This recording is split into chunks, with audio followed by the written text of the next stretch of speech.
I was driving late to feel the current running from your lane. I got no brakes, so keep the voltage flowing in my veins, my veins. Ooh, and I'm falling through flickering lights. I'm falling through flickering lights, yeah. Good things always happen at the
You always know where to go, where to spend our time together. Don't mind, wherever we are, we'll be fine. You keep me warm on a cold, long winter December night, December night. You know what I like, do it once, do it twice. Heat up by the fire, December night, December night, December night, December night.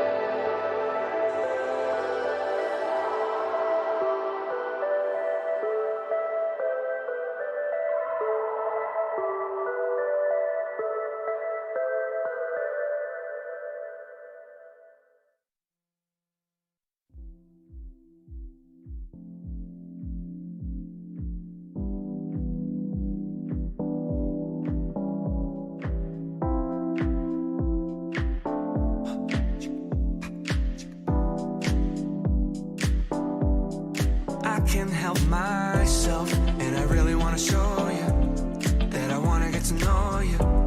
Believe what I told you, and I can't help myself. When I look into your eyes, I see you don't wanna fight. There's no need to stop trying, because I'll never give up on you, even if that's what you want me to do. Give me a chance, cause I know I can prove, baby, the last thing I want is to lose you. And I can feel the pain inside of us, and I know I can change for your love. Oh baby, I don't mind, cause your love's so hard to find. I wanna make it right. Every last bit of my heart I give to you.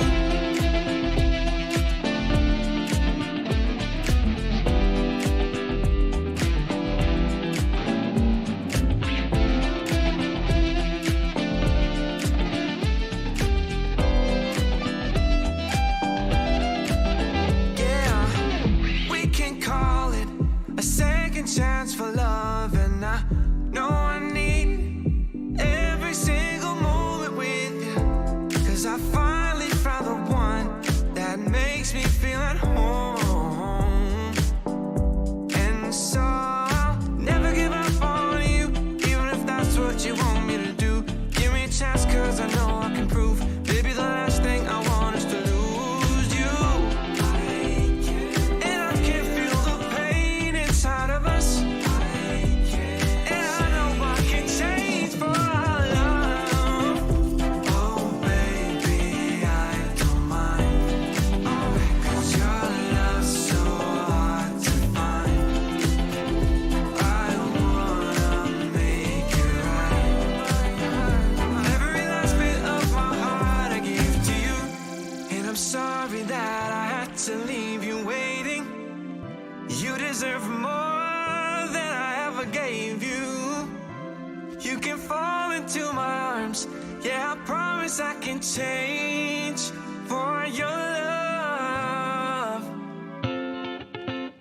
Oh baby, I don't mind, cause your love's so hard to find. I wanna make it right. Every last bit of my heart I give to you.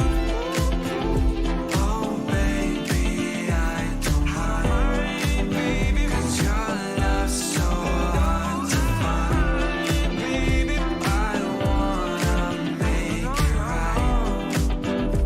Every last bit of my heart I give to you.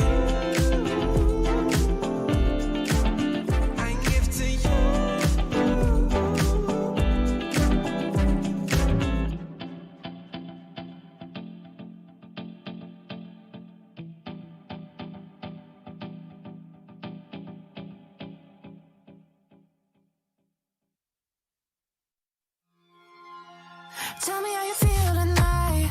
I don't wanna waste no time. Been patient for a while now, let me know. You act like your hands are tied, but you don't leave me satisfied. And I'm not gonna chase you anymore. Ooh, if your love ain't true, I'll find someone new. Yeah. Ooh, all we've been through, but I ain't your fool. Let me go. Could talk all night long about what went wrong, but don't hold me. Let me go. Can't make this right, so don't tell me lies, and don't hold me where you go.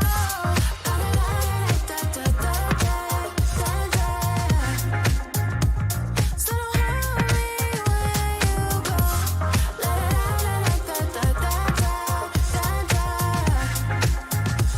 So don't hold me when you're in my bed, I can't get it out my head. It don't feel the same it did before. Even when I said I quit, you always found a way back in. It's the last time you'll be walking out my door. So much for letting you close, just saying what we both know. Let's not lose control. Could stay be best if we don't. Just saying what we both know. Let's not lose control. Ooh, if your love ain't true, I'll find someone new. Yeah. Ooh, all we've been through, but I ain't your fool. Let me go. Could talk all night long about what went wrong, but don't hold me. Let me go. Can't make this right, so don't tell me lies. So much for letting you close, just saying what we both know. Let's not lose control. Could stay be best if we don't. Just saying what we both know. Let's not lose control. Let me go. Could talk all night long about what went wrong, but don't hold me. Let me go. Can't make this right, so don't tell me lies, and don't hold me where you go.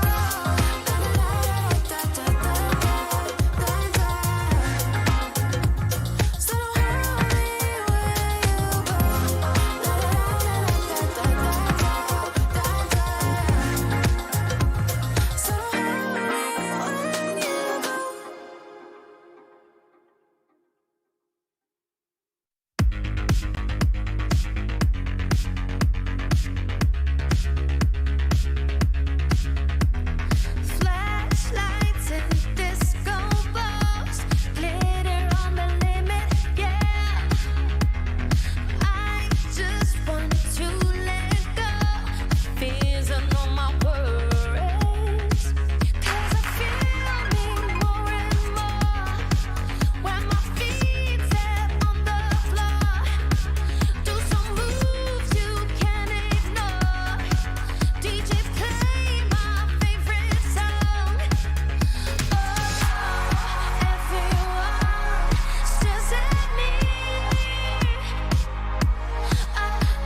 listening to my soul,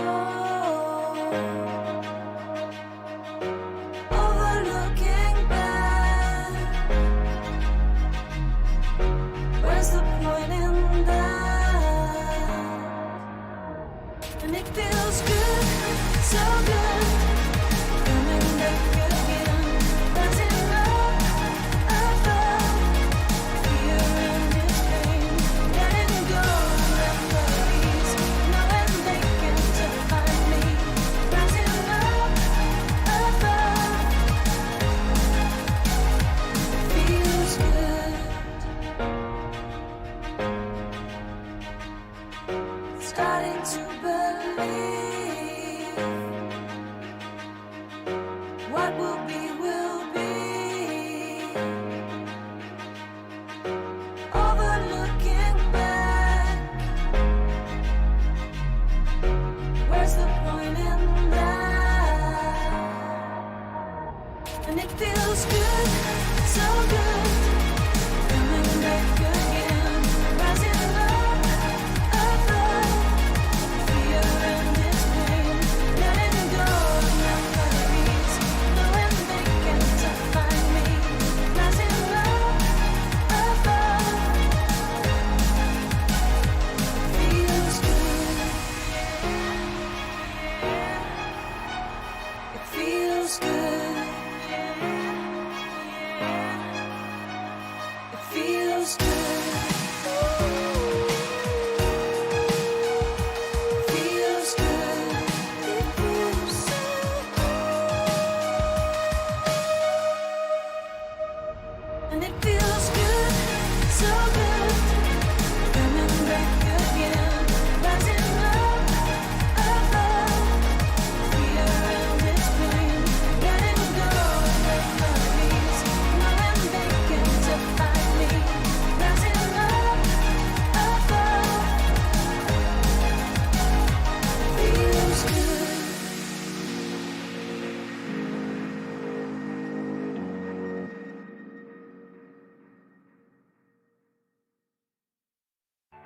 You're with me, it's alright.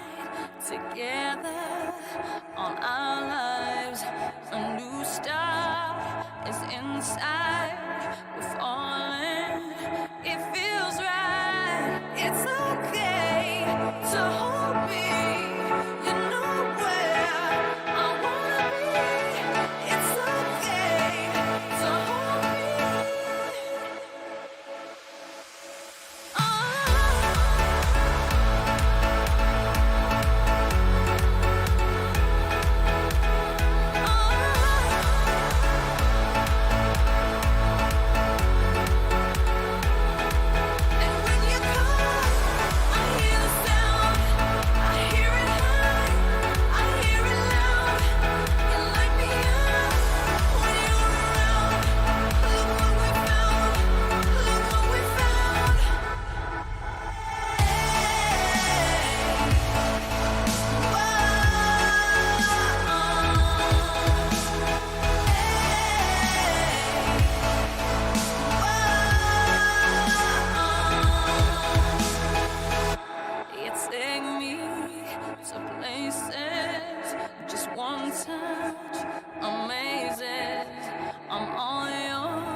just can't get up. Comatose, stupor. Same old energy. Scared of what the future holds for me and all my friends. We want so much better. We can only get there if we all just come together. So take my hand, let's own this moment. No one can stop us now, now. Your love is what's most important. No one's gonna take us down. So love me now. We ain't got a lot, but we got this moment.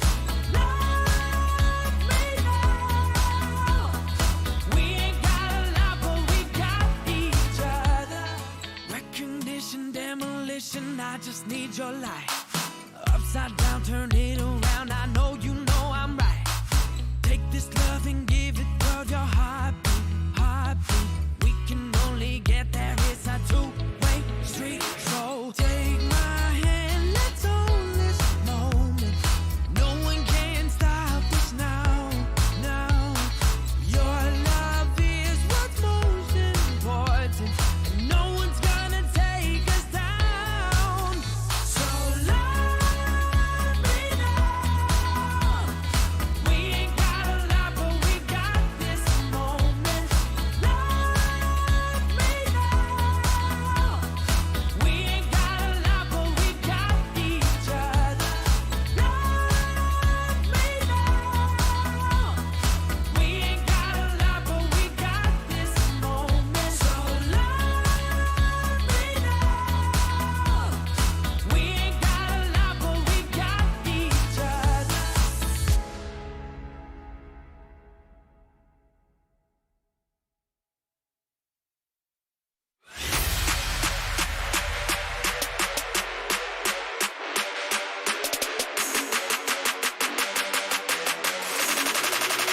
Count that big bang.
it out. There's something about you makes me crazy. One time, that's for free. 2 times, baby, that's on me. Love or sex, girl, I love you best when you're misbehaving. I'll let you stomp on my heart. I'll let you say what you want. If you let me love you, baby, I'll let you drive in my car. I'll let you think you're a star. If you let me love you, baby.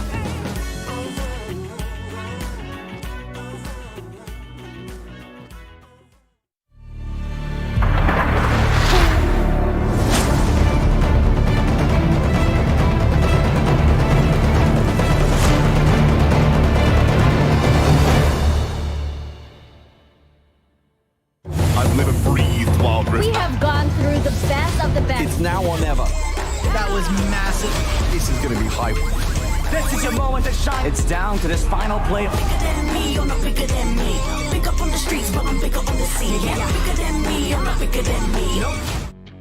It's day 3 of the Wild Rift Horizon Cup from beautiful Singapore, where the group stage is nearing the halfway point, so the opportunity of second chances are becoming slimmer and slimmer as the hours count down.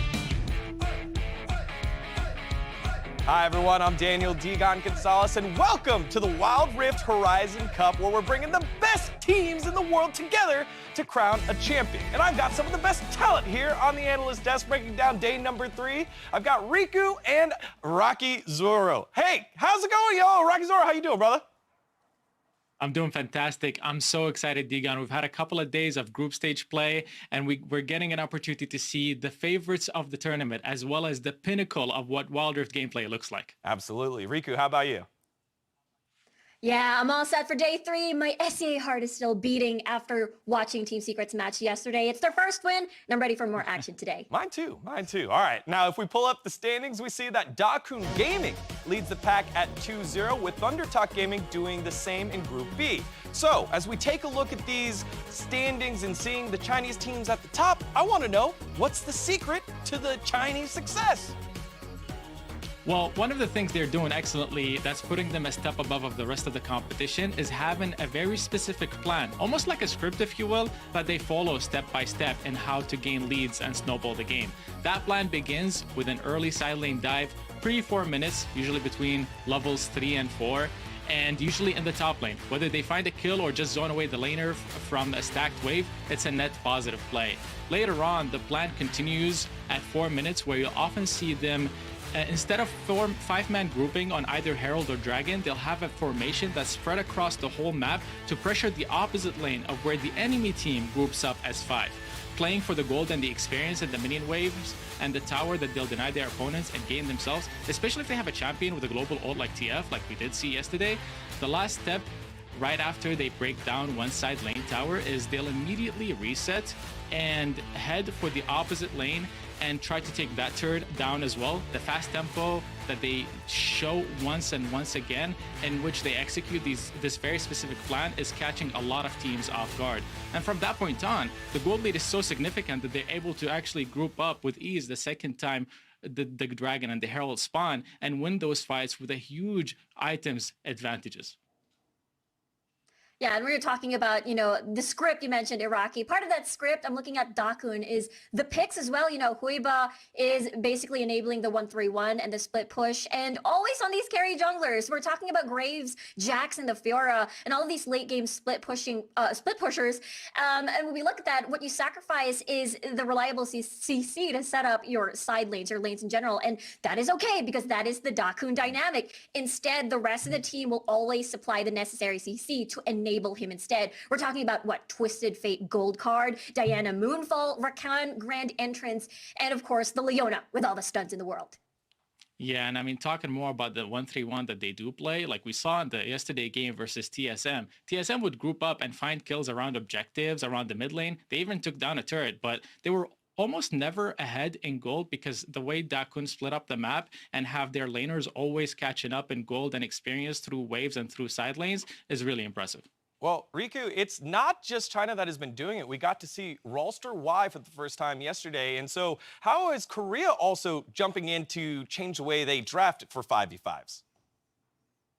Yeah, I want to talk about, RY from yesterday. We saw the very first misfortune over here in the Horizon Cup used by Luna. I mean, if you're against a team that likes to fight front to back, it's just so difficult to reach champions like the misfortune that literally covers the entire river with her bullet time. You're always going to be forced to blow ults defensively and run away, or commit 100% and eat the entire AoE to the face. There's also the option of setting up flanks with your solo laners, but so far they haven't really found any success, especially when you're up against Rattel. It hurts. The MF pick was really smart because generally you want to pick up MF for lane prio and to play aggro on that side lane, but they didn't do that. They instead played weak side MF just for her wave clear because she can do it so easily with her kit. And then she went Grudge first item to provide so much utility in the team fights. So it was like a really smart pick that they converted into having a more strength in the team fights. Yeah, it's just a massive amount of AoE slow damage coming out, and you could see how much it meant to Luna there and the rest of Rolster. Why? With all the cheering, you love to see that. Now we'll get to see if these teams continue to adapt as we jump into our games of the day. First up, it's Sengoku Gaming making their return to the stage as they face EBRO Gaming. Then Team Queso versus Team Secret, and TSM versus Rolster Y shortly after, followed by Tribe versus Dakun Gaming to wrap up the day.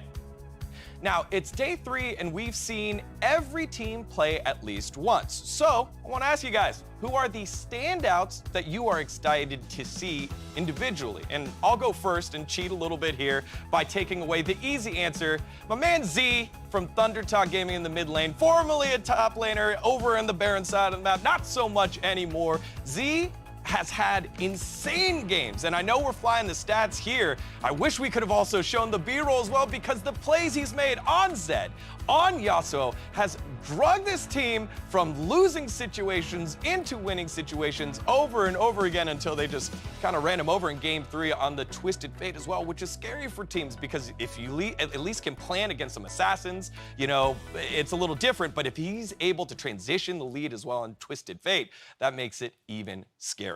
All right, Rico, who you got?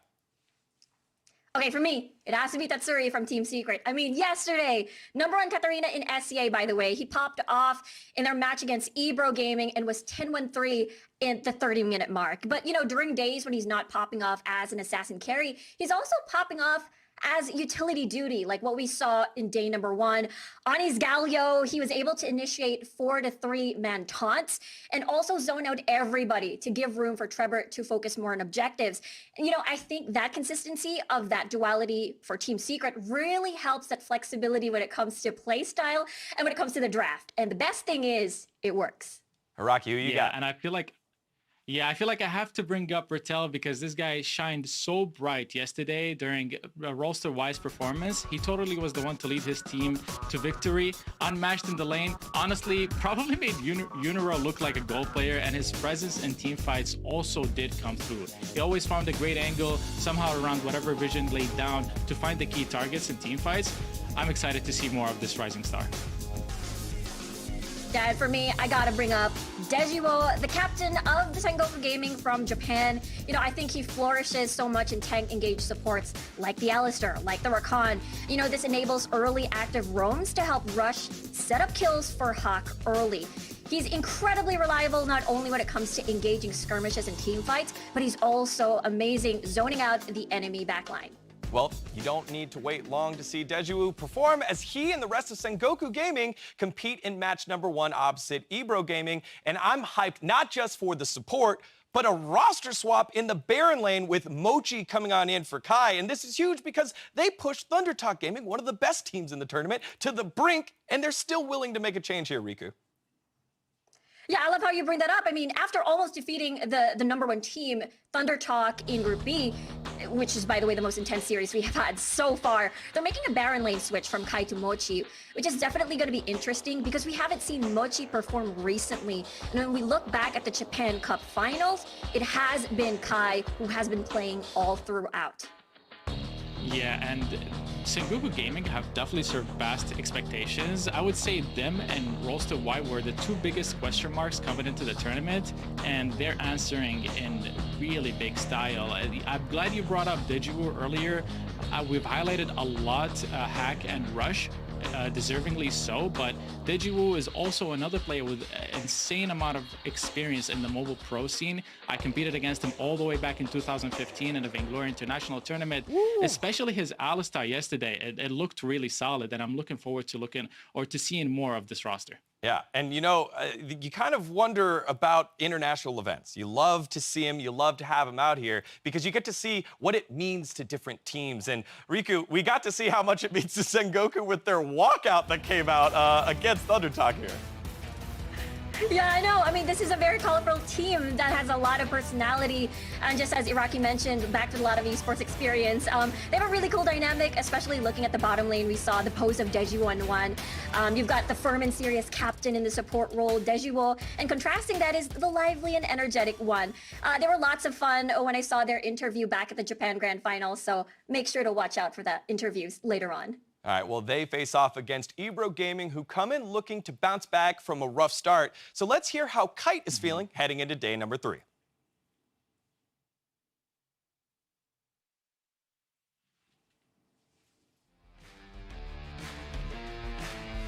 All right, well, you can see the roster here for Sengoku Gaming. We'll get to listen to Kite in just a little bit. Now, when it comes to a matchup between these two regions that have never faced off, what do you expect in a clash like this here, Riku? Yeah, you know, this matchup, I feel like this is a match made in heaven. I'm expecting high kill counts and fight when these two teams draft something that surrounds or revolves around the 5v5. But I really want to focus a little bit more on the support matchup, Jasly and Dejiwoo, because when we look at Sengoku's laning phase, they have this formula of putting one on an AP carry or an AD carry with a safe lane, good wave clear like a Xayah or a Ziggs. And then, as we brought up earlier, this allows Dejiwoo to roam mid and help rush to set up early kills for Hack. And getting those early lead gives more firepower for Sengoku to fight early objectives like the Rift Herald and the Dragon. But the thing is, so if Sengoku does this again, there could be two possible outcomes. Does Jasly take advantage of the window where one is alone in lane, or does he match that roam instead and constantly punish the two-man gank? Yeah, that's going to be the big question here. Araki, I wanted to ask you just a general question here. What is the matchup that is most important to you if EBRO is going to find success? I think it's going to have to be the jungle. If you don't find a way to shut down Rush and he's allowed to make the plays early game and set up his laners, it's going to be really tough to stop Sengoku Gaming. So they need to find a way to shut down Rush, possibly take away his Lee Sin, which he looked most impressive on yesterday. And that's like one way that they can approach this matchup. Well, maybe Kite has some insight on how they're going to do that. Let's take a listen to the interview that he had earlier. La derrota fue bastante dura porque creíamos capaz de poder sacarle al menos un mapa, pero nada, ahora de cara a los próximos 2 partidos vamos a tratar de dar lo mejor de nosotros. Creo que como nuestro último recurso es jugar a nuestro juego, a lo que más sabemos, y no a contestar su modo de juego, sino jugar al nuestro. Great, in we go! Gold card into the rest of the team, and that's a kill! Gifted on a silver platter for Kite. Very nicely done from EBROs. Lo hemos visto en su competencia en Japón, pero la verdad que estamos seguros de que su modo de juego ha cambiado, así que vamos a ver hoy cómo le va ahora. Nada, vamos a tratar de dar lo mejor de nosotros en estas últimas 2 partidas. El equipo está contento, está disfrutando y vamos a tratar de dar lo mejor de nosotros. It's great to hear the spirits are high there for Kite, and I love the fact that they're deciding to double down on their gameplay. Riku, what did you think of that? Yeah, I really like the outlook. You know, they're just happy they're here on the stage and they're going to be able to see how they can test against Sengoku Gaming in their next match. All right, well, heading into that first matchup, I want to see where the fan bases are by taking a look at the MasterCard fan predictions. It's actually the closest one so far at 54% people thinking that Sengoku Gaming are going to take this one. Araki, your thoughts on this one? Yeah, that's a bit of a surprise for me, I have to say. From their performances, these teams didn't quite look like they're on the same level, but I can definitely appreciate EBRO's fans rallying behind their team. All right, well, all that means that is all that's left, our predictions. So, analysts putting you on the spot here. Araki, you're first. What are you going with? I think Sengoku looked too solid yesterday. There weren't many big mistakes or silly plays, and although they are playing with a sub today, I'm going to give them the 2-0 over EBRO. All right, 2-0 there. Riku, are you feeling that, or do you think maybe EBRO will be able to find some upset potential here? Yeah, I think there's going to be that one upset. I still think it's going to be 2-1 in favor of Sengoku Gaming, and I'm excited to see how it's going to pan out. Still predicting maybe EBRO getting their first win. So I think something to hold on to if you're an EBRO fan. We'll see if they'll be able to buck the trend. I know that one thing I do want to see is Rush on Lee Sin. We saw him shift off of that earlier. It didn't quite look as dominant, but when he was on Lee Sin, he looked so dang good. All right, y'all, let's get this match made in heaven underway as we dive into day 3 of Horizon Cup with D-Man and Xscoundrel after this.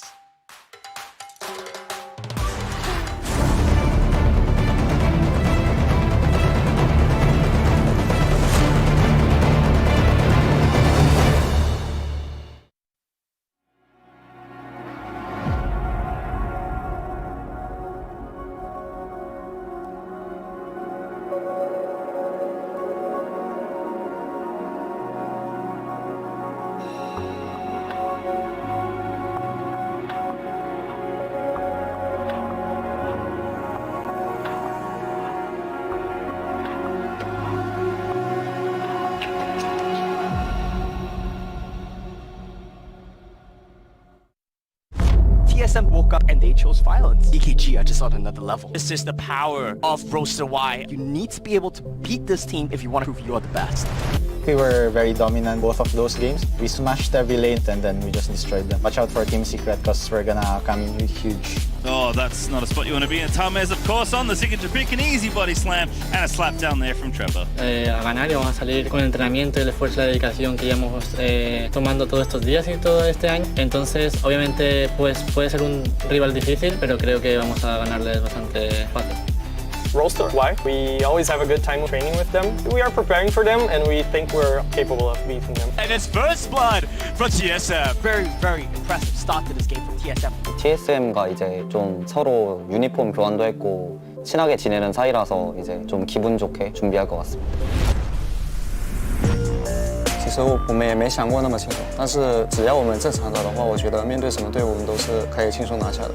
Yo pulls the trigger, he's gone under the Nexus. He doesn't care about anything else. I think DKG is the strongest team in the tournament after scrimming like many teams. So we're going in as underdogs. 本当に自分たちももちろん勝つことを第一にやってはいたんですけど、 And watch this, Kai. Oh, that's beautiful. やっぱり楽しむことを第一にやってましたね。 Chris with the absolute zero as Feibai goes back through, but now the rest of Sengoku are here. What a kick there from the lead. He's going to gift a kill over to Kai. Lo hemos visto en su competencia en Japón, pero la verdad que estamos seguros de que su modo de juego ha cambiado, así que vamos a ver hoy cómo le va. Creo que como nuestro último recurso es jugar a nuestro juego, a lo que más sabemos, y no a contestar su modo de juego, sino jugar al nuestro.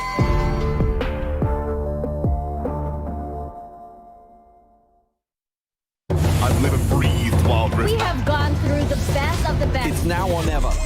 That was massive. This is gonna be hype. This is your moment to shine. It's down to this final play. Bigger than me, you're not bigger than me. Big up on the streets, but I'm bigger on the sea. Good morning, ladies and gentlemen. Welcome to the Wild Rift Horizon Cup. I'm Lee Demon Smith, and joining me is a man that lives and breathes Wild Rift. It is Xscoundrel. How you doing, buddy? Thanks to you, man. Yeah, really good to be here. I have loved every moment of the Horizon Cup so far. It has been an excellent display of international competition here. It's the first real time that we've got to see, multi-nation international competition here in the esport, and I think we're starting to see some favorites emerge. We're starting to see some regions look to take the lead, China clearly being one of them. But a team that has surprised, a team that has definitely surpassed expectations is Sengoku Gaming from Japan.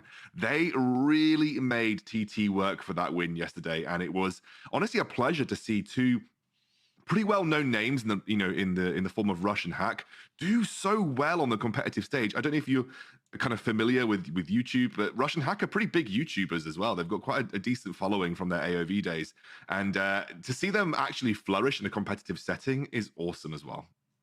Yeah, I've heard of this thing called the YouTubes. I know. I have been around for a while, I know, but yes, I am familiar with it. But yeah, honestly, Are you from sure, what we saw D-Man? a bit, You must have been about 30 when YouTube was introduced to the world, right? when it first came out, yeah, exactly. Yeah, no, EBRO were certainly very entertaining in their first couple of matches so far. They are not afraid of fighting, let's put it that way. Even when, the odds are completely stacked about them, and that's what we're seeing from Kite there. They've generally always got a smile on their face when they're doing so, even when it's not particularly going their way. Sengoku, as we saw yesterday, they can live up to the hype. They are looking like a very impressive Japanese team. The rise of the esports scene over in there. I mean, I should say there's obviously 2 Koreans in that team, but the rise of the esports scene in Japan itself has really stepped up over the last 2 years. Obviously, with the government sort of backing esports officially now, prize money's all rising. So I think, for the last decade, we've been used to Japanese teams not really doing a lot. I think we're going to start to see that change more and more now as the years go on, as the esports scene grows and grows and grows over there. And we know they are going to be very much into the mobile scene as the pickup bands get underway. So let's see how things go. Lee Sin going to be the first band coming out, taking that away from Rush. Oh, I'm so sad, man. You saw Digon talking about it before we head over to us. It was one of the standout picks for Rush yesterday. He was really flourishing mechanically on the Lee Sin as well, because he just pulled off some of those flash kick mechanics that are actually quite difficult to execute in very high intensity situations. And I think Rush displayed how strong Lee Sin can be in the jungle right now. I still consider him one of the strongest junglers in the meta, but you do have to have that kind of flair with it to really make it work as the game progresses, and Rush definitely has that. We'll see the Camille and the Olaf ban here. Good to see the Senna and the Ziggs taken away. I think Ziggs is ridiculously powerful, and Riven off the table. But I think for the first time, Fiora is open. And so if Fiora were to be picked, it might be one of the first times that we get to see it. But another 100% presence pick is Renekton, and that gets locked in by Heish. I'm going to go out on a limb and say that's a wasted ban for Sengoku. The Riven ban coming out. If you remember their match with Queso, we were talking about it at the time, saying it was a pick ban, was completely ignored. Honestly, I mean, obviously we have seen a lot of the Asian teams certainly doing very, very good Rivens, but maybe that's just a lack of prep. Maybe, I don't know, because I don't think EBRO were even considering picking Riven there. It is going to be obviously the Renekton picked in there, the Nunu and Willup, who we saw very successfully yesterday. And of course, this is something we have been talking about, the Varus. The Varus is kind of like that main go-to carry pick these days, certainly in the Horizon Cup. Yeah, Varus fulfills a niche that is quite hard for non-Ziggs bot laners to do, which is basically he can clear waves by himself. He can very comfortably 2v1. He unlocks your support to roam across the map to influence fights around Rift Herald, potentially around Dragon, depending on where you are on the map. He can 2v1 mid. We've seen a lot of teams rotate their bot lane mid very early on into the game, and so he's very good at just clearing waves mid as well. Has lots of teamfight presence, a great anti-melee tool, has engage, has poke. Varus has got a lot in his kit, and you can see why he is being so heavily prioritized here by teams. We're going to see the Nami locked up with him. It's a very strong lane, doesn't have many weaknesses. We'll see the Darius come through. It has again been a very popular pick here at the Horizon Cup. Strong anti-melee teamfight presence, combos very nicely with the Nunu as well. But EBG are responding nicely. They aren't putting too many eggs in the melee basket. We're seeing the Kai'Sa come through and the Orianna. It is interesting to see a very early rotation Orianna here. That indicates that Tix is just a little bit more comfortable on that champion. But a blind Orianna can definitely be risky. However, the scaling's certainly there for EBRO Gaming. If they can get to the late game, these are the picks that will just do insane amounts of damage in teamfight situations. And I think if you're Sengoku Gaming, especially with the Ahri lock-in here, D-Man, which by the way is a great pick for Hack, they don't have the same level of scaling potential. In terms of the way they want to play teamfights, sure, but in terms of pure damage output, they don't quite have that kind of late game flair that an Orianna and a Kai'Sa and a Graves is going to bring for you. Yeah, I mean, obviously we're looking at EBG. It's all about the control. You know, they've got that big tanky front line. Basically get Kite and Jastly to get that damage down. He's just going to be obviously going in there with the Graves, who we have seen be very successful so far, obviously, throughout the tournament. But I gotta be honest, I do worry for EBG. I feel they're up against a really tough team here in Sengoku. I do feel, as the desk pointed out, it's going to be quite an aggressive game. I think we're going to see a lot of team fights throughout this one. Both teams have shown that they are not afraid for those early engagements. No, and I think we've got to keep our eyes on Rush specifically. Like, Nunu can be an early ganker. Rush likes to do 2v2 with Hack in the mid lane. He invests a lot of resources into Hack specifically. And if you can get an Ahri ahead of an Orianna, if you can burn Orianna's flash early on into the game, Tix might become the proverbial punching bag for Sengoku Gaming to allow themselves to snowball from mid lane priority, pick up those very easy objectives in the river as well. So keep your eyes on where Rush is pathing. I think he's going to invest a lot of resources into Hack. But if EBRO Gaming can get to a solid place where they have 2 items on their main carries and they're still even in the game, they've got a really strong team fight. And we know that is what EBRO Gaming love to do. Engage, engage, engage. And they obviously have the tools this time round to have a really solid team fight to back it up. But they have to get to a point where these carries are viable enough to do the heavy lifting. And that for Orianna and Kai'Sa is usually around the 2 to 3 item mark, maybe leaning more towards 3 for the Orianna specifically. But they have a big gap in the game where Sengoku Gaming can potentially snowball things out of control. Well, if you've just joined us, if you're new to Wild Rift, then welcome. Great to have you here for the Horizon Cup. We're seeing EBRO Gaming up against Sengoku. Both teams, I wouldn't say need a win, especially, I mean, EBRO absolutely need a win, but for Sengoku, you know, they're a team that's sort of on that cusp, I feel, of sort of going through. They showed a lot of great promise yesterday, there's no doubt about it, but I expect to see some very early fights. If you're wondering how things are going to lay out, well, we're certainly going to be seeing maybe a fight around the Scuttle Crabs, around the 3-minute mark. And then we're going to be looking towards the Rift Herald, and depending on what Drake spawns in and around there as well, that's when things will really kick off. Average game time, you're looking around 15 to 20 minutes. These are pretty quick games, everything much faster than you would expect if you've, say, come from here from League of Legends. Speaking of, I saw that Selfmade, if many of you guys know who Selfmade is, he's a current LEC jungler. He was tweeting about Wild Rift yesterday, saying it's so much fun to watch. So it's good to see that. Hack, though, immediately under pressure here. He's in trouble. They're surely going to follow this one through. Isis is going to go in. Oh, charge on the turret. It's going to be a 1-for-1 in the end. And you kind of saw it coming there from Hack. You knew that charm was a possibility. Yeah, absolutely. And guys, remember, at home, if you want to get involved in the action, we have Prime Gaming drop. You get a random skin chest, so make sure you link your accounts together and go and grab yourself your free skin chest. I know I've done mine. D-Man, have you done yours, mate? I have, of course. My Amazon Prime. I sometimes question why I still have Amazon Prime. You know, I don't order that much these days, but I still always have it. And then actually, once all this stops, things start dropping. I think that's why I have it, mate. That's why I have it. This the Axe replay straight here of Hack, just getting that charm off instantly on Isis. And oh, you hate to see it. I mean, honestly, I understand why Isis went for it, but you gotta have expected that charm. Yeah, I mean, the thing is, though, not all Ahris take charm level 2. So it's a bit of a gamble. Some Ahris will take their Foxfire and just look to use the movement speed and go all in that way. They don't always, great headset by the way, they don't always use their charm level 2. So, you know, it's not absolutely expected that you're going to see the charm coming out from Hack there, but Hack held his skills nicely. I love that he's making a very quick roam down here towards that ball, and great charm. Yeah, not a lot else they can do about that one. The 4-man engage. It does mean that Kite's still being cautious. He has got a ward in that bush, so he can be cautious. And if that's a lot of snowballs coming out from Rush, so putting that punishment down, you've got to respect the Nunu. Can put a lot of damage down out of the jungle. They are going to try and keep the pressure on the top turret to try and react to this with Haitian Isis putting that damage down. But they need to get defensive in that mid because you can see the pressure already building there.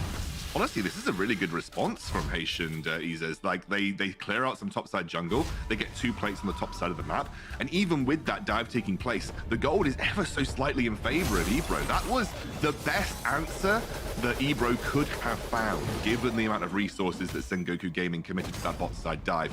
And you can see that Sengoku Gaming are also picking up on the rest of the Asian meta, kind of sort of facilitated by the Chinese teams. Very early roams to bot side of the map or top side of the map to essentially try and make quick plays around the turrets and then set up a lot of priority, or even take a couple of early plates and then snowball gold that way. But I think EBRO responded as best they could have done there, D-Man. Absolutely. So So just the one kill trading between them. Honeyfruit being picked up by Hage there just to keep himself topped off. He's going to be there. It's almost becoming the classic that we've seen throughout Wild Rift, the Renekton versus Darius battle. I feel like I'm back in Season 2 Worlds right now with Jax versus Renekton or something like that we had non-stop for about 20 games straight. But here we go. This is going to be the dive on the top there. East is here. They are going to commit to this. The Dominus goes down. Hage is going to be able to tank it out. He turns around straight to Rush, and I think Rush is in trouble now. He tries to run to the turret for a bit of safety, but there's nowhere to go. And that is a great engage for EBRO. Really good stuff. And I love the way that Izes is playing around Hage specifically. He is going to be your early mid-game carry. They get first tower of the game before the resistances have even dropped, and they're going in onto Hack. Does have that.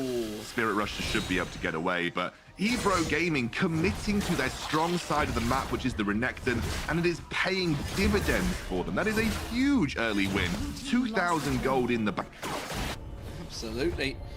Definitely working out. I gotta be honest, Sengoku, I mean, for Rush, he was just way too late to the party. Should never have shown himself there, gave himself away, but they are going to try and make up for this with the Rift Herald. You can see that the Drake is going to be the focus for EBRO. Charm comes down from Hack there, but that's not going to be enough for them. Kite will be able to cover that one off. Jastly in a great position. We know he can get that headbutt pulverize combo off there. They're committed to this Drake. Now, the Rift Herald's already gone down. They've got to be careful because the rest of Sengoku are arriving here. Jastly tries to keep him at bay. There goes the tidal wave to try and disengage, but the dragon has been picked up, and they will disengage. Just a one death for the Drake. I think they'll be satisfied. I think you trade Rift Herald, but they're dropping Rift Herald mid. This is a really good immediate response from Sengoku. They want to try and pick up this mid lane tier 1. I don't know. I mean, Rush is buying a bit of space. They might be able to get away with this. It'll be close. I'm sure if they've quite got enough, the wave clear is pretty good. They've got obviously both AD carries effectively there, but they do get the turret down, and that was the main focus of it. So Rift Herald absolutely put to good use there. And the defense, obviously with the bottom turret already gone as well, 2-1 in favor of Sengoku. That sort of levels out the gold, as it were, after the Drake went to EBRO. That's it needs a little bit of breaking down what just happened over the last few minutes there. Obviously, there was an immediate commit by Rush to the Rift Herald, given he saw so many resources from EBRO sort of appeared on the bot side of the map. So then obviously EBRO's immediate response was, well, it's Infernal Drake. It's the most important Drake in the game. Let's try and take that off the board straight away. So that was a really good immediate action by EBRO to say, okay, well, we know they're committing to Rift Herald, so let's just go for this Infernal Drake. I think then, obviously, because it took so long for them to get it down, there was a great collapse by Sengoku to try and challenge the Infernal. I think you'll be very happy to trade just the life of your support for the Infernal Drake, as you correctly mentioned, D-Man. But then that Rift Herald push, that was well timed by Sengoku. Obviously, they realized that they had the superior priority in mid lane and they could get away with shoving a minion wave to tower. I just felt like EZ could have committed a little harder to try and hit the eye of the Rift Herald a little quicker and take it down before it landed a couple of extra hits. Though, to be honest with you, that's a very minute point. That tower would have dropped soon after anyway. But I think realistically, he was a little risk averse in that situation where they could have potentially saved that mid lane tier 1. Because the problem now, D-Man, is when you lose mid lane tier 1, you lose safety on the map. That opens up both of your jungles. That opens up the red and blue side jungle for, very aggressive vision control to come through. And it makes it much harder to approach the river and contest objectives. Sengoku should now have the priority to go and land a lot of deep vision down and basically control the map from here on out. It's certainly a huge vision cost, there's no doubt about that. He's just having to burn a flash there to get away from that biggest snowball. Alistair goes in. Great engage from Jastly, but has he got the support that he needs? I'm not too sure. Has to flash away there. So 2 flashes burns on the side of EBRO for, well, what was a heal and a barrier, a smite coming out from Mochi, of course, to cover that off. But really, Sengoku now starting to gain quite a lot of that map control. The top turret almost certainly will be the next focus. You can see the Darius of Mochi just down on that dragon lane, just putting the pressure down there, but look towards the top. That's where the RE is at the moment. We're going to start seeing that split push working in their favor. That's the bonus of RE. You've got that ability to just escape out of the danger as and when you need to. I think also there was a clear sign for Sengoku to look for the engage there. They saw the Orianna top. Orianna is not really supposed to be in a side lane. He's got no flash, he's got no flash, he has to fight this. He's got nowhere to go because he just burns it a moment ago, does just manage to dash away. I think Well, I mean, honestly, I think they could have followed that, but since they had no vision in and around the red buff, they chose not to. One maybe could have pulled the trigger with his ultimate. That's maybe the one thing that could have got him away with it. But the quick draw was there for Graves. He was able to get out. Izez slinks his way back through his jungle. But look at the vision control now, D-Man. Very aggressive vision control, like we just mentioned a moment ago, in the blue and red side jungle. And that is making rotating between the lanes very risky for EBRO Gaming.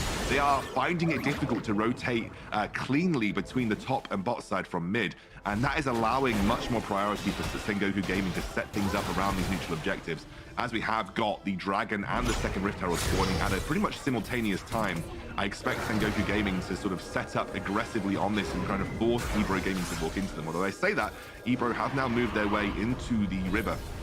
There's zero vision for EBRO. Zero vision around here. This is all Sengoku. They have this completely covered off. All the snowballs coming out from Rush there, and the charm misses.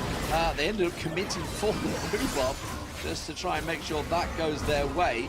It is Drake. I don't think they're going to go for. I'm not too sure. Pulling Jastly in there. He might turn this into a fight of his own. He's going to try and pop his ulti to get away from that. They are committing a lot to get Jastly down here, and it may cost them on the backside there. Hack will get taken down. That's a carry down. I've got to take that one. Rushing all sorts of trouble. He's going to get onto Isis. Isis will fall. And meanwhile, but look at the side. Kai'Sa is just popping off. Kite is doing work here, and Sengoku's targeting. I would question what they were going for there. Yes, I understand they want to get the jungler down, but put in so much to get that support, that seemed to cost them. Oh, they're going for the Rift Herald without smite here. Rush was maybe looking for an angle. I'm gonna add a little caveat to this. This is Renekton to the moon, boys. This is EBRO Gaming investing in Renekton stonks and getting paid for it. Watch how much impact Heish has when it comes into the fight here. Straight over the wall, immediately zones out Hack, flashes in to ensure that Hack can't get a good escape path with his ultimate. And look at him. Look at how much damage he's doing. He just sat there as the big beefy croc he is, and there is no one from Sengoku Gaming that can effectively deal with Heish. All of those resources that EBRO Gaming put into the top side of the map are paying dividends for them now. Few knew that we could see this kind of adaptation from EBRO Gaming in just 2 days. They're already starting to look like a much more competitive team in the Horizon Cup right now. And a lot of it coming through the power of this Renekton pick. You can see why teams value this so heavily in competitive right now. You can see the stand that they're going to throw the Herald down the mid, almost commit and just pull Sengoku over there, gives them that free time to get the Drake, and they may even be able to back this up here. The Herald will go in, commit. Now they're looking for the engage. H comes in. Tidal Wave already used the disengage. They do catch the Nami out there of Dejiwoo. Dejiwoo taken very low, but I don't think they've quite got enough to back it up. And Kite has gone too deep on this one. The dunk comes in. They do manage to get the damage down. The stun's in there. Very scrappy fight at the end of that one. I'm not too sure either wanted to commit as they did, but both carries fall. But it is, at the end of the day, another Drake for EBRO Gaming. Like, you take a 1-for-1, but you get the Drake. That's still a win for EBRO. And this is, by the way, the Sengoku Gaming that took Thundertalk to a ridiculously close series. Thundertalk widely considered one of the favorites in the entire tournament. And suddenly EBRO are punching. They are punching what we thought was above their weight class. But they have certainly shaped things up here for the third day of the Horizon Cup. And like I said, I just think they had a really good early game strategy that's paying dividends for them. And you've got to remember, they also have the damage scaling in their favor. I think Alistair was such a nice pick as well, because how do you deal with this big beefy cow that just sits in front of your team whilst your Kai'Sa and Orianna have free reign of the team fight? It's been a really good performance from EBRO. I can't stress that enough. It has been a very clever one from them. And it's a new side to this team that I didn't know was possible for them. Rush getting caught out. Rush caught out. Yeah, Tidal Wave's already been used to disengage. That's not going to work out. You were talking about the beefy Renekton of Heish. He does try and put some work in, but this has turned and backfired on them a little bit here. They have lost 2 as they go a little too deep in the jungle, and I feel that maybe EBRO is sort of caught up in that bloodlust at the moment and sort of engaging a little where they shouldn't. We know that Isis is not afraid to go looking for those kills. It's also one of the benefits of having your tier 1 tower still available for Sengoku. It does make rotations to and from the enemy jungle a little harder to achieve. At least it's very telegraphed when you are doing it. So I think this was, again, a benefit of having that tier 1 up. But this is a great response from EBRO. They're just going to go and push that down once they have the advantage. Jastly should be able to get out with his ultimate. One of the benefits of Alistair is he can get caught and escape nicely. But there is a giant snowball running down mid, and Rush really wants to look for the fight. Not going to be able to find it. Kite steps away from it, and You know, I wanted to refer back to that replay, but often, you know, fights do tend to go pretty quick in this game. I was looking at Kite actually on the Kai'Sa, and I saw when he committed, I think he got caught out by the headbutt. I think that's what it was. He'd already committed, and then the headbutt came through, and it kind of sent him into the middle of Sengoku. It was probably like, don't want to be here. This is not where I planned to be. The headbutt pulverized once again coming out, but didn't work out this time. But Wan committing his ulti there, the Chains of Corruption, to try and lock down onto Jastly. Not too sure about that one. I mean, Jastly didn't have his ultimate available, so when the Alistair doesn't have that ult, it is a relatively easy target. He is now going to be focused down. Yeah, going to get focused down and finished off, but the rest of the team coming around the side here. And Kite not really on the right wavelength at the moment. Does get the damage down and hack, but here comes the rest of the team. They really got to respect this, because if they lose too much here, this could be a quick Baron for Sengoku. Heish not in the fight. You can see the difference in EBRO gaming when they don't have that crocodile on the front line. When he's not commanding the pace of the fights, it's a very, very different story. They can't quite deal with Hack's maneuverability. They have to respect the Darius a little more than they were previously. I think you just need to with EBRO, don't get too antsy. You need to play around your 12,000 gold Renekton. This is the person that is going to carry these mid-game team fights for you. And you are starting to work up towards some key item spikes. I will say, though, we are looking at the Orianna. She's not yet finished the Rabadons. You really do want to see the Rabadons for the Orianna because we see the huge power spike and damage output. So we're really waiting for that item in particular to kind of snowball this Orianna into a really strong position. We are seeing the Kai'Sa. She's definitely got all of her evolutions online right now. She will be dealing pretty consistent damage. And you can see the EBRO gaming with the confidence of Heish nearby. They can set up on this dragon using the Orianna to zone where she can. Rush walking in. Yeah, nice step in there. Alistair just eating the snowball, knowing that it's going to be done. They do take the dragon down very quickly. Haze goes in. That is a monstrous Renekton with the Dominus running. They catch him out. Justy can't quite get the pull right onto Muchi, but the rest of Haze, Haze taken very low, but gets away. East is putting the damage down. He gets the charm on him. Justy still come in. Haze is still alive. Somehow, the headbutt goes down onto Hack there. Hack's getting taken damage, but they are focusing on the turret, while Justy just commits and keeps two of them dancing to his own tune on the top of the map. Our Latin America bros are absolutely popping off in this game versus Sengoku.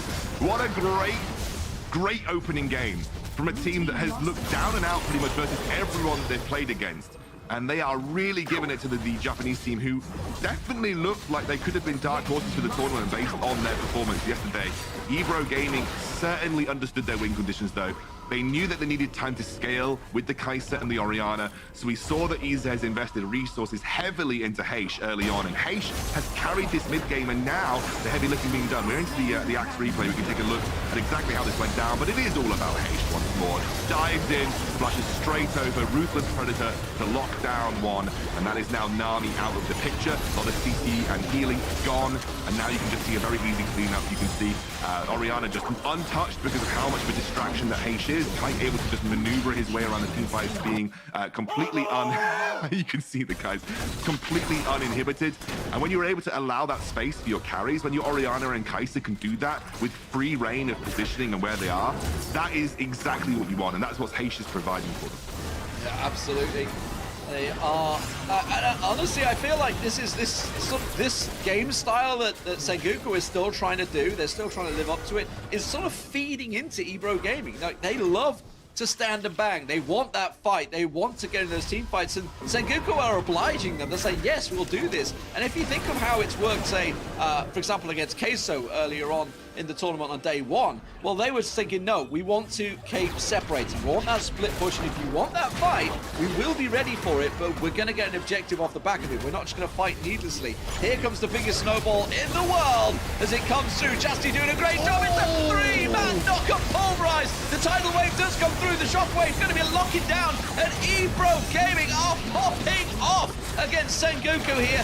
Domi is running and keeping Heish alive, but this has gone all manner of wrong. A fantastic stun, a monster Renekton rampaging through the team and setting everything up for EBRO, but that pulverized coming out from Jastly was brilliant. Yeah, he saw his opportunity and he took it. It is now just the jungler and support versus the Nexus. Haste dives in with the Ruthless Predator. He's just dead. It is Rush versus the world, but the world comes crashing down. That is a win, the first win of the Horizon Cup for EBRO Gaming. And they actually look more somber and more serious than they did when they were losing. I think that is very telling. EBRO Gaming now, that is huge for them.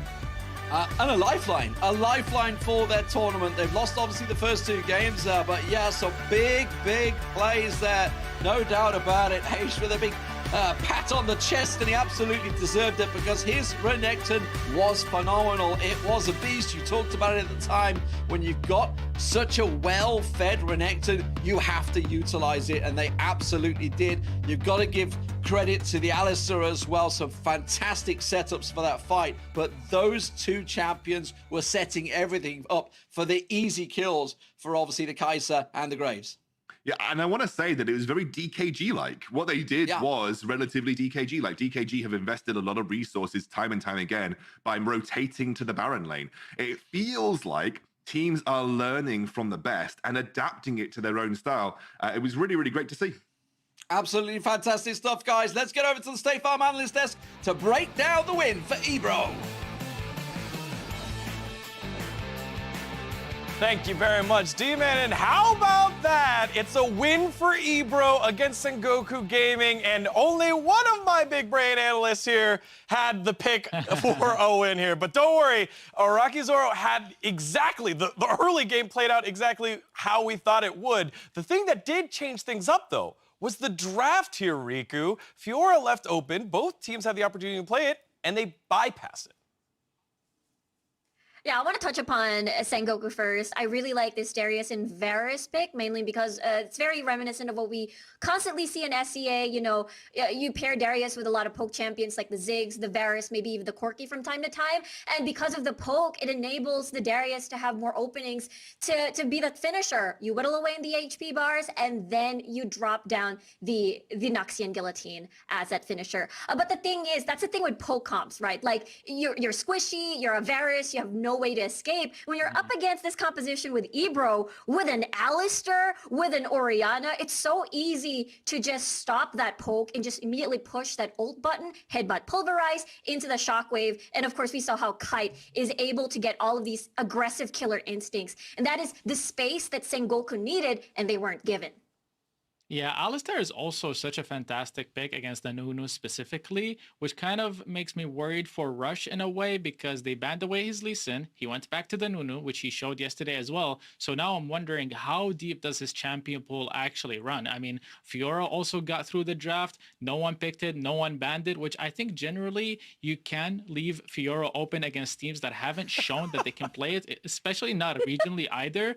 So at this point, is it a Machi champion pool issue for Sengoku Gaming in particular, or is it just like everyone in this series who cannot play Fiora and is going to keep getting through? Yeah, I love that question there, just because we saw Rush on Lee Sin is one of the best players in the tournament. We highlighted 4 of them earlier. If we could have slapped on number 5, probably would have been Rush with his play earlier as we take a look at the highlights from game number 1 here. Yeah, I mean, as expected, fight, but it was EBRO this time around was setting up the stage, was forcing fights that Sengoku Gaming weren't prepared for. And at that point, you know, we saw a little bit of switch up from Sengoku, which was, you know, instead of Dejiwo having to go towards the mid lane to set up kills for Hot, it was a little bit different this time in approach. And EBRO definitely saw that opportunity to go towards topside. Now, Araki, this played out specifically to something that you said earlier with the side lane dives that were coming on in. And, you know, we had that very methodical 6 minutes, I would say, you know, the dive on the bottom side of the map. Can you break it down for me one more time? Yeah, it's the blueprint that we broke down earlier that the more favored teams of the tournament have shown. It seems like the other teams are adapting to it and learning from it. The details in the play where Nunu did push up mid lane, allowing Ahri to come down with Sengoku Gaming to execute this dive was very important because it allowed them to pick up the kill. It also was a little bit of a mistake on EBRO Gaming's side, not backing away from the tower, but they did go for the same play on the opposite side.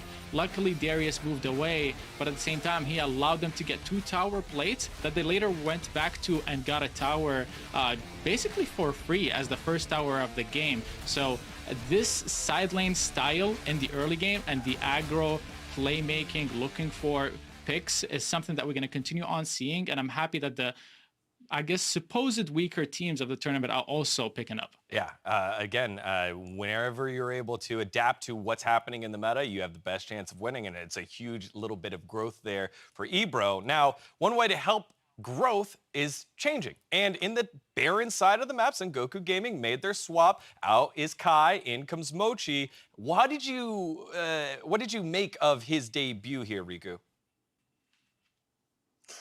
Honestly, we didn't really get to see as much just because of what Iraqi has mentioned. It seems EBRO was able to focus and get Hash so way ahead on the Renekton, and he became such an incredible monster. And we talked about the poke from the Varus. The Varus poke would be able to set up for those low HP bars for, Mochi to be able to get those finishers, but we didn't get to see that happen because of the constant aggression coming from Jasly. Well, you saw the spirits of the players when we went to the player cam. All of them, thumbs up. Big smiles here by the Sengoku Gaming squad. They are the first team to drop a game against EBRO, but they still have the opportunity to bounce back in this best-of-3 series, Araki. Yeah, I do want to highlight the fact that EBRO Gaming looks like a completely different team from yesterday to today. I mean, we did see in the clip earlier where the player was saying we're going to focus on ourselves more than the rest of the teams. And it's something that as a player, you can fall to if you worry about the others too much. You forget what actually makes you, the things that got you this far in the first place. So EBRO maybe going back to their fundamentals, the things that work for them in the first place, and are showing up big. You know, anytime we get international competition, it means so much because you've got the weight of your whole region, region on your back, and you got to see exactly how much that meant to EBRO's coach as we take a look at that one coach cam.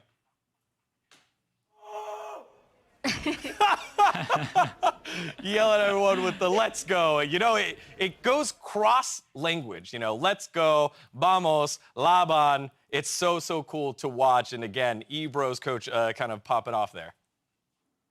Yeah, I mean, I have to say, I can completely understand his excitement. This is game 1. If they win the series, the group is completely blown wide open. Who at that point would make it out is completely lost on us and is going to have to wait and see until the rest of the days play out. But I do enjoy watching EBRO step up and definitely giving the other teams a hard time. All right, well, after that upset win, it was an emotional win. Will they be able to do it again? Let's find out. EBRO and Sengoku, game number 2 with D-Man and X-Scoundrel. Yeah, welcome back, ladies and gentlemen. Huge smiles on the face of EBRO. You love to see it. They know what it means to them.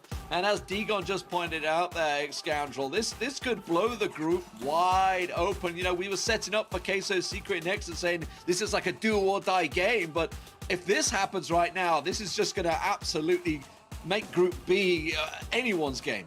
Yeah, absolutely. You're no longer looking at a dead set out team in this group. It's going to be very interesting to see if EBRO can pick up this win. Sengoku, though, as we said, I just think their draft was too reliant on a specific part of the game. I think they unfortunately failed to capitalize on the first set of objectives. And if you don't capitalize on the first set of objectives, then that draft very quickly falls apart, because you need, when you're playing an RE especially, you do need to be the ones that can be proactive and set the pace of the game. You should be looking to set deep vision, get picks as much as possible, utilize the Varus as much as possible. Like, his ult's on like a bloody 20-second cooldown. It's not that low, but it feels that low. Varus's cooldown is, his ult is very, very low. So, I think in general, Sengoku just need to maybe readjust the draft slightly if they're not confident in taking EBRO on in fights, those first objectives. Just give them some late game contingency. Just add something in that's going to be able to deal with these kind of more front to back team fight style that we see coming out from EBRO. Well, I did mention I felt the Riven ban was a bit of a waste. The Sengoku have gone with it once again here against EBRO. I really do not think that is something EBRO would be looking to play. Like, they are quite happy with the Renekton, with the Darius. That's where they're looking to go to. So I feel that is a bit of a wasted ban coming through for them. They could certainly look towards maybe a jungler or something like that. But they do have the first pick this time around. Standard bans as well so far with the Lee Sin and Camille along with that center as well. Yeah, very standard so far. The Ribbon coming through once more. We'll see the Olaf ban here by Sengoku. That was a double blue side ban. It was EBRO that banned it previously. We'll see what the final ban of the Goody Ziggs. I like that, yeah. Yeah, Ziggs is definitely something that hurt a lot throughout sort of day one. Renekton is going to get picked in, which means I reckon Hay should probably be taking the Darius. I think he's quite happy to work into that one. We saw a similar type of deal against Queso, actually. They both sort of traded those top laners. Didn't work out so well for Hay in that game, but that was mainly down to Acolyte. The Alistair being locked in, that was a key champion for Jastly in the last game. I like it, and the Fiora slipping through. Well, that was something that was open previously, and no one decided to opt into it. They are... I mean, obviously, we have seen Fiora flex between jungle and in Baron lane, but with the way that Heish played previously, maybe that's going to be a Baron lane pick. But it looks like Sengoku Gaming are just copying EBRO's draft from last time around. They're going to go with the Graves Orianna here. I mean, they're even picking them in the right spots, which is nice for us. And, you know, the observers don't need to switch around. So thank you very much for keeping them in there. But, of course, unfortunately, they don't have the Alistair available that obviously has been picked up. Now, what's Tix and Kite thinking about here? Big smile on Justin's face. He's so happy that he's got his Alistair again. The Corki available and picked. That actually may well be for Tix. I don't think Kite's going to take it. Maybe we'll see him go back to that Kai'Sa. Varus is available as well. You know, there's a lot of options that could work well with this combo.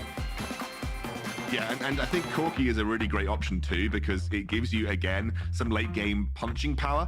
Corki scales really well as a magic damage carry, although he obviously, a lot of people traditionally think he's an AD carry. 80% of all the damage that Corki does is magic damage.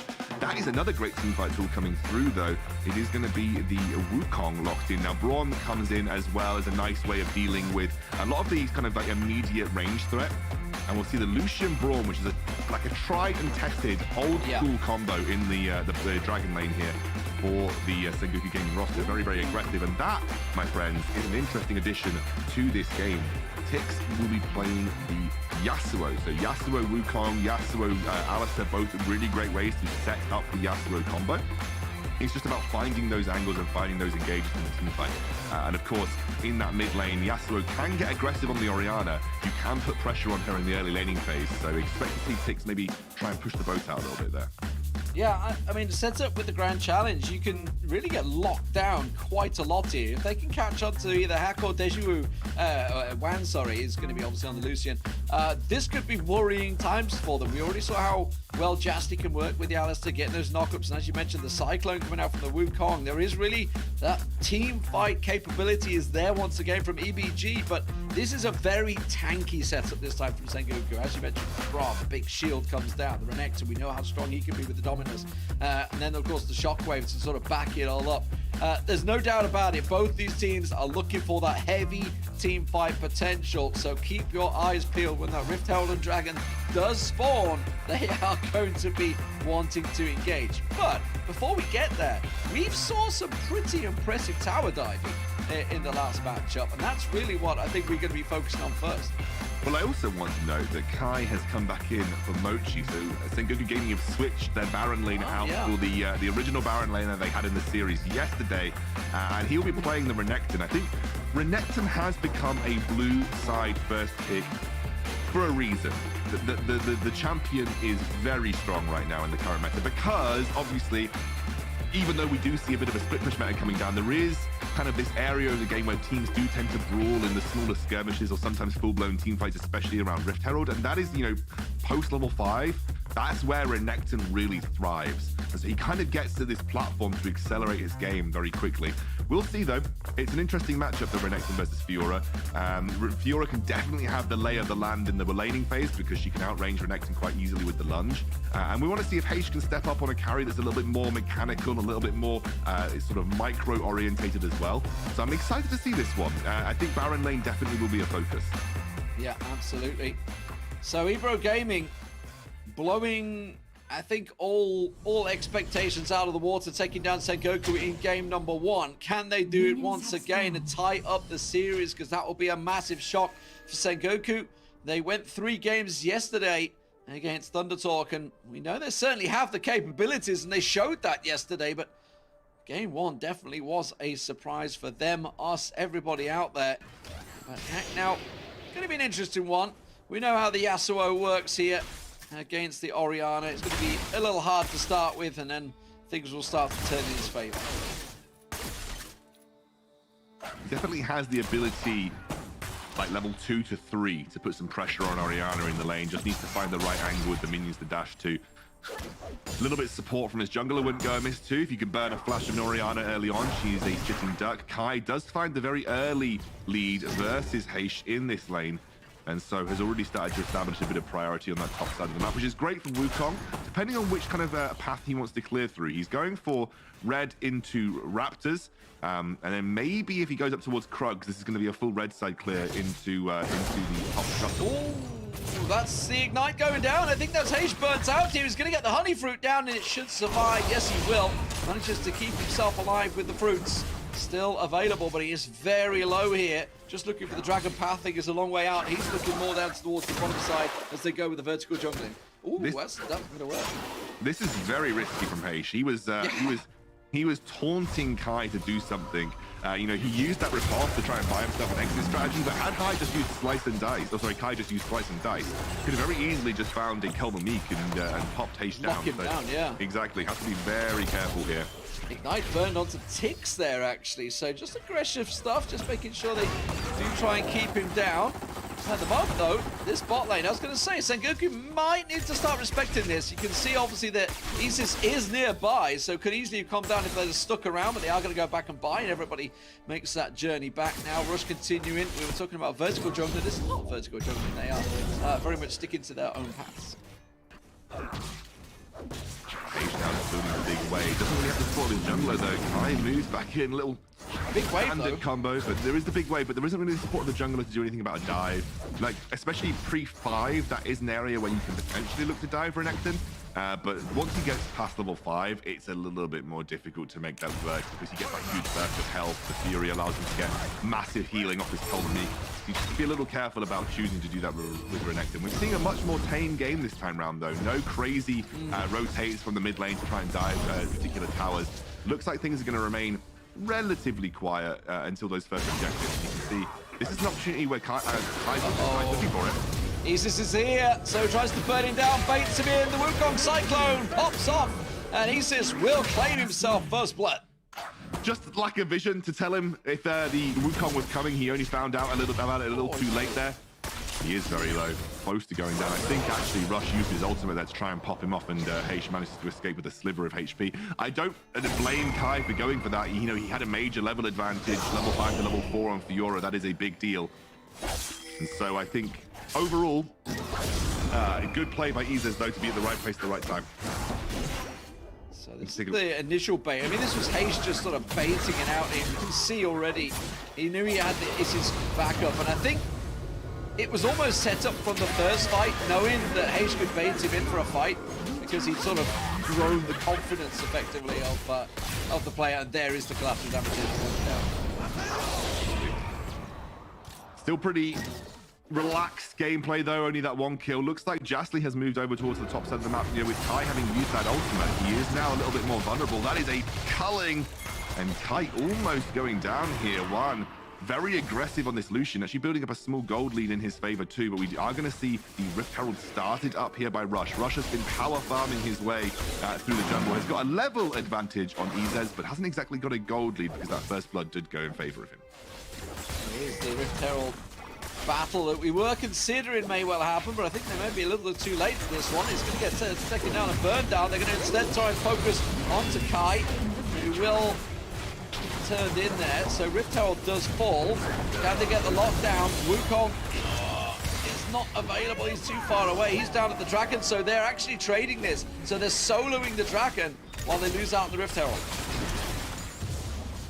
Or at least he's trying. Yeah, well, Rift Herald's going to take the top tower, the first tower of the game as well, which is a great start for Sengoku. Gets a lot of gold in the Renekton's pockets. We know how powerful the Renekton can be in this situation. But it is the Dragon, so you do trade objectives cross-map, but losing out first tower of the game is a decent gold injection in favor of Sengoku, and so they'll be pretty happy with the outcome here. Yeah, and really had no pressure on any of the towers so far. You can see barely scratched at all, if anything, for EBG at the moment. So a lot of work for them to do here. Sengoku looking good in the early openings, and that's what's given that gold advantage now. Speaking of which, actually, Kite has rotated up towards the Baron lane, so he is starting to get a little bit of that damage down, taking it down to about half health as Kai returns there, which is going to offset these lanes for a few moments as the Lucian sticks around down the bottom. Page has now rotated down towards the bot side as well. EBRO Gaming looking to... Straight over the wall, though. Yeah, they know they're all there. That's a the still caught out, though. The Cyclone comes in, but it's only the Braum that they're locking up, who has that huge shield set up and waiting. They're a tower deep, and maybe this is a little too far for them to go. Isis will get taken down. They will get the one for it, but I don't think Fiora's going to get a great deal from this one, and Heish finds himself in all sorts of hot water, and it's a 2-for-1 in the end, going for Sengoku. Very telegraphed, in all honesty, from EBRO. Like, I like the idea, but as you mentioned, they'd walk straight over wards, and actually Sengoku was set up for it. What a great shockwave from Hack as well. Completely nullified the engage, and you can just see this is a little after. That shockwave there was beautiful. This was a little after the engage came through from EZ, but a disjointed between him and Tig. He wanted to set up a big Wukong ult to allow that last breath to come through. It just didn't quite happen. Sengoku Gaming are reacting to the punches from EBRO really well here, and that is a good omen for them, because they have that Orianna, who's such a powerful teamfight tool. As this game progresses, those shockwaves can be completely game-changing when you're trying to look for those engages off the back of the Wukong and the Alex. This is a Tix on the Yasuo that has got a pentakill before in the qualification semi-finals to get here. So we know he certainly has that capabilities, but not quite on the same page. We were talking about it in game one. They are going to collapse onto the middle turret here, but it's a 3v4, not a great time to collapse. Immediately the Kai goes in. That is a great dominance and an absolute brilliant kill the Meek, stunning them out under the turret, catching them napping. Again, Sengoku just one step ahead of EBRO right now as well. EBRO trying their best to get some kind of global gold in their back pocket, grouping up, obviously realizing how important those turret plates are for just getting some gold acceleration, but they're not able to make it happen. Sengoku are much better at sort of reading the map state and understanding where they need to be right now. This is a great resurgence from them, given how that first game went. They have very effectively dealt with the threat of Heish this game. They've kind of kept him under wraps by having Kai back in on the Renekton. Even though Kai has not exactly done well in terms of scoreline, he's ahead in gold, and he's kept Heish under wraps, which is the most important thing with a Fiora. And again, I gotta say, I think Sengoku have just read what EBRO have wanted to do at every step, and they've been there to counter it. Yeah, and unlike the first game where EBRO had just like a little whisper of help from someone, there's absolutely not a single lane that's ahead right now.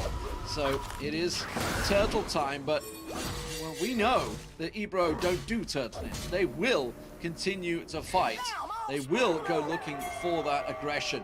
Rift Herald is going to be where they focus their target, though, which actually could work out. They know it's going to be up 20 seconds before the Dragon, so they took the Dragon themselves. Rush comes down, shows himself. Now, EBRO don't have the numbers at the moment. They are collapsing. There's two down on the river as well that are also engaging, so this is a two-way fight at the moment. They look for Rush. Rush goes under the turret. They will get him down and out, but what's that cost them in the end down the side there? Meanwhile, down the bot lane, there's also a fight going on, so all three channels at the moment. Heish taking Kai down to nothingness. Now, it looks like he's coming out on top in that fight versus the Renekton. That is interesting. That is really good omens for EBRO, because you want to have a side lane threat that can do that. You want to have a side lane threat that can take the 1v1s effectively. And so Heish, just with that Triforce spike, very cleanly dealing with that Renekton on the bottom side of the map. Great play from Tix as well. I realized that Rush was the absolute key target off the back of that Rift Herald fight. You take out the jungle, you make it much less likely that Sengoku Gaming are going to want to contest that objective. And that was a really nice piece of Yasuo play as well. Picked up that Proto Belt enchant, obviously, so he's able to just use that to accelerate those knockups. And they don't quite reset in time, though. So they didn't reset in time here, and that's allowed Rush to get the objective. Oh, there's a 5-man collapse! Here they come, Justy going down. Everybody from Sengoku in the right place at the right time. Dragon spawning as well. And they're going to be going down to pick that up as well. They're going to see, who's that? Just one person backing. No, okay, they didn't say. The missed call there. I was going to say, bad time to back if that's what they're doing. Did they put Deju off guard briefly there? They could catch out the pit. The Cyclone in the pit is dangerous, but that is a Cyclone that is just going to get locked down. It did absolutely nothing. And that has to be a disengage for EBRO. Yeah, I think they were just desperate to try and get something on this Infernal Drake, maybe looking for a potential steal.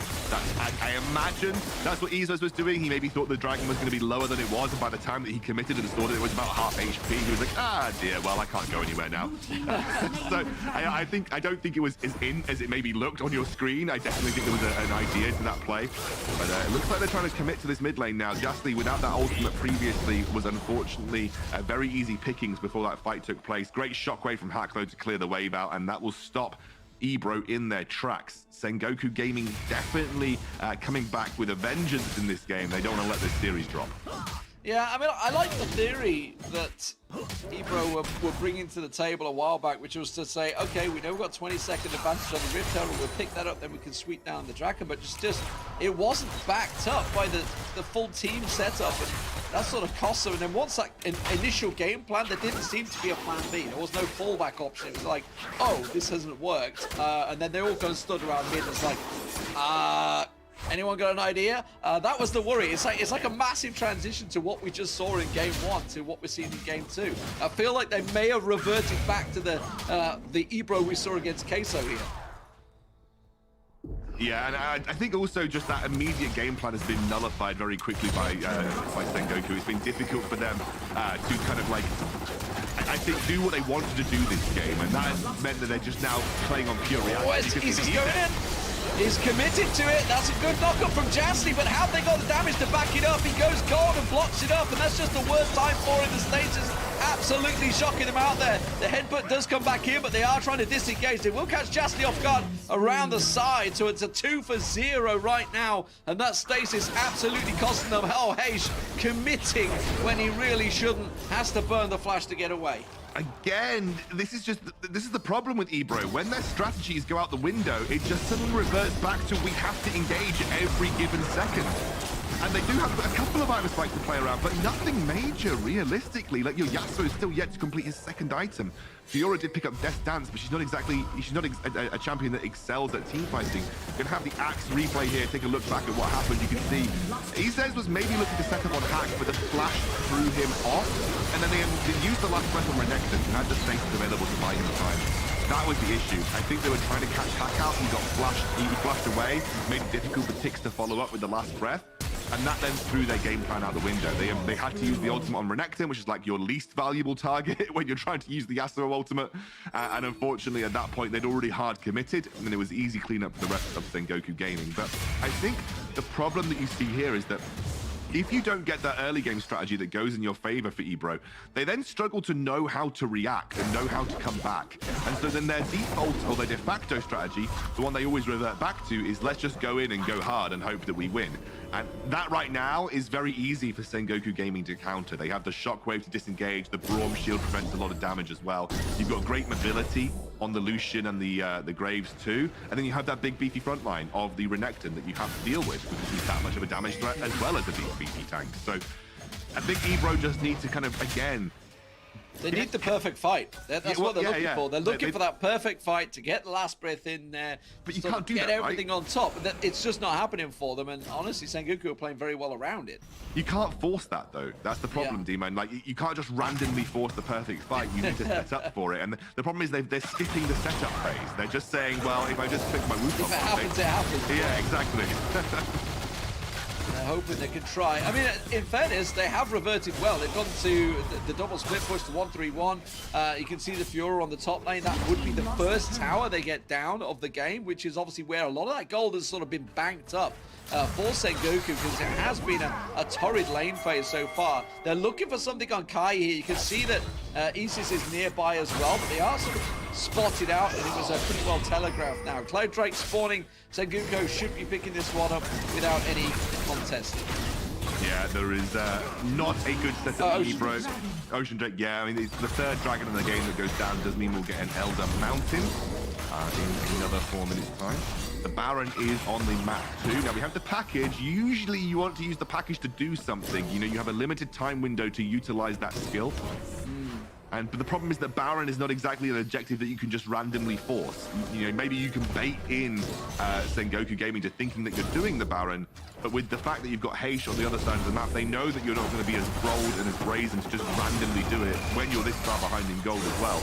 Yeah, I mean, and also look at the gold. I mean, it is predominantly Rush versus Isis. That is the gold advantage difference there. I mean, it's about 4.5k just on the jungler alone. So that in itself is actually not bad for EBRO, you know, with the fact that they are actually relatively within 1,000 gold. We're seeing here how that can work out against Rush. So Haste with a close chance there. He is going to go down, but they're going for Baron here while that fight happens down the bottom. This is going to try and be a Rush Baron. I don't think they've got quick enough to do it here. They've got to focus on Kai. They've got to try and keep him out there. Hack is there, but the rest of Sengoku coming in. It's going to be a real risky time. They've got to get the kills in. It's not happening for EBRO, and this will be a misplay in the end. Sengoku were quick enough. The big dominance of Kai comes through, gets headbutted away, but there's no follow-up damage, and EBRO will get wiped out.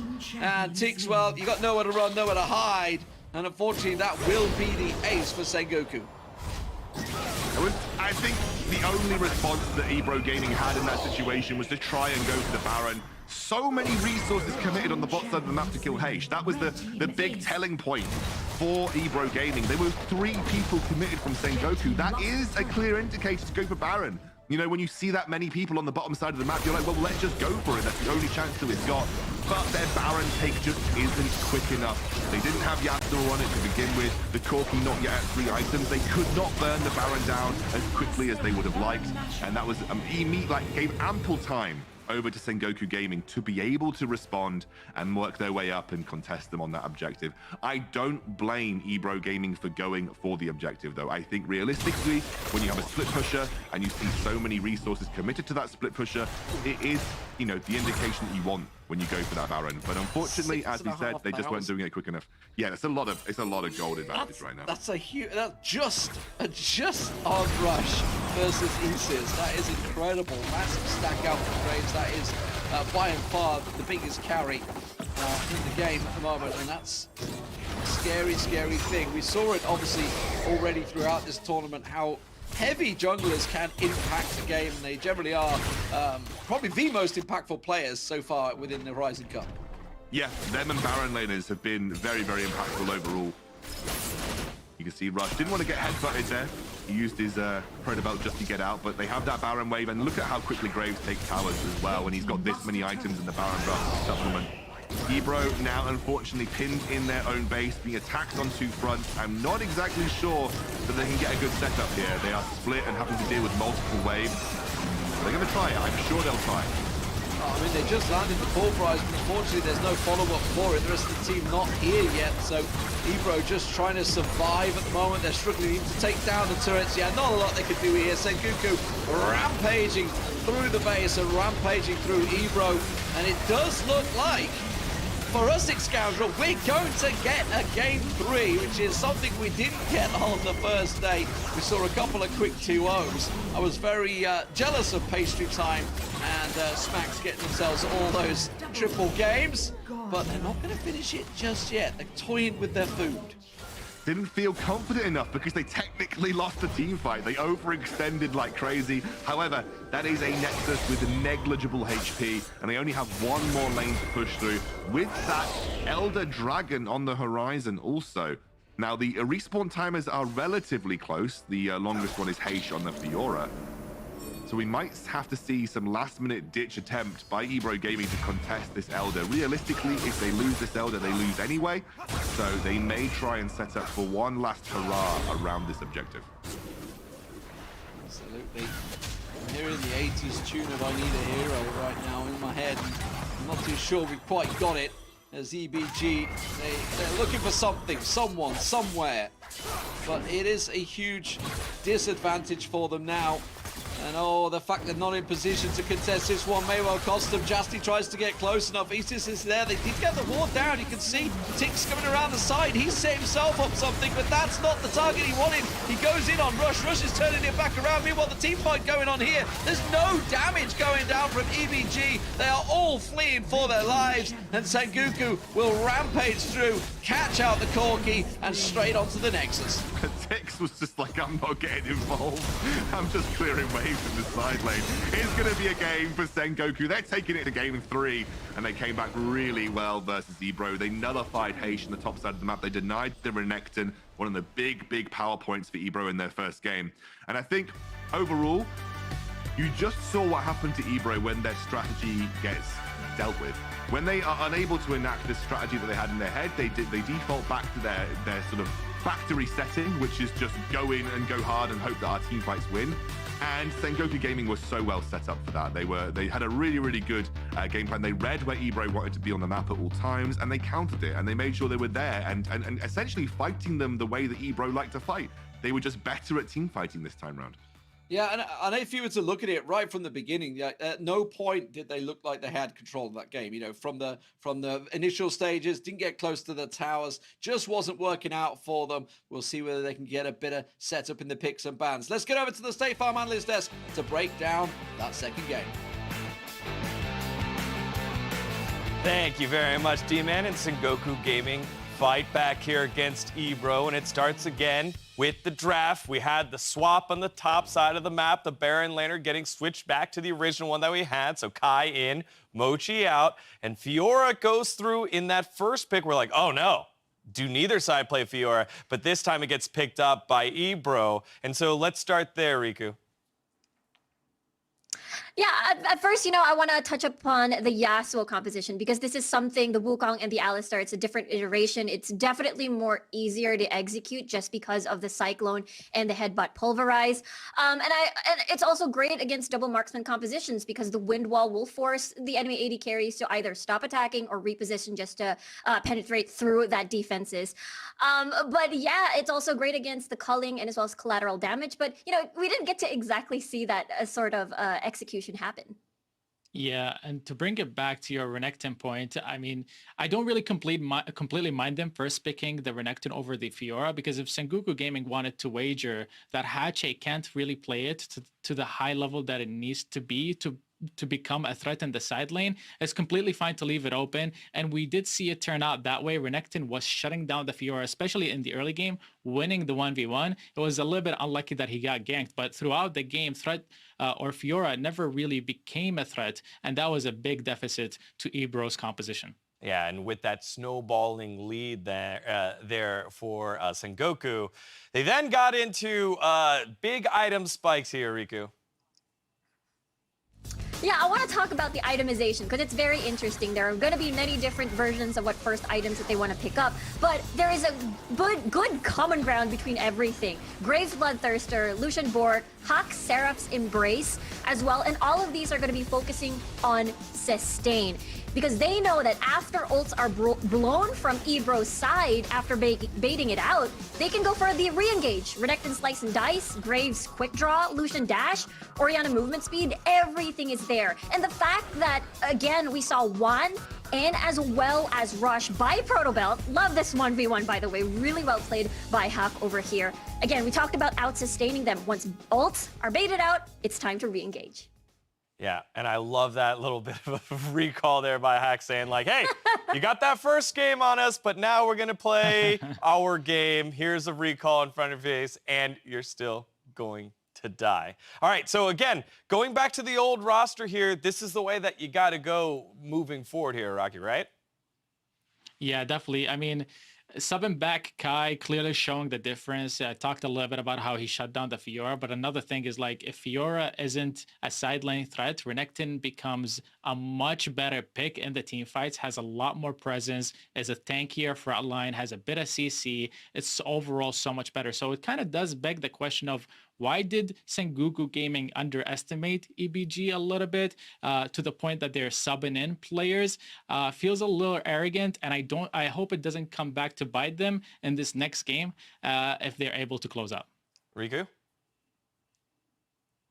Yeah, I think, Kai's performance has been very solid. It has been very apparent back in the Japan Cup Grand Finale. And it's so nice to see him, back on this stage and, on this Renekton pick being very, very solid when it comes to the team fights.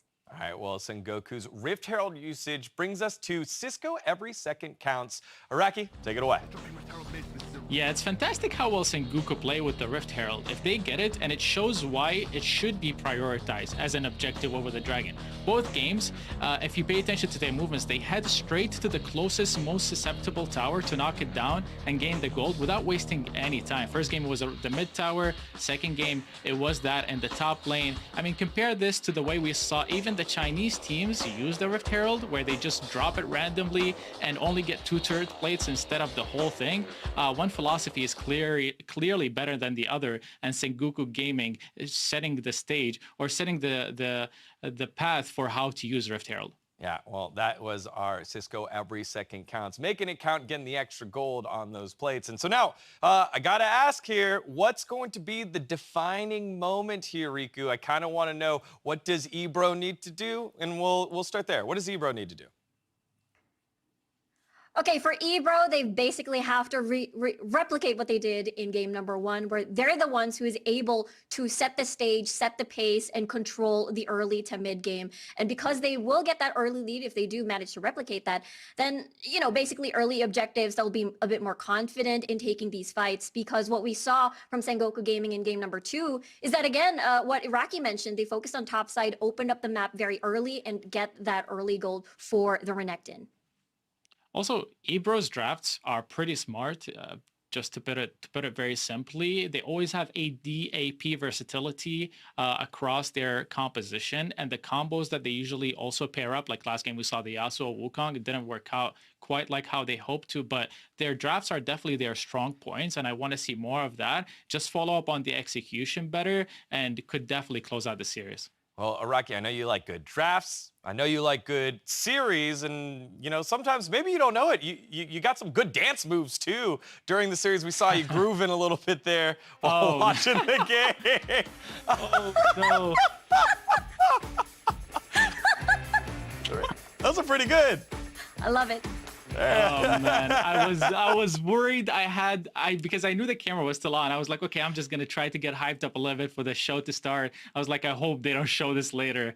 I should have been a little bit more careful. All good, man. Well, it's time to get us back into the series, y'all. It's been a great one. Who's gonna win? Let's find out with D-Man and Scoundrel. You've got to be careful who's watching, that's for sure, Scoundrel. We've got to be careful who we're doing our dance moves in the background. Yeah, I love it, though. I love it. I like the dance moves. Iraqi's got some rhythm, man. He knows what he's doing. He's got the flow going, pumping himself up. We all have our own little routines to get going, but here is a team that needs to get going. EBRO, they look fantastic in game 1, but absolutely withered away to Sengoku in game 2. And I do feel this pick and ban phase could be crucial. I think so, absolutely. Renekton clearly a power pick for both teams. I would not be surprised to see that in the bans, especially if you're red side. I think the blue side first pick Renekton has proved pretty pivotal in both games so far. And I think, given that it is side selection, I believe, for EBRO Gaming, they may have now opted to go back onto that blue side for the hopes of picking up that particular champion. But I think if you're Sengoku, you adapt your strategy here. And Renekton has very few counters. It's quite difficult to deal with. And so I wouldn't be amiss to seeing that one get banned away. No, absolutely not. So let's see if they change it around.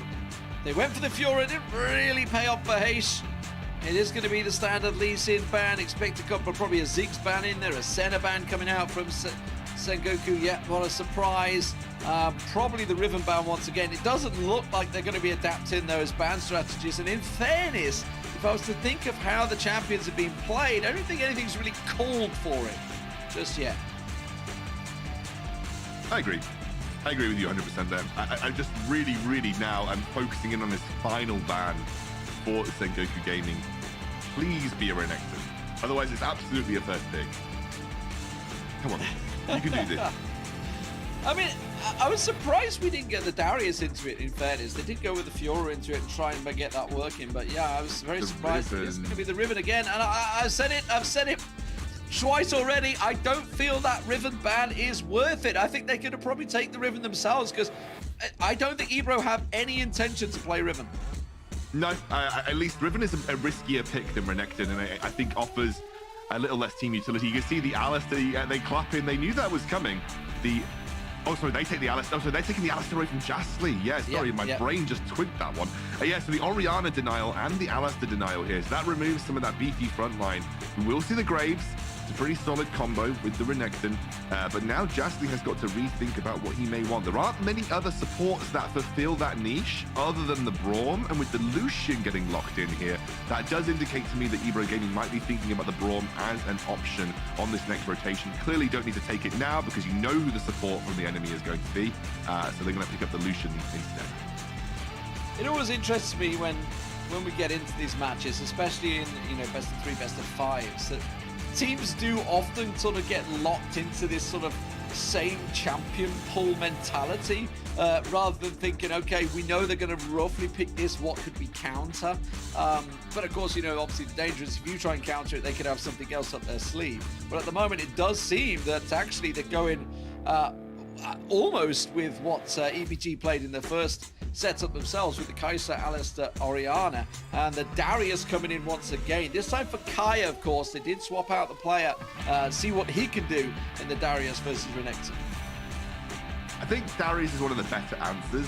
Darius is a very good tool at just cutting through beefy front lines, because obviously that true damage is going to deal that damage no matter what. And so Darius is very good at cutting through tanks, right? He builds up those stacks, and you're always going to have that ability to deal a huge chunk of damage to the front line, making it more difficult for you to action as a Renekton. So I think Darius is usually one of the best competitive answers to Renekton in the Baron lane. But that is going to be Tix playing the Twisted Fate now. So this is very Dakun Gaming-like. Expect some pressure on the top side of the map. Expect both Tix and Izez to head up towards Haitia's lane and essentially look for those tower dives once more. The Nunu comes through for Rush here, but I think if you're Kai, you're going to have a lot of solid vision control. And if I were Rush, I would be hanging around that top side of the map, because if you're there to help the Darius, especially if you're level 5 by the time that dive comes through, you should be able to help counteract that and prevent Haitian from snowballing out of control.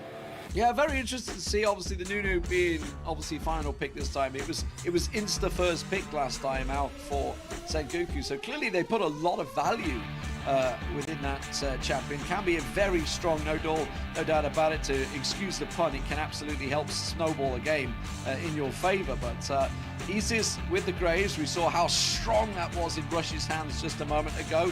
Let's see if he can back that up. It worked out well for him in game number 1. And obviously, as you mentioned, with Tix being on Twisted Fate, we do expect him to be backing up those fights.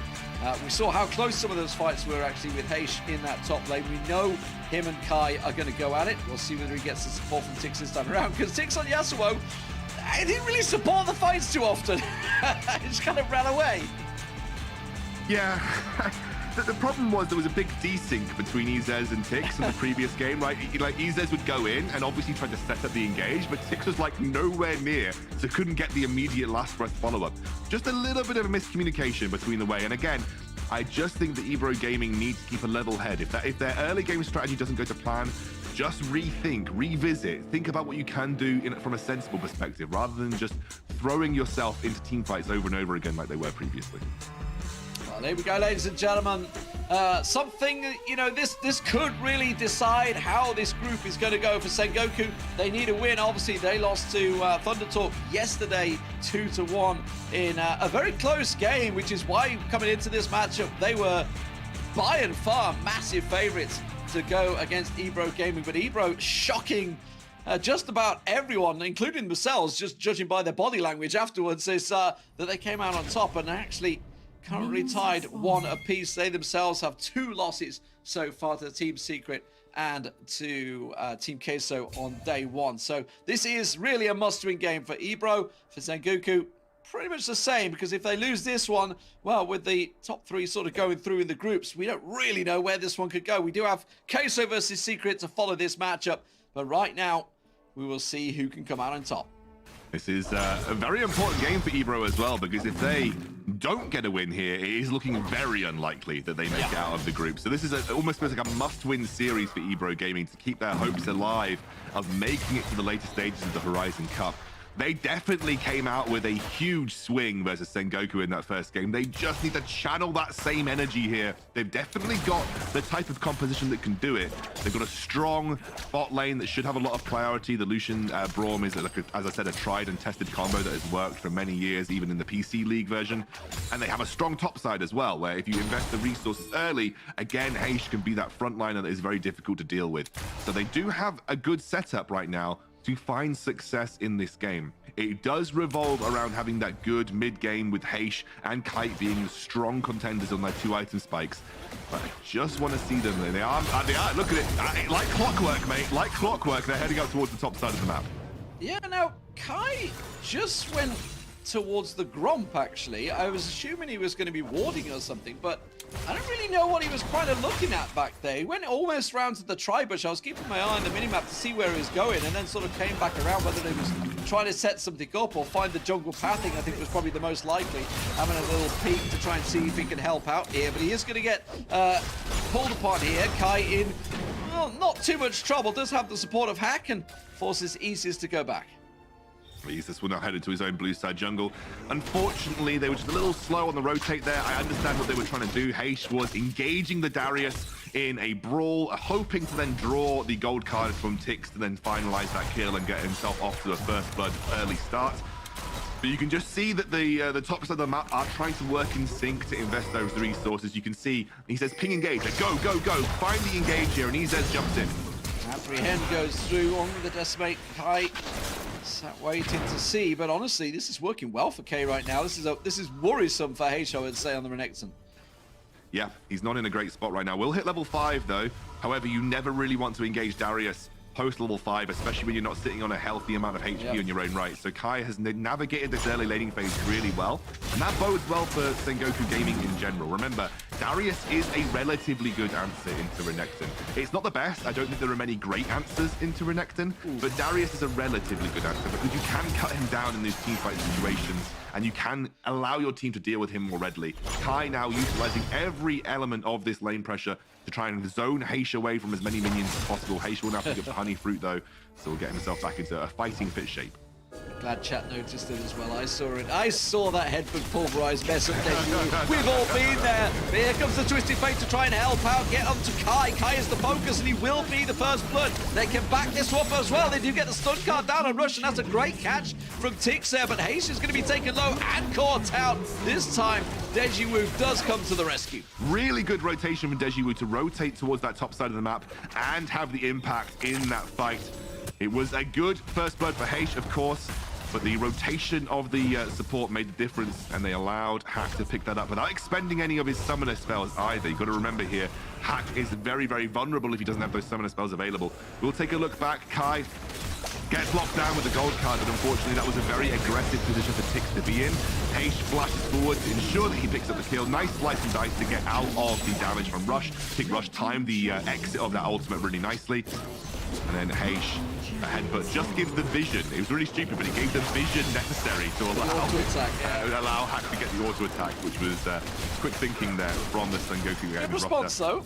Good response here. Just quickly get the dragon, get in. It's a good dragon to have the Infernal. They're going to be happy with that. Of where the Rift Herald, and Rift Herald still hasn't been started off, has it? Yes, it is. It's just Nunu going to take that one down. Is anybody going to challenge him? Oh, Isis having to burn the flash to get away. But you'll take your flash for an Infernal. That is a relatively good trade. As you said, in EBRO, they are up in gold right now. Not much, but they are up in gold. Now, they lose out on the Rift Herald, which of course means they have to be a little careful about where they position on the map now. because if they leave any of those lanes open, it could be first turret of the game. Easy take for Sengoku Gaming. But this is a slow and steady start for both teams. Not only is this important for EBRO, it is also important for Sengoku. They have yet to get a series win. They've obviously played less series than EBRO Gaming, but they do want to pick up the wins where they can. This should, by their own estimations, be a series that they were favored in, and they will want to pick up this win to ensure they're off to a good start and hopefully get themselves out of this group. Oh, this has been so well tracked, but oh no, Dejiwoo! I got a feeling he's not that well practiced on Alisson because he just messed up his combo once again, and Sengoku immediately had to back out of that one. They were trying to set a bot lane tower dive. They had the minion wave to work with, but again, EBRO just reading it as best they can. Rush across the map as much as possible here. Is going to zone Kite away from this mid lane tower and then drop the Rift Tail. That was a really nice play, but the culling comes out immediately. And immediately Tinks comes in as well, and the problem is with a Lucian, with a Twisted Fate, you do have really good wave clear, and they do manage to keep that tower alive, back to gold there. Meanwhile, Wan down the south side is getting a lot of work done on the turret. Very close to taking that one down. Two towers, almost a few basic attacks from crumbling in both mid and bot right now. Well, the Apprehend comes in, the Decimate to follow through is going to get caught out there. A lot committed for EBG there. They are going to give up the mid turret. I was going to say, if they're going to back away so heavily, that mid turret will go. They're going to leave the Lucian there. Rush taking a few too many tower hits there, but it would just be an exterminate if it was the case.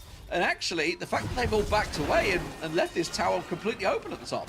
Well, it's going to be a bit of a race here between EZ and Heish. They are trying to take first tower of the game, but there is not a minion wave. 4-1 to work with right now, and that's actually going to be first tower of the game going in favor of EBRO Gaming. So even though they lose the Rift Tower, they get the coveted first tower prize. And that is, again, I think, I would say a very ballsy apprehend from Kai. Yeah. It's a good response from Rush to pick up the Six. Gold card, gonna get the stun. Is the tower? No, the tower is on Rush. That was the replay. That's what we saw. That's the replay. I thought he had it. I thought he had him on the spinning step. I thought you were like halfway through. Did you realize that was a replay? And you were like, I saw the replay, but I wondered why Rush was taking so many tower hits when we switched to it before. But there we go.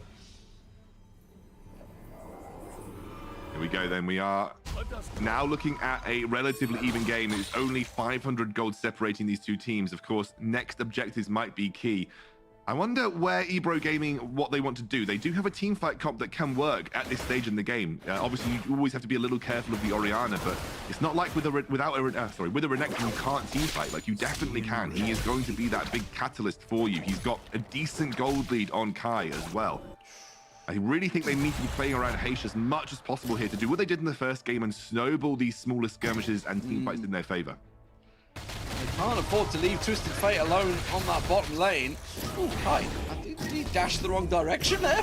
It was like a little dash forward. They are going to put the pressure on that bottom line turret. They are going to try and catch out. It's just the Braum, though, can put his unbreakable will up, the shield going up there. And Dejiwoo with the biggest snowball in the world. It's Jaslyn he's going for. Really well duped there, just running around in circles, gets the Glacial Fisher down. Now the culling is available as well. They can get the damage down. I'll tell you what, it's a really good cover for the carries at the moment. This is worrying for Sengoku.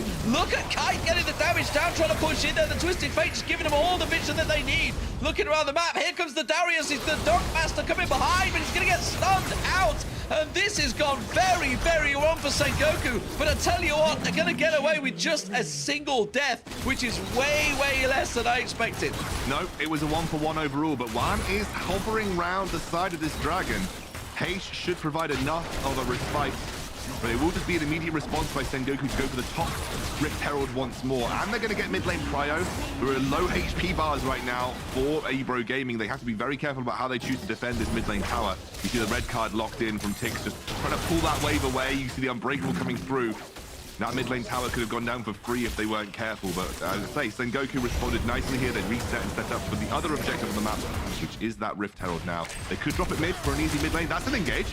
Yeah, double flash pulverize in the end after the headbutt pulverize combo didn't work. I saw that, don't worry. I gotta point it out because you know we've all been there, right? We've all messed up. We're not quite tapping quick enough.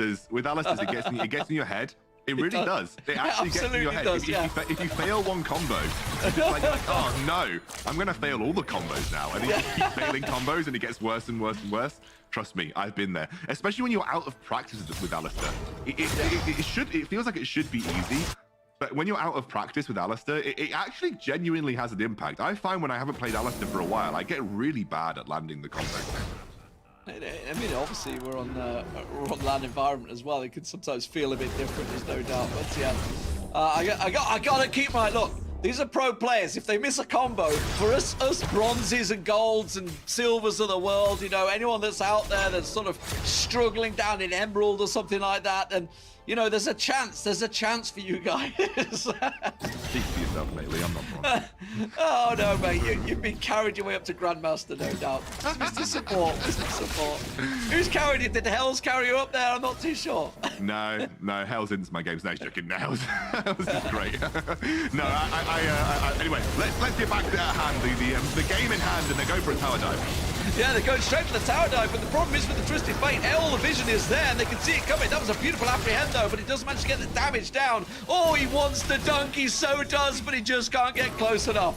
It was a great shockwave from Hack as well. Really turned that fight on its head. It was a 5 versus 4, by the way. Has Wan overextended, forced to flash away here? You can see that Heish may be looking for the flash. It's coming up just now. Oh, Hack's red as well. Tick sees him coming, gets the stun card down. In comes Isis, gets the flash and forces the flash away. In comes the snowball from Rush, and they're going to try and turn this fight back around, and it may well be the case here. They've committed, and at last we see the dunk come down. But at the same time, they are getting pummeled in the mid, and Kite getting a lot of damage down to the turret. And this is an objective game. It's not about the kills. The kills help, but it's all about the objectives, and that Rift Herald did nothing. It really didn't do anything at all. I think Rush dropped it down as a distraction, maybe. It's a 1-for-1 overall, but EBRO still in the lead right now. Need to make that very clear. 2,500 gold doesn't mean a huge amount at 11 minutes into the game. You can see that Kai and Deji Wu just trying to push down on this mid lane tower. And Kite was so very close to picking that up. It looks like Heish doesn't want to contest this by himself. Even though they have the vision control to support a anti-dive situation, they will lose that top lane tier 1. A much more even game this time around, but I gotta flag up the fact that Heish is starting to pull away, and that's a problem, I would say, because we saw how strong he can be once he gets that Renekton into that power spike moment, and well, Kai has been relatively absent so far. That's the first real sort of dunk assist that we've seen from him in the majority of this game, but EBRO, they are happy to fight right now, and I'm not too sure if Sengoku are quite ready.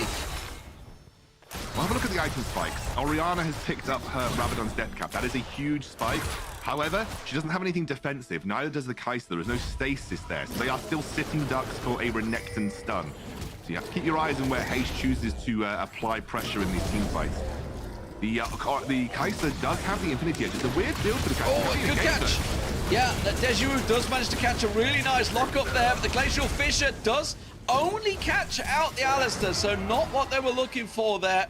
Rush managed to sidestep, and with quite a few things burnt, certainly engage and disengage, it's Sengoku that wants to go for this once again, just tossing the snowball in there. A little catch onto the Renekton. Don't think they're too worried about that. They do manage to headbutt, pulverize, just knock him away. Heish not involved in this fight, it's the Dragon Spawns. They are starting to struggle to deal with Hack. Hack is providing so much zoning potential. He's keeping them at distance. Oh, he gets pulled in. Oh, he hasn't got the dominance to pull out here, and it gets turned around, and that is a very quick dunk coming out from Kai this time around, dealing with Heish. And you can see Jastly has to run away from this one. They're being kited left and right, but have they got the damage dealers down? Kai gets away with nothing at the moment. Kai trying to get the damage down, but there's no tanky front line for him to fall back on. The tower's going to crumble, and Kai has to respect this and back away. There's a real problem. There's a real gap in the EBRO gaming lineup, and that is there isn't any consistent engage. It is so difficult to find a proper engage versus an Orianna right now, and Hack is running amok on the front line. Overextends just a little bit around the Baron right now. Glacial Fisher's available in just a few seconds. If he can just delay and stay alive, Jastly, he will be able to turn it around, but no, down he goes. The Baron will fall, and it is going to be Sengoku that pick it up, and they continue to get kill after kill of Ezis just overcommits. Yeah, this is now a big win for Sengoku Gaming. 2 major objectives on the trot. They're going to try and catch out Heish as well. And this game is in danger of slipping away very quickly for EBRO here. It was a tight fight up until that one moment, and Sengoku have capitalized on it so pivotally. They're going to get back and going to get the Dragon down with that Baron play. This is going to work out so well in their favor. The lanes are in their favor as well at the moment in terms of pushing. They can just buff them all up, and away they go. And they're still looking for more. They're going to go in. They catch on to Tix. Tix is going to be able to get away with this one. Yeah, he'll be able to get away. He's got a bit of extra movement speed in the form of that Lich Bane, so just walks his way out of the Alistair engage. But I think I've got to praise Hack here for his itemization. Like the very early Rabadons, you don't usually see as many Orianas go for second item Rabadons, but it gives you that power. It gives you that punch that allows you to sort of zone and deal damage before team fights even take place. And because there isn't the kind of like this Alistair, you know, you're this kind of like push the button and engage whenever we want, they're struggling to find the right opportunity. The best form of engage this team has is a slice and dice into flash stun from Heish. But that, of course, is completely gated by flash cooldown. The other way is maybe a Glacial Fissure, but it's so easy to play around that I think it's really, really much a struggle right now for EBRO Gaming.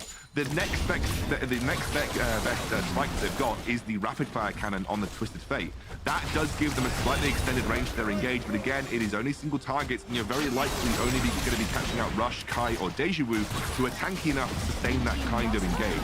I think that this Orianna has helped create the space necessary to allow something else. They allowed SG to essentially zone away the engages from EBRO Gaming whenever they're trying to look for them.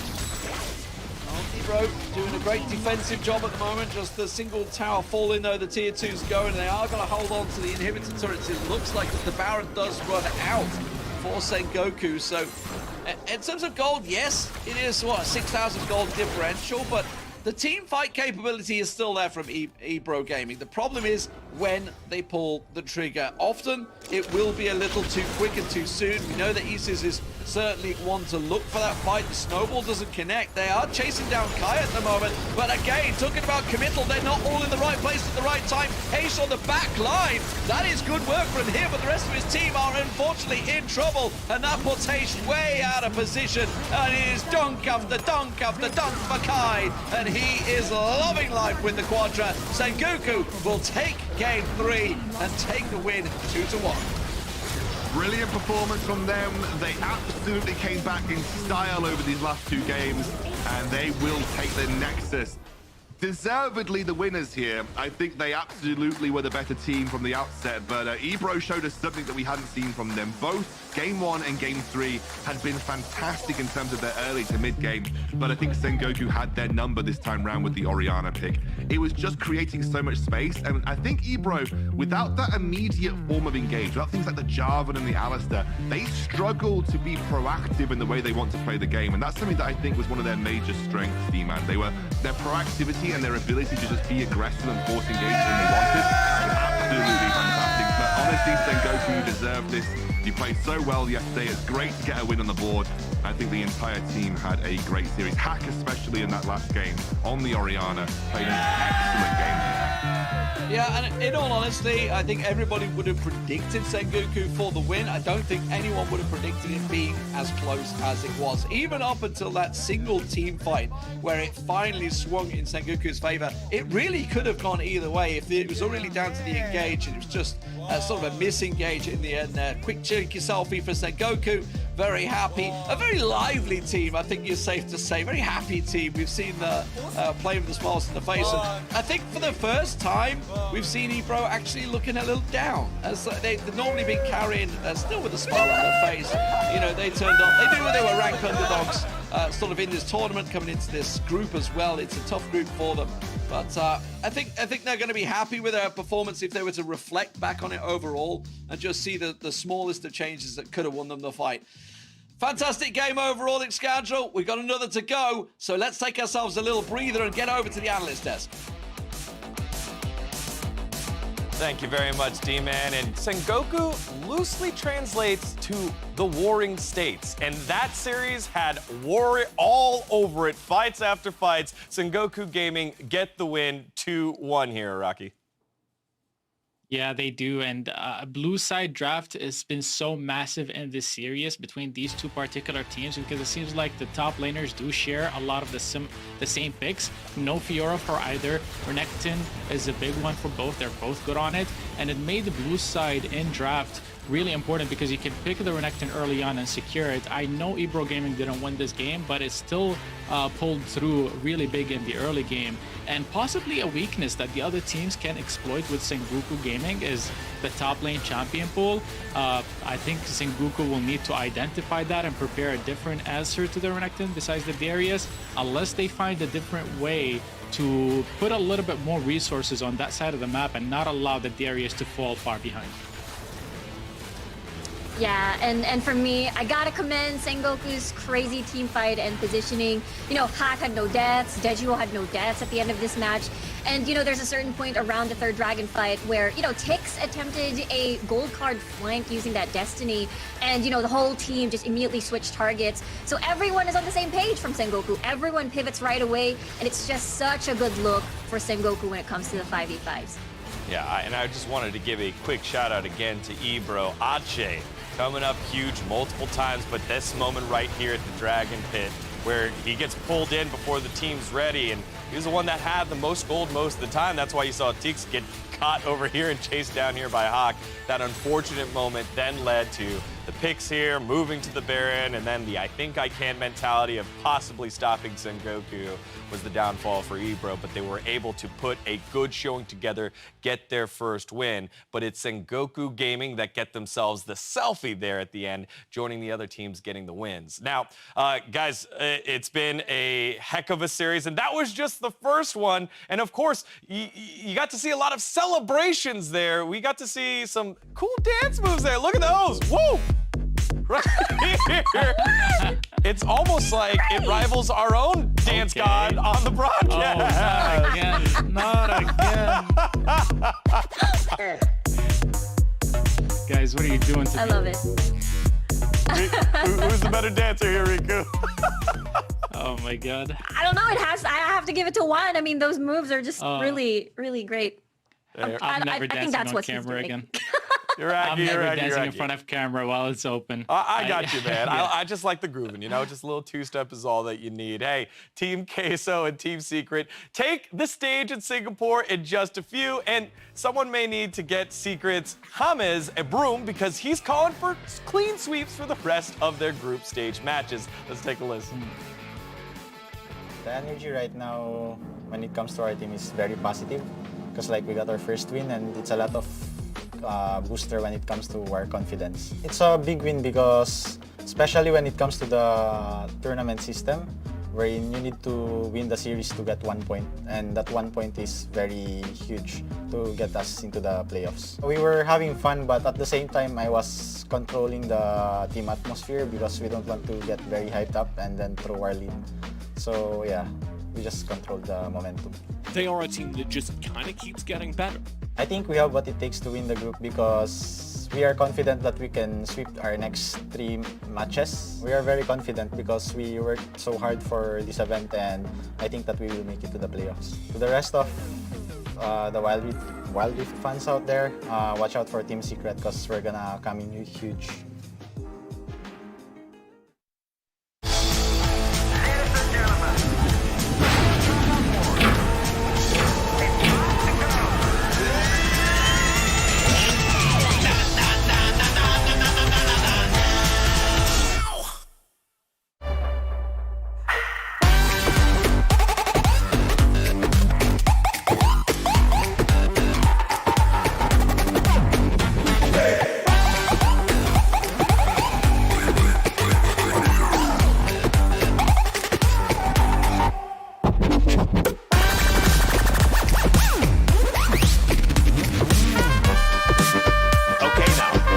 From the beginning.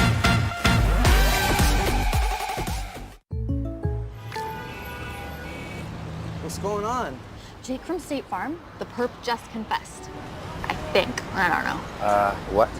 Oh, can't afford streaming anymore, so here we are. Oh, don't give up what you love.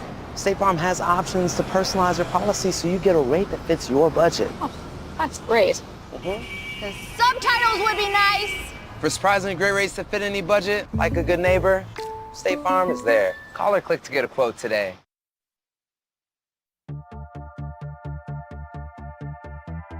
Lights, camera, action.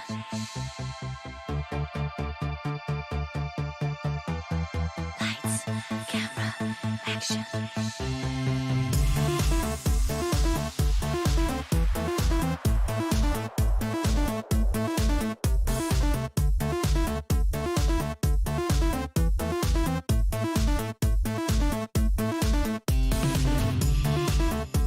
I'll never stop believing. My glass is half full. I still sink my teeth in, 'cause this life is beautiful. And I'm just getting started. You ain't seen nothing yet. I will make tonight a night one you won't forget.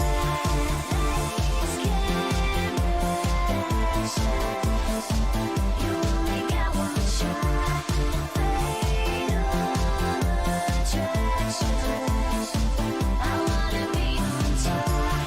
Lights, camera, action. You gotta make it count. Anticipation is taking over now.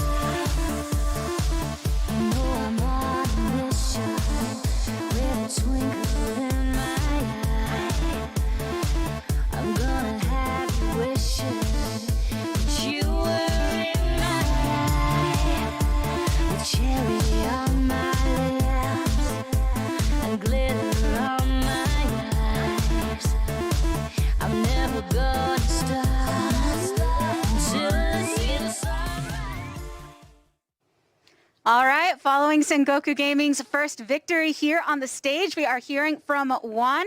I know there was such a strong reaction to winning the game against Thundertalk Gaming yesterday. How do you feel now having a series victory under your belt? 昨日の、TT 戦は残念な結果になりましたが、今回初めての勝利を、飾ることができてどんな気持ちですか？素直にめちゃくちゃ嬉しいです。はい。I'm honestly really happy about this. You sounded happy on the stage for sure. It was an interesting series to watch. I know that you had the role swap coming out of the Baron lane. What can you tell me about the role swap and how it impacts the way that you have to approach the game from there? いやもうすごいステージ上ですごい楽しそうにしてましたねと。バロンレーンのスワップがあったと思いますが、その戦略みたいなのはどういうふうに考えてたんですか？特には考えてなくて、自分たちが、スワップに対応できるよう日々練習しているので、それも効いてきたのかなって思いますね。We were prepared for any swaps in our usual scrims and practices, so I thought we did very well on that. Yeah, and both of your teams have very aggressive styles going for early game plays. How do you think that you compared stylistically to EBRO Gaming? 2つのチームはとてもアグレッシブなプレースタイルがあったと思いますけれども、そこに対してどういうふうに対応できましたか？事前に昨日戦った相手はすごい策略を練ってる戦い方だったんですけど、今回の EBRO ゲーミングの方はですね、集団戦を主に置いてるっていうチームなので、それはもう事前に話し合って練りながら戦いましょうっていう感じでしましたね。はい。Yeah, yesterday with TT, they have a lot of strategy in their hands, so we analyzed that. But for today, we knew that they have a lot of group fights going on, so we had tactics for that. So much team fighting, and you have an interesting team dynamic. You know, a couple players with the Arena of Valor experience, mixture of languages. What is it like communicating as a team when there is that heavy team fighting going on? チームの戦国チームの中で結構特殊なチーム構成があると思ってますと、AOV の選手だったりとか言語もいろんな言語があると思うんですが、その中でどういうふうにコミュニケーション取ってますか？韓国語、日本語、英語、3カ国語で基本的にはやってるんですけど、みんな分かりやすいね。基本は英語ですけど、英語5割、韓国語3割、日本語2割みたいな感じじゃないですかね。はい。Yeah, we have a mixture of languages going on in our communication. We have somewhat of Korean, somewhat Japanese, and somewhat of English. Maybe 50% English and the rest in half-half between Korean and Japanese. It all sounds exciting from an audience perspective. Thank you so much for stopping by for the interview. ありがとうございまありした。がとうございました。Thank you. More Horizon Cup to come. Back to Digon and friends. Thank you very much, Gabby. As we look ahead to our next match, be sure to check out the Team Queso fan-voted battle anthem, El Señor de la Noche by Don Omar, along with the rest of the teams competing at the Horizon Cup on the official Horizon Cup playlist on Spotify. Now, Queso is going up against Team Secret, who looked really good yesterday, specifically Azar's impressive performance against EBRO Gaming.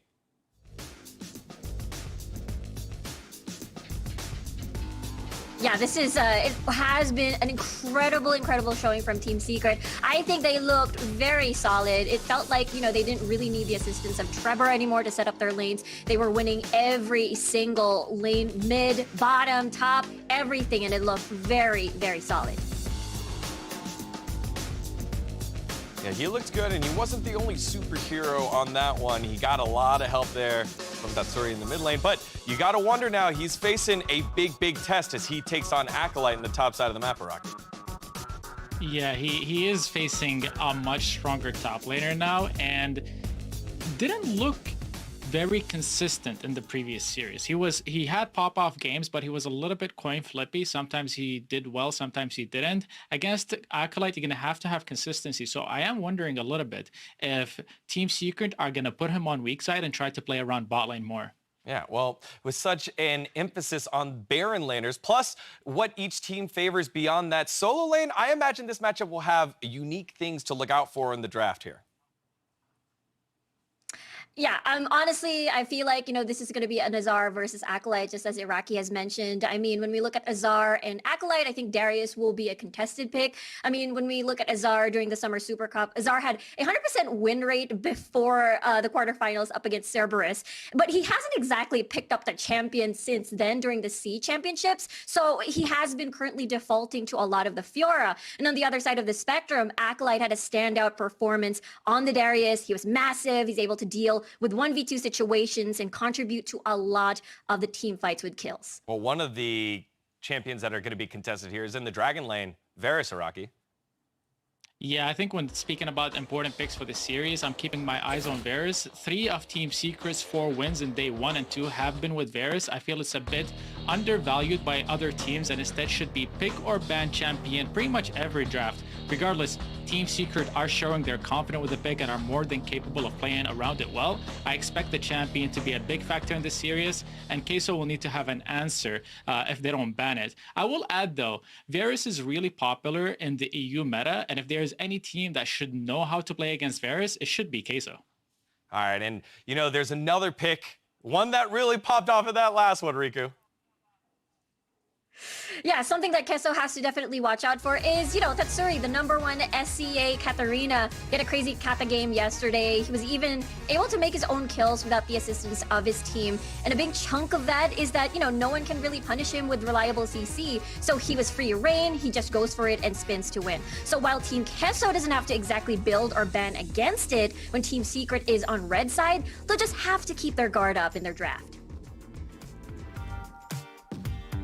All right, you can see the draft is ready. And, you know, Araki, this seems to be like one of the biggest tests. So I guess we'll see what happens here. Team Queso, Team Secret, both looking for supremacy here in this group. D-Man and Excoundrel taking us to the action. Thank you very much, guys. Yes, we're straight back into it. And this honestly promises to be a cracking game. It really is a game for qualification. There's no doubt about it. Obviously, both these teams with a chance. Team Queso representing the European side, batting out the River Varus to start things off. The Twisted Fate being taken away. We saw Ruiz making use of that earlier on. But it does leave the Galio open. We'll see whether that manages to slip through the net, because that is a strong champion, along with the Zyra Khan, that Queso love to play. Yeah, I think it's going to be the Camille. So the Camille does get taken away. Kind of standard bans, but the Varus ban being banned out is somewhat surprising, I think it's safe to say. It has been strong throughout, but this, certainly to my mind, is the first time we're seeing it as a ban to come through, and there is the Galio ban that I did mention. I feel that would have been almost certainly picked, and of course that leaves Ziggs wide open. Now, will the Ziggs be picked by Ruiz, or will that be Ibu? I feel that probably will be an Ibu pick throughout there, along with Fiora. Yeah, and I think the pickup is very interesting because this is very much like what we've seen from Team Secret, copying that DKG style, where they have the Trebor Fiora in the jungle, and then they operate as like a secondary carry in the side lanes, taking down those side lane tier ones. So this is very much like Team Secret jumping and taking the sort of the DKG style again and operating in the same way. But they obviously have given over the Ziggs to Team Queso. Now, by the way, that is more a Ruiz pick than an Ibu pick. You know, we all have seen Ziggs flex the bot more often than not in this competition, but Ruiz is more of the Ziggs player on Team Queso. The Darius being picked in there. We've seen Acolyte, certainly against the EBG, Ruiz with a big smile on his face. Obviously, we've seen Acolyte in the Darius Renekton setup before, both sides of it actually, but the Braum being left open, picked up, can be very strong. That does usually signify there will be a different AD carry with it rather than alongside the Ziggs. Yeah, and I think, as I agree, it's not exactly the most insane bot lane combo. But however, you know, Braum picked for the more defensive part of this comp. Like, Braum picked to disengage away from the Fiora, disengage away from the Renekton. Not massively picked. I mean, you never pick Ziggs for a bot lane combo, right? You're picking Ziggs because he can 2v1, he can clear waves, and he unlocks that support to roam. Braum is a very good roaming support. That is going to be the Rakan, though, James as well, playing that roaming captain-like support as well. So he's going to be able to just move away from that bot lane. The only thing is that Corki's not as strong in the 2v1, but he can clear waves easily, so they're probably pretty okay with that, especially post 5, very easy for them to clear waves. Does leave. I wonder if we're going to see Kaiser once again for Ibu. It is a champion he has favored towards the Draven. That I did not expect. Draven is wild. That is a very, very interesting pick. It is high risk, high reward. It does combo nicely with the Braum if you can actually get that initial pick. Braum is actually a pretty good answer into Rakan as well. And the fact that they picked that and that's the Lee Sin for Andre. How did we forget that was open? I forgot that was open. Yeah, I know. They forgot that was open for Andre. Last pick for him. You kick that Renekton or you kick that Rakan out of fights. It's a good disengage tool along with the Braum as well. But I'm going to be honest, it's high risk for Ibu. Massively. I mean, for the whole team, I think. I feel this is maybe a high risk, high reward, who knows? But the Zed against the Ziggs in mid is a fight I certainly want to do for Ruiz. Yeah, and that is going to be Tatsuri picking up the Zed as well. This is another really good pick for Tatsuri. And it's a very good way of putting pressure on a Ziggs and a Draven especially. But that's because Draven naturally gets himself into awkward positions in team fights. This is one of the problems with Draven. If you don't snowball with him, the way you play Draven and the way that you catch axes, you naturally put yourself in awkward positions in team fights, and Zed will prey on that. So again, high risk pick here for Ibu. We'll have to see if it works out. Obviously, we have that backup of a very strong late game AP carry in the form of the Ziggs. There's a lot of good tower taking potential here from Team Queso, but I think you can't look at this draft without thinking how risky this bot lane is, and really feel like resources need to be drawn to the Dragon lane rather than the Baron lane this time round, which we've classically seen in games throughout the Horizon Cup. Yeah, and obviously Team Secret, they've had a win and a loss so far. Looked a little lost against Thunder Talk, no doubt about it, but picked themselves up a win, whereas Queso obviously very successful against EBRO. Haven't seen, obviously, what's really to come. This, I feel, is the first real test for Queso in the tournament. This is one that could pivot how well they do, whether they get through the groups themselves. Team Secret coming to this one, I would say, as the favorites from the Southeast Asia region. Yes, they weren't the #1 team, but they certainly are nothing to be sniffed at. Well, I think this is going to be a great test, right, D-Man? This is going to be a test of whether Europe really has what it takes to compete with the big boys. I think that's the way we've got to frame this, because realistically, Team Secret coming from a very strong region. I know SBTC haven't had the best of times, but Team Secret have had some good performances here at the Horizon Cup. And so now it's the test about whether Europe actually has what it takes. Has Europe really leveled up to the point where they can maybe stand on a level with SEA and China and now even Korea too? This will be the test, this first game especially. And the fact that they're so confident to pick Draven here as well, D-Man, shows you that Team Queso are coming into this very bold, very brazen. They're not worried. Yeah, and I like the Brownwood going with it as well. So, Ibu, we'll see what he can do here. This is going to take a little while to build up, I feel. Andre, we know he can do it. He's going to be very happy that he's got Lee Sin through here. And, of course, the Fiora jungle for Trevor is going to be an interesting test. We're going to see a lot relying, I feel, early on Ruiz. Basically surviving, I think, up until the ulti phase. He's going to be under a lot of pressure from Tatsuri. And it does look like Trevor also wants to try and help him out there.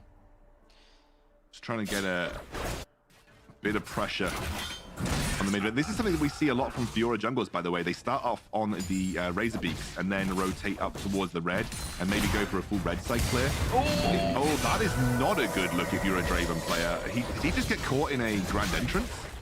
He's going to have to back. We didn't see what it started off, but certainly not the ideal yet. And having to back this early on is problematic. We know the Darius can put the pressure down early on against the Renekton. This is a pretty even battle overall. We've seen Acolyte doing very well on both champions, but against Azza will be certainly very different than against Hayes she was on the first day. And I think Acolyte as well is a Darius specialist, right? This is like one of his most played champions throughout the entire European Origin Cup series. We saw him on the first day on Darius. He had an absolutely insane performance. If you are looking for an answer into Renekton, you don't have a better Darius player from Europe to really be able to pivot this pick. But Azar has managed to freeze the wave in a very awkward spot right now. And given that the top Rift Herald is now being taken by Trebor, Acolyte is in an awkward spot. This is a really rough place for you to be as a Baron laner. And I think, unfortunately, just a bit of wave mismanagement. You can see Acolyte going to check whether a Fiora is nearby and doing that Rift Gala. Yeah, I think he just caught sight of him as well, so realizing the vertical jungling coming out from both Andre as well, so both starting out each other's blue buff. Ibu putting a little bit of damage down there, getting the support that possibly needs, but yeah, I mean, this is a dangerous lane, I would say, because obviously we know that grand entrance can certainly work out very well, catch out the Draven, and then I mean, you can put the shield up as much as you like, but he's still going to take a lot of punishment before that happens, before he be able to move across and get that stand aside. This is awful for Acolyte. Look at that huge wave that they've crashed top. And because the jungle has been split vertically right now, Trebor taking away that Gromp. This is so much experience. What's Andre going to do? He tries to get away. The flash comes through. I think he might be able to escape here. Really good interception from Memorize there to keep him alive. Oh, Acolyte, he knows he can't get away, so they're going to flash in on him. Goes, pulls them both in. You know what? He's happy to try and stand a bag. The fact that he managed to get the Decimator both gave him that lifesteal that he maybe needs there. Azza also taking a turret hit on the way through, which means this engage will no longer happen. Back down the bot lane, though. Ibu, that's very aggressive to go in for that last hit there, trying to keep Chewy on his guard. This is not looking good for Queso so far. Every lane under the thumb. Tatsuri obviously hasn't found much edge against Ruiz, but Acolyte down experience-wise massively compared to Azar right here because of how many minions were denied just because Trebor opened up that top side of the map. And that very, very awkward lane management from Acolyte early on meant that he was punished with the freeze. And then Memorize Nibu, they're getting out-traded by a Corki and a Rakan. When you're playing a Braum Draven and you're letting a Corki out-trade you, that's not a good look. And Draven right now, obviously built up stacks, hasn't died. That's the silver lining, but yeah. They're switching lanes, so Ruiz is going to come down the bot here. I thought they were looking to try and set something up, but instead they're sending the Draven to the mid to try and keep him going in that side. Ruiz just going to be a pain on Hammers there and catching with a bomb, but quickly answered. Tatsuri comes down, says, yeah, you're not going away from me that easily. They've made this rotation to allow easy movement out of the mid lane to one of the key objectives on either side of the map. You can see that Tatsuri starts up this dragon. He's going to try and by himself stop this Dragon from going down, or at least provide enough space for the rest of Team Secret to come and prevent this. You see, he goes in. Nice coverage there from Ibu. Does manage to get away from it. That Smite came through, and it was the red team that picked it up. So Team Secret securing the Dragon. Not what Queso were after. Can they get themselves a couple of kills? The package goes through for Chewy. Oh no, Acolyte not catching him there with the Decimate either, and he will have to back away. They got the Rift Herald as well. Everything went the way of Team Secret. So apologies. Queso did secure the Dragon. They did secure the Dragon. That was a small win, I feel, D-Man, in what was a very unfortunate sequence of events. And it has been an unfortunate sequence of events for Team Queso all through this game. Their Draven lane has failed to materialize any major advantage. Tatsuri here had an absolute, this is the actual play you can see. Tatsuri jumps in onto Andre, knows his target is the best target for him to focus down. That package as well makes it very awkward for them. Great engage by Hammers. Absolutely ludicrous engage from Hammers. And Acolyte almost found his opportunity on Chewy there, but Chewy just able to get away with the flush too.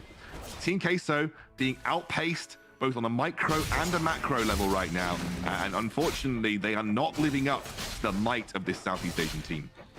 Yeah, so they tried to road straight. I mean, they saw it coming, and they tried to set it up early. I think if they'd have just taken the Dragon down just a little few seconds earlier, it would have turned in their favor. They've been very much ready for that one. That is an interesting gauge. Tatsuri going for it here. He's kind of baited Acolyte into it. Goes for the dunk. Has he got enough to finish it off? I'm not sure if he's got the tick. He has! He gets it. That is huge for Acolyte, who was suffering in the lane. Yeah, he's still a little bit behind his opposition of Azar, about 600 gold, but you take the scraps when the table is being cleaned. That is a big, big win, at least for Acolyte for the time being. It helps accelerate that build just a little further. Hasn't yet finished up the Black Cleaver, but he has got the Gargoyle enchant. I think Memorize might be dead. He might well be. He gets the Glacial Fissure down. Can they turn this down? The Mega Inferno bomb comes down. That's going to be Trevor in all sorts of trouble. He's going to get caught out. The Draven should just one more team attack. No, not going to happen. Chewy will be picked up, though. And, well, Queso respond really nicely there. They also take themselves the bot lane turret. And Andre continues pushing. He's putting pressure. The jungler goes in. Oh, no, he's gone too deep. And Tatsuri comes out on top. Andre, what were you doing, man? What was that? What was that, Andre? We don't talk about it. You know, those are the things that we just don't talk about. He didn't even have his kick available. It was a little overzealous, I'd say, from Andre on that tier 2 tower dive onto Tatsuri. And Tatsuri now has a little bit of a clean sweep to go for this bot lane tier 1. Might have given away another turret here. Do we have to look at this again, guys? I don't understand why he committed for it. Like, you're never going to win. Where did he even flash? Yeah, he flashed, got the tower hit. I think he was trying to avoid the tower hit, got the tower hit. But he flashed into tower range. Yeah. That went very wrong, Andre. It did not. It was not ideal. By the way, just want to point out, Andre, probably the best jungler in Europe, just made that error. It happens to the best of us. It happens to the best of us, mate. But he is somehow, despite being 0-2, actually ahead in gold of Fiora. So still keeping pace. Obviously, we are now looking for Ibu to cash in on his stacks. That will be a bit of a gold injection for Team Queso. Love this from Team Secret, though. Run. Gets caught out. Grand challenge will get away from it. And, well, okay, just a couple of tower hits. The tower survived as well. We expected him to take that tower down. Now he's going to see him going in, and there is a dunk to finish off. And I tell you what, we were talking about getting Acolyte going. That kill that he's managed to get has helped him out no end. Memorize able to dash away from this one, still keep that tower alive. Yeah, they're going to catch. I think Memorize might be the sacrificial lamb. Oh, one tower, 2 tower, one more tower hit. Oh, he survives on nothing. Where's the help? Where's the Mega Inferno bomb? Anything onto Trevor would be enough, but it's not going to be the case, and Memorize falls. They're going to get the Rift held up here. They won't be able to compete for the Infernal Dragon because the setup is already there for Team Secret. Oh, Ibu! He gave the kill away! He got it! He got it with the whirling blades, and now they can't take it because that was their jungler. Oh, Tatsuri tries to commit and go in for Ruiz, but it's not going to be enough. He gets away. The fight in the mid lane now kicking off as Ibu and Andre arrives there. This fight is living up to its expectation. We knew it was going to be a close one, and now the Inferno Drake should be going the way of Queso. Abysmal early game from Team Queso, followed by an abysmal mid game from Team Secret. They're both making missteps and both teams punishing. You can see Acolyte, as you mentioned, man of the moment right now. Tries to flash to get the final stack onto Azar, but will not be able to do it. And that is a double whammy of two really important objectives picked up for Team Queso. They're committed. They're not going to work. They commit. They try and go with a package, but I'm not too sure that's what they wanted. The Rift Tower gets thrown down and almost just sort of thrown to the wolves to buy themselves the time to escape. The Mega Inferno Bomb flashed out of by James at the last second there. Oh my word, this game is living on a knife's edge right now. One big fight could turn it in either's favor. Goodness gracious. Honestly, when the first 3 minutes of this game, 4 minutes of this game, I was thinking this is a Team Secret walkover. They're gonna just crush this. It's gonna be a very easy first victory for them. They made some uncharacteristic errors, and honestly, I'm gonna say Acolyte, despite having one of the Baron laner's worst nightmare start, as a Baron laner, I cannot think of a worse start. The enemy lane freezes against you at level 4, and then the enemy jungle vertical splits. Ruiz has to be a little careful here. Yeah, they're trying to set up for it, but there is... Ruiz? Oh no, the face check, the ward goes down. He's going to get cooked the grand challenge. He does have Andre nearby, gets a good kick in there as well. Very good kick. Chewy's taken low, will get finished and punished. Can they continue to chase? No, I think they should back out of this one. So in the end, a 1-for-1. You are seeing the unfortunate consequences of losing your mid lane tier 1 that allows the enemy to make those kind of aggressive plays in the jungle. But luckily, somehow with a great kick from Andre, they're able to recoup back. And that fight really encapsulates the story of the game for me. Team Secret take the first punch, and somehow Team Queso find another one. You can take a look here at the replay again. Nice kick straight onto the Sonic Wave. A huge amount of damage onto Chewy here, and it is again Whirling Death that picks it up for Ebu, gets another stack in cash. He is now 1,000 gold ahead of Chewy on this Draven. So despite a absolutely terrible laning phase from Ebu, he's still making this Draven work. And despite the fact Lee Sin is 0-2-2, he's at 1,500 gold up over his jungle counterpart Dribble, which is pretty incredible. Here comes Queso once again, the roaming stack looking to deliver. Acolyte also coming to join the party. And this is going to be a fight sort of just, I don't think there's really any reason to engage. There's not really an objective they're going to go for here. I'm confused as to why they're sort of feathering up, trying to get their prowess out and see if they could go for any fight. And realistically, they should back out, and they have backed out. You see Andre just quickly wave clear in the top and sort of backing away, being basically given that carry role almost now. Acolyte for me has been the story of this game. Like, he, despite having an absolutely abysmal laning phase, like I said, despite getting frozen, vertical jungle split, being down level 3 to level 5, he still found his way patiently back into the game. Many top laners would have felt frustrated and felt that they had to catch that wave under tower, and they had to somehow, you know, find a 2v1 outplay, otherwise the game was doomed for them. But Acolyte was patient, realized that his team would probably have his back, and he's worked his way back into the game slowly. He was at one point about 1,500 gold down on Azar, I think. But he's worked his way back in slowly, and he's now even footing and is providing that front line. He's gone for the dead man's plate route as well. Memorized. And when all that served to do, Hammers, was show that you have a ward there. Because you weren't getting a follow-up, that's for certain. I mean, he did the basic attack and he sort of backed away, and I think he was just being baited by Memorize there, knowing that Andre was coming in to close the gap. But all the chest thumping aside, we finally get objectives that are worth fighting for, as the Cloud Drake will be coming up in just a second, as well as the top side. Tatsuri actually putting a lot of pressure down, so he's not in the fight for this one, which is why Queso are looking to try and get that engage. Memorize desperate to find a good Glacial Fisher, really wants to get involved in this one, but they're just leaving. The inhibitor turret is getting beaten down by Tatsuri. They have to do something here. They've sent over the Draven. Ibu is there to try and deal with it, and that's a problem because he is important to help them get this Drake. Yeah, they go for the engage. Getting straight in there, it's going to be Hammers that gets in and out, but there's, again, without Ibu being here, they don't have that consistent damage to keep them alive. Ibu finally gets back to the party, and now Team Queso can turn this back in their favor. And Tatsuri dead as well. I mean, I think they traded 1-for-1 with Acolyte at the end of the day there. So it is now a 3 versus 4 around the Dragon. They were very close to losing that inhibitor tower. I think they made the correct decision to put Acolyte back towards Tatsuri, otherwise they would have lost that inhibitor. Does look like there's going to be a mid lane shove coming out. But Team Queso do have really good wave clear in the form of that Ziggs. Ruiz has kind of gone under the radar this game, but he has slowly and silently been doing his job as the Ziggs. Somehow Team Queso keeping this game competitive, despite the fact that you have a 12.5k Zed on the enemy team. That is the majority of the gold lead. Let's take a look back at this fight here. So the Gargoyles gets procced, obviously, to sort of prevent as much damage as possible. Tatsuri jumps in, thinks he has the edge. Barrier comes through, and that is a beautiful flash. That would have not been a kill for Acolyte if he hadn't done that flash decimate. That would have been very, very rough for him, but he managed to make it work. And Team Queso, just little micro punches back and forth between some of the best players in their regions. Acolyte definitely doing Europe proud with his Darius right now. Yeah, and as we approach the 15-minute mark, this is now crucial moments. Andre actually finding out James here, can put some pressure on the support, take away that grand challenge opening, but does manage to get away. That's obviously the bonus of a Rakan. It is incredibly mobile.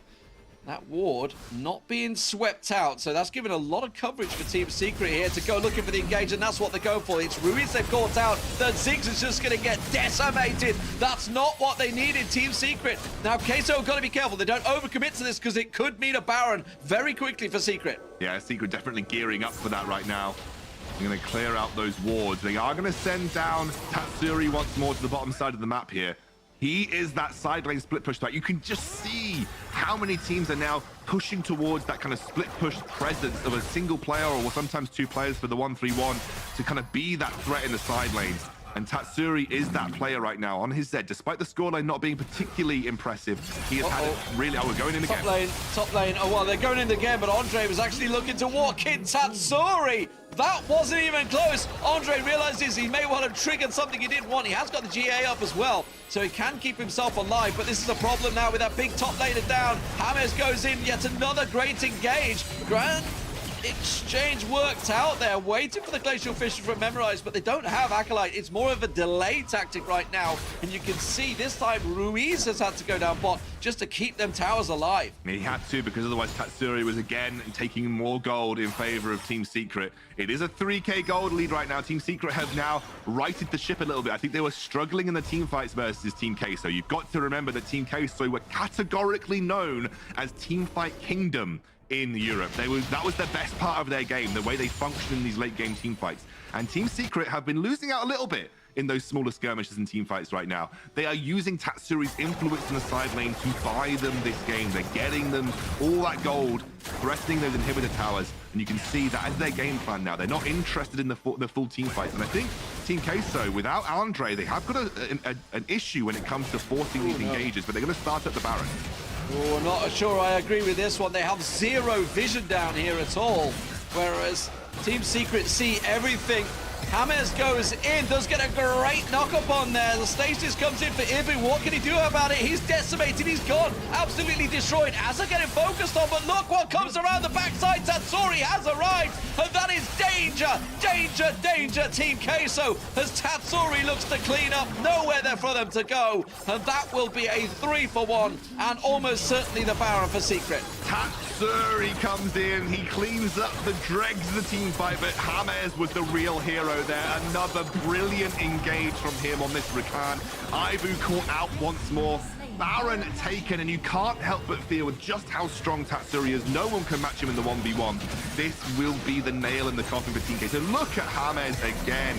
Just rounds them up like sheep in the middle of the team fight. Ibu forced to burn the stasis on top of Azar, who just waits for him to come out. And once Ibu is dead, the complete team fight is wiped up. It's completely split. You can see Ruiz absolutely killed off on the back line by Tatsuri, and Andre does his best there. But I'm going to be honest with you, it's a bit of a rough one here for Team Queso.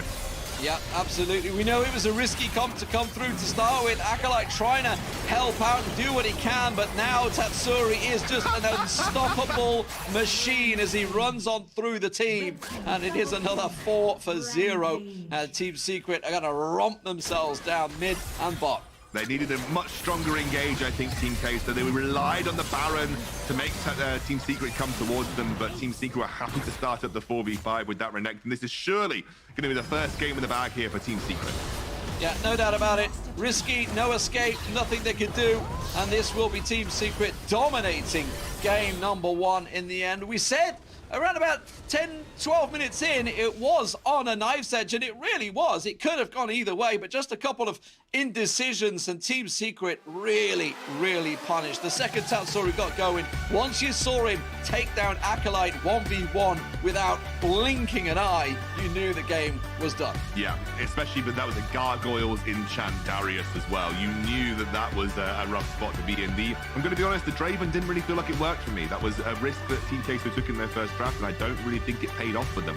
Maybe they felt that they needed that X factor to deal with such a strong team like Team Secret, but I'm going to be real with you, D-Man. As a European fanboy, clearly I'm biased towards my own region. I think I'm allowed to be. I think realistically, that was Team Secret making mistakes rather than Team Queso being the proactive team making the plays. I think Team Secret dropped the ball a bit in the mid game, but they were never really out of control in that game. And I think Team Secret were pretty much comfortable all the way through.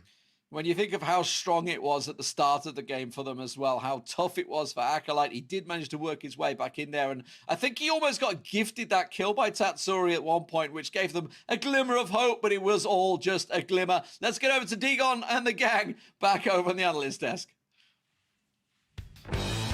Thank you very much, D-Man. And Laban Pilipinas, Laban Team Secret. Woo! They're able to get themselves a win there. We'll start with the draft here, Rocky, because this was unique. There were a lot of crazy picks that came out specifically on the Team Queso side.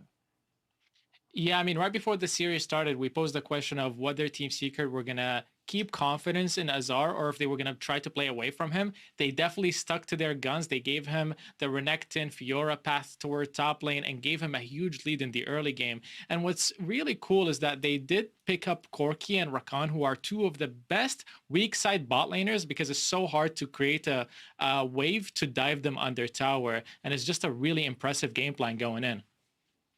Yeah, definitely. And Riku, yeah, I want to touch a little bit on the Riku. draft. You know, Draven has been a very common pick back in the summer season in the Philippines, and it's usually picked against, Kaisa lanes. And with that, I fully agree with Iraqi. It's like they wanted to fully dominate the lane, but they pulled back a little bit on this Braum to make sure that they have disengage.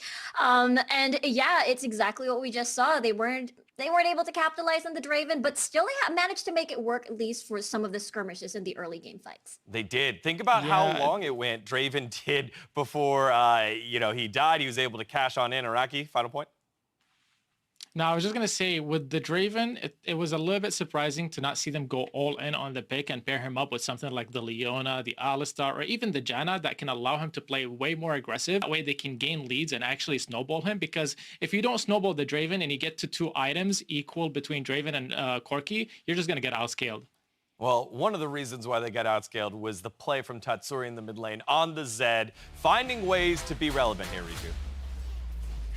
Yeah, I really like what Team Secret did with Tatsuri on their Zed. You know, once Team Secret saw that there's like 3 stasis enchants already under Reese, Andre, and Ibu, because it mitigates the death mark, they pressed the "it's time to split push" Tatsuri button, and that's exactly what they did. Tatsuri was just such a huge nuisance in the side lanes. Whoever you want to send down there, Tatsuri is still able to win the fight, even if it costs him his life. He had to deal with Andre before, he had to deal with Acolyte, and even had to deal with Ruiz on that Ziggs, and it was just so fun to watch. It's just absolutely insane the way that he even joins in the fight, especially when he comes in late. That means the stasis are gone. That means it's free reign for him to attach to the death mark, see if he can outplay, and that's exactly what he did.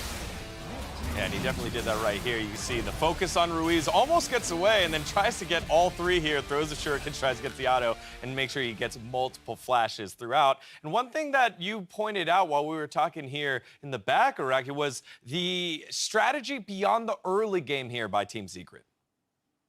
Yeah, so a little known fact about Team Secret is they actually don't have anyone in the form of a support staff. My current coach on Immortals is actually one of their previous, and I was talking to him about that. He was telling me that usually because of the lack of the support staff, they do seem lost, and I think we've seen a little bit of that in this tournament past the mid game, but not this game. Usually after the first set of objectives, they don't know what to do. And unlike this game, like I said, and Zed had an amazing game where he created a lot of pressure split pushing, and his team was patient just enough to give him the space and allow him the time to create a big threat. Yeah, let's take a look at some of the Herald and Dragon control that Team Secret put into play here in this game. And remember, it wasn't always just them getting there first. This one, they worked their way on through. Yeah, I mean, this to me is like a page straight out of the Chinese playbook, right? Because they're taking Herald off screen and they still contest the Dragon 3v5, and due to the amazing Rakan initiation combined with the Corki package, they walk away with both, and then they get mid-tower right afterwards with the Herald. So we spent a lot of time here speaking to Team Secret. What does Queso need to do to turn things around? Because the likelihood that they go with this type of aggressive, crazy draft is, you know, it feels low. Riku, what do you think? I think earlier it looked pretty solid with the Draven that they wanted to go for. They wanted to go for that full-on aggression. So perhaps 100% commit on what they want to do, and not that 50% fallback on with that disengage with the Braum. I want to see it again, actually. Yeah, well, I guess we'll have to see. Rocky, what do you think? Well, we did see the Varus ban come through, so it seems like Queso are deciding to just get rid of the pick rather than figure out a way to deal with it. I wonder if that's going to keep happening, because when you have to target ban something specific that you don't want to play against, you leave open other priority picks, and that was in the form of both Renekton and Fiora last game. So Queso, perhaps go back to the drawing board and figure out how to draft. Well, again, this is a big one for both of them. They haven't been fully tested. I guess Queso hasn't been fully tested if we take a look at the way that EBRO has worked out. But the win here for Team Secret has one of our analysts feeling pretty good about the moves here. There it is. Yeah. All right, hey, Rocky, we got your moves. Now you get to judge Riku's moves here. What do you think? Waiting for these to stop happening, because at this point I'm starting to feel very self-conscious. No, you guys are doing great. Fantastic dancing partners are both of you, and I'm sure these two guys are pretty good at dancing with each other. We'll find out. D-Manic Scoundrel, take it away and get us into the game 2 dance. Yeah, I'm not sure about dancing with each other, but what do you you know, mean, mate? What do you mean? Kieran, let's go, mate. Let's go. I can treat you to a waltz. That's your era, right? Oh, I see. We'll do the tango if you like, mate. We're gonna get full down to it. But two teams that need to do the tango. Seamless segue, like, if I don't mind saying so myself, is Queso. They really need to step things up here. The Spaniards have a lot of work to do against Team Secret in a game that, honestly, it was slipping away from them from the very start, if we were to be honest. I think they did very well to sort of work their way back in the mid-game, but then the late game, they were just gone. Yeah, I think the issue is that Tatsuri was too much of a monster. And whilst it was very easy to focus on Tatsuri, he was gifted a lot of solo lane experience and solo lane gold through the plates. It's also worth mentioning how much of a beast James was in all of his engages that game. Like, the Rakan clearly vibes to the way that James plays. And I think that was also a big influence, because he was able to set up fights and create enough time to allow Team Secret to effectively collapse. Absolutely. So let's see. This time around, of course, Team Secret switching over the sides. Also, we'll see how the bans will go. I expect to see pretty similar bans, and we are indeed seeing that. A Twisted Fate straight away. Targeted at Ruiz. They'll probably go with the Galio as well. Now, I wonder, since the Rakan was such a key factor for Secret's engagements, whether Queso are going to try and get that or just simply ban it away. It's a really good pick for Memorize. That's what's making me scratch my head, right? Because this is a really good pick for Memorized. Rakan Xayah was like the go-to picks for IVU and Memorized all the way through the Origin series up until the finals, where they actually flexed out and picked some different champions in their roles. So I feel like that Rakan is definitely a focal point for both of these support players right now. The fact that they opted for the Braum early on, I guess they were using it for the disengage, kind of made sense. But I just love that they gave Tatsuri the final option and allowed him to go for something that was going to allow him to sort of flex in the 1v1 and go for the side lane split push pressure. Yeah, the Draven was definitely a surprise, and honestly, I think we saw Xayah Rakan disappear because Senna was available, if you remember back to the Origin Series finals, but that pretty much living in ban land right now. The Fiora first pick has been favored by certainly the Asian scene, not as much by certainly Queso here. So we expect that to see. Could probably be on Trebor in the jungle. I imagine it will be Trebor in the jungle. The Renekton is banned, though. Lee Sin's available. Do they go with it again? I mean, I love it. There we go. Rakan, Yeah, there we go. I love that for Memorized. It now means that you could go Xayah if you wanted to, but I don't think you need to pick up Xayah because Rakan is flexible and can go with many different AD carries in that Dragon lane. Lee Sin is fine, but you don't need to pick it now, right? If you're expecting this Fiora to be jungle Fiora for Trebor, you don't need to pick up the Lee Sin. You know, I might be thinking about either going for my Dragon lane so I don't show too much. There you go. We're not showing too much here, and I do like the Varus. There's Iraqi's question answered, you know? Do they just want to play around it, or actually they're going to just straight up pick it? So Ibu will be playing the Varus here. They banned it out in the first game, if I'm not mistaken. They did, yeah. I believe they did, yeah. So the Lucian going to be the answer for Team Secret down that bot lane. Probably go with the Braum, maybe in there. A Gragas. Now, Gragas has been carrying a lot of bans for a long time, then kind of just been left in the ether, but finally being picked back up by Secret here. And Secret's one of those teams that can truly flex Gragas across multiple roles. Like, they can play him support, they can play him Baron, they do play him jungle from time to time, but also they play him mid, which is not something that you see a decent amount of. But Ruiz says the gloves are off for Ruiz here. He needs to go back to what he knows best, and it is to the Diana. Which surprises me, because Galio is left wide open.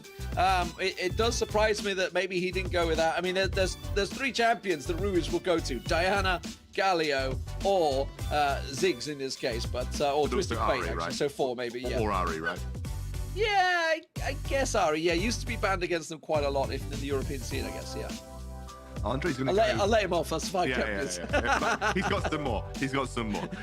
Yeah, it'll be the Graves pickup here for Andre, so he'll be taking that just to give himself some close-range brawling power, also some really good late-game presence from the jungle. Again, Andre has been kind of touted as the standout carry. Did not have the most excellent of games on the Lee Sin, and the Lee Sin will be going the way of Trebor. So that, well, obviously we know that Lee Sin can be flexed top, but there aren't many Baron laners that do take the Lee Sin. Leon from Rix being one of the main players that does do it, but he's not here. So I'm expecting this to be a Trebor pick in the jungle, and then Azar will be on the Fiora top, which now leaves that Baron lane pick wide open for Acolyte, which is very interesting that Team Queso are giving him the kind of the last pick priority, giving him the ability to look for a potential counter matchup. And it's a bit of a tough one, D-Man, because Fiora doesn't have many great counters in the Baron lane. No, absolutely. And that's concerning. I mean, obviously, Renekton being banned out does mean it will be the Darius coming through for Acolyte once again. And we know it's a champion that he can absolutely play well. How's he going to handle this, though? I really like both teams. I feel that certainly for Queso, they've got a lot that they are comfortable on, obviously with a lot of options, but I do worry that Secret have got quite a lot of comfort picks in there, and that is a strong team fighting comp with a lot of pickability. Yeah, I think for Team Queso, they have got a lot of engaged potential. So this time round, they actually have the proactivity, right? They have the Diana, they have the Varus ult, they have Memorized one of his best champions, one of his most practiced champions. They can be a bit more proactive this time round. The one thing that I think they were struggling with in the previous game is that when Tatsuri was off split pushing by himself, they weren't able to actually, actively look for a fight because they didn't have the engaged potential. This time round, though, Team Secret, it won't be Tatsuri doing the split pushing. It will be Azar likely doing the split pushing. Tatsuri will be much more on mid lane wave clear duty and obviously looking to impact team fights. You have to keep our eyes on that Baron side of the map, though. That will be the pivotal factor for me this game. I think if Azar can get rolling and Acolyte can struggle to deal with him, then we may be looking at another game where it is just Team Secret winning by pure side lane pressure. Yeah, for Queso, obviously, we know what Ruiz can do on that Diana, and it works out well if you can get that split push working in his favor. So, for Queso, this is a must-win game. To lose to Team Secret here would certainly put their qualifications in doubt. Secret sort of that team on the bubble right now after seeing, obviously, Thunder Talk doing so well on day one and day two. We are expecting them to be topping out the group. The question is, who joins them? Will it be Sengoku? Will it be Queso? Will it be Secret? At the moment, EBRO looking like they're not likely to be there with their losses. But this one for Queso, I feel, is a must-win. And they are 1-0 down. Yeah, I really do believe the same here, D-Man. If you are European fan, you want Queso to get this win because it would massively impact their chances of getting out of the group and obviously keeping themselves alive in this series. To take it all the way to a game 3. I'd love to see a game 3 as well. The 4-man, oh my word, it is the holy 4-man mid lane. And if you have been aware in any of the NA versus EU banter that we've had over the last few months, the holy 4-man mid lane was memed upon quite heavily, but Team Queso actually doing the 4-man mid lane here just to get that very first wave shove versus Team Secret. Iraqi's been very much involved in a lot of that banter, that's for sure. His social media has been very active over the last few days from the European side, that's for sure, after the poor start for Tribe. But Queso, as we say, must-win game. A lot of comfort champions as well. You know, Ruiz against Tatsuri. I like the answer from Tatsuri. Clearly confident, and I think obviously realized that Trevor was nearby. This battle here, we'll see how this one plays out. Remember, Acolyte was under a lot of pressure early on in the lane phase last time out. Not quite going to be left on an island this time, though. No, it is rough in the laning phase for the Darius, though. Fiora has a very strong matchup at this stage and realistically beats Darius at most stages of the game in the side lane too. So difficult for Acolyte. You can see that he's gone for the fleet footwork as well, just to make sure he can sustain as much as possible in this particular matchup. James rotating up Trebor, looking for a blue side invade. Maybe looking to pick up that blue buff away from Andre. Acolyte taken so low. That is... Barrier! Missed it! Is he going to be able to get away with it? Azza. Oh, Acolyte, he's going to stick around. Doesn't have any honey fruit to go back on, but he does manage to get himself the wave clear. Yeah, that was very lucky, but that's a lot of resources by Azza burnt now on the Fiora, and Acolyte still has his flash available. Azza picks up he stayed. Yeah, he has to go, right? Trebor is looking for the engage. Should be able to find the kill here, I think. Oh, he gets the kick, yeah. But as soon as he landed that kick, it was all over, and I thought he was going to back away. So Fuzzblood goes to Trebor, and things are looking solid once again for Secret. I got to be honest, I'm very impressed with James, by the way, so far. He has been so confident in his plays. I think the fact that he just had that very good Rakan game has set him up nicely here for Gragas. Yeah, I love the pressure that he's putting down onto Andre very early on here, just making it difficult for Andre to even farm his own jungle. And we've seen the replay here. Unfortunately, I just think Acolyte a little greedy. He saw the wave coming in. He was very low HP. It was a greedy play.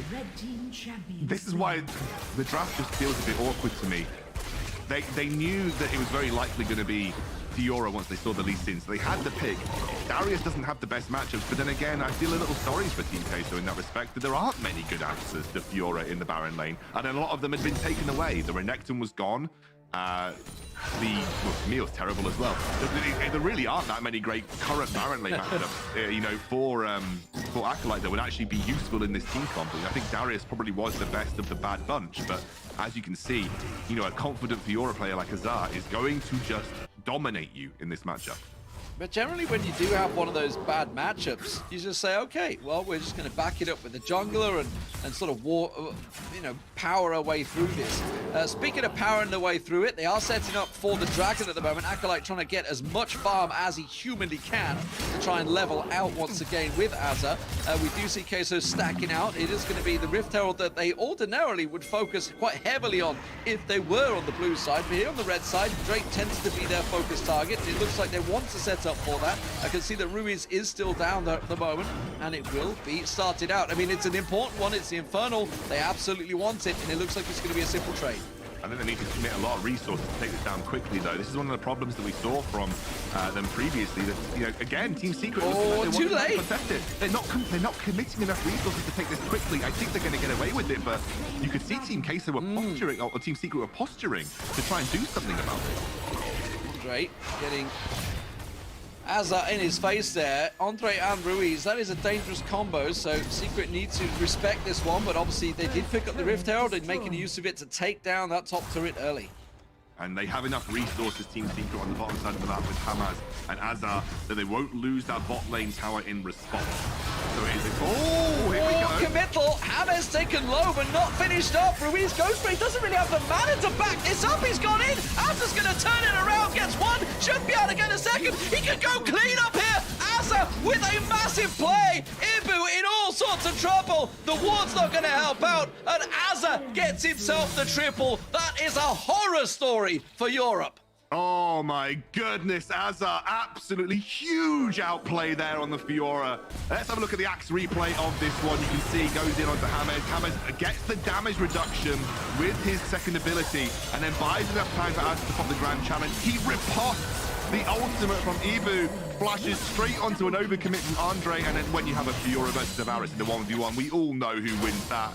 This is disaster for Team Queso. They felt desperation to make a play on the bot side of the map because they lost that tier 1, and now it is unplayable for Acolyte. Absolutely unplayable. You know that when you have to commit to a second or even just a first item Bramble Vest, that you are having a bad time in this matchup.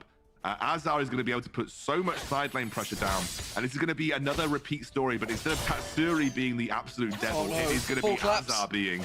The full claps, they're all coming. Team Secret, Andre is sat waiting in the bush. Does he want to get involved? He has to get himself a big kick. Memorize comes in, it's working well for them. Dewey will fall, so they get themselves one, and they've turned this very well in their favor. Azza will get away, but they survive a 1-for-1. That's a trade that I didn't think they were going to get. That was a good response, but again, it's like a small band-aid on a very large wound right now. Acolyte still went down. Chewy dropping as well. We really wanted to kill on Azar. He's the one that's got the big bounty. We'll see if Team Queso can again find their way back in the mid game here, but Team Secret, they're playing a much smoother game this time around. They're not giving away as many silly mistakes as they did previously. Let's take a look back at this Acolyte. The dive was set up. Obviously, Andre was in the wings, and they had no idea that he was there. Memorize comes through. It's a great little engage under the turret. And as you said, it was a nice pickup for Andre. Azar is able to get away with another lunge. But again, I think it was just the fact that Andre had come for a lane gank and he was waiting. And obviously, a 4v1 tower dive sounds a lot better than a 4v2/a 4v3. So Team Secret just weren't really aware of where Andre was. But a 1-for-1 is still an okay exit for Team Secret. They won't be as unhappy with the outcome of that situation.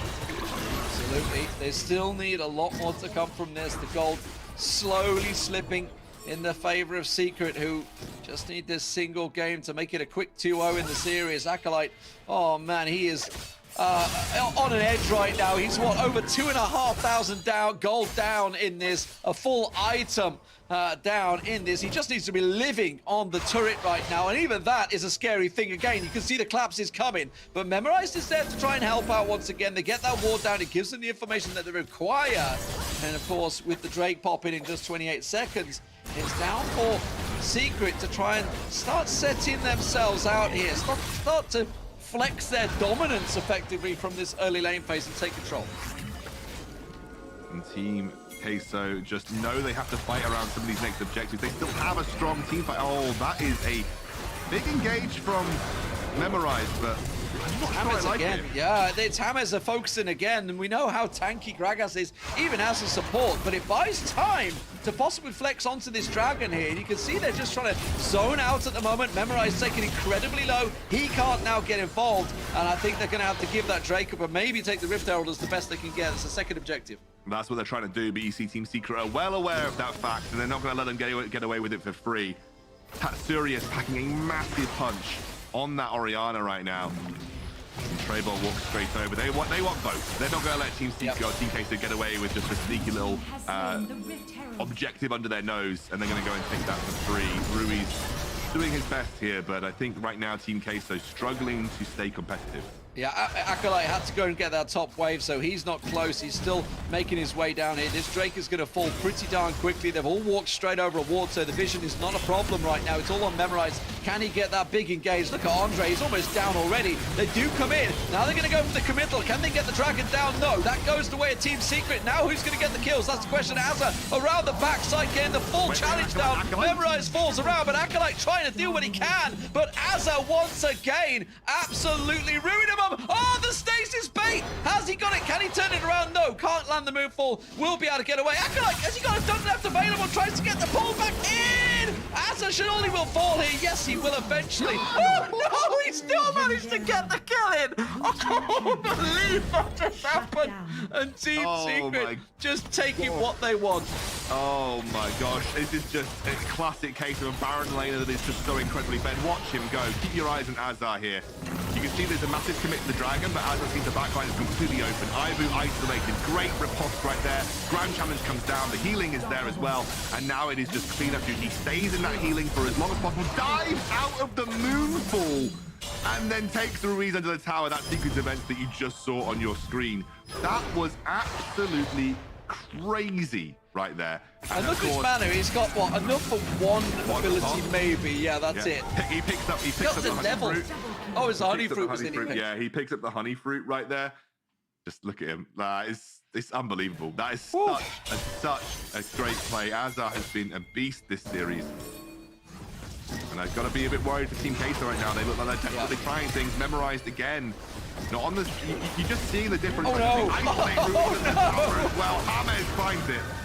Ruiz tries to commit and get in there. Andre's kind of found in no man's land. They're going to commit. They get it down. Can they get James down? They're juggling with absolutely no health. Well, they got to come. James comes in. He's going to get the both. Ruiz tries to turn it around and has to just try and take what he can. Is there a wave to help him out? Yes, there is. And he will get away as he tries to get a cheeky swinger to James. Oh man, I tell you what, while that was all happening, Team Secret did take down that middle inhibitor turret as well. So it is all in their favor. 7,000 gold and counting. Oh no, Ruiz, now you're in trouble. James is coming, support or not. I don't think you're going to be able to turn this one around. No, I think he's going to back out though. I think realistically, we were focused on what was happening on the Baron side, but that was a huge blow for Team Queso in the middle with that Rift Herald push. Great play from Team Secret. And again, it's all about just this side approach. You can see here, that was a beautiful play by James. I know we're focused so heavily on the mid lane. Our previous series, Tatsuri had all the focus. This time it's going to be obviously more focused towards Azar, but James, for me, has been the series MVP. With some of these engages, with where he's been on the map, with his pure ability to game knowledge and where he needs to be influencing at all times, James for me has been the standout player right now. His score might not reflect it, but I can absolutely guarantee you this man has been more influential than almost anyone on Team Secret the way these fights are laid up. That is going to be a nice pick on the treble, but he will dive away with the little dash there and should be very comfortable exiting. Yeah, that's the problem though, right? They catch him unawares, naked in a bush, and he still gets away, and that's really the goal differential now. It's building pretty strongly across all lanes. I would say the two mid lane is actually the balance effectively in the force at the moment, but Acolyte has a long way to go here. Obviously, we know that as a 9-1-0 on the Fiora. I think we're seeing why it has been a consistent ban. What's so interesting to me is he has 0 assists. So every single kill that he's been involved with, he actually has taken the Whatever kill. he touches, he destroys. Yeah, Simple as that. Speaking of destruction, Andre having to use the collateral damage to keep them at bay right now. As Team Secret start to take control of Queso's jungle. The ward coverage is looking fantastic at the moment. The Cloud Drake up, and you can see Secret heading towards that. Is this going to be a sneaky Baron claim? No, it's not. It's just going to be simply clearing the waves as best they can. It's going to be a Dragon take with absolutely no contest. They have that constant mid lane priority.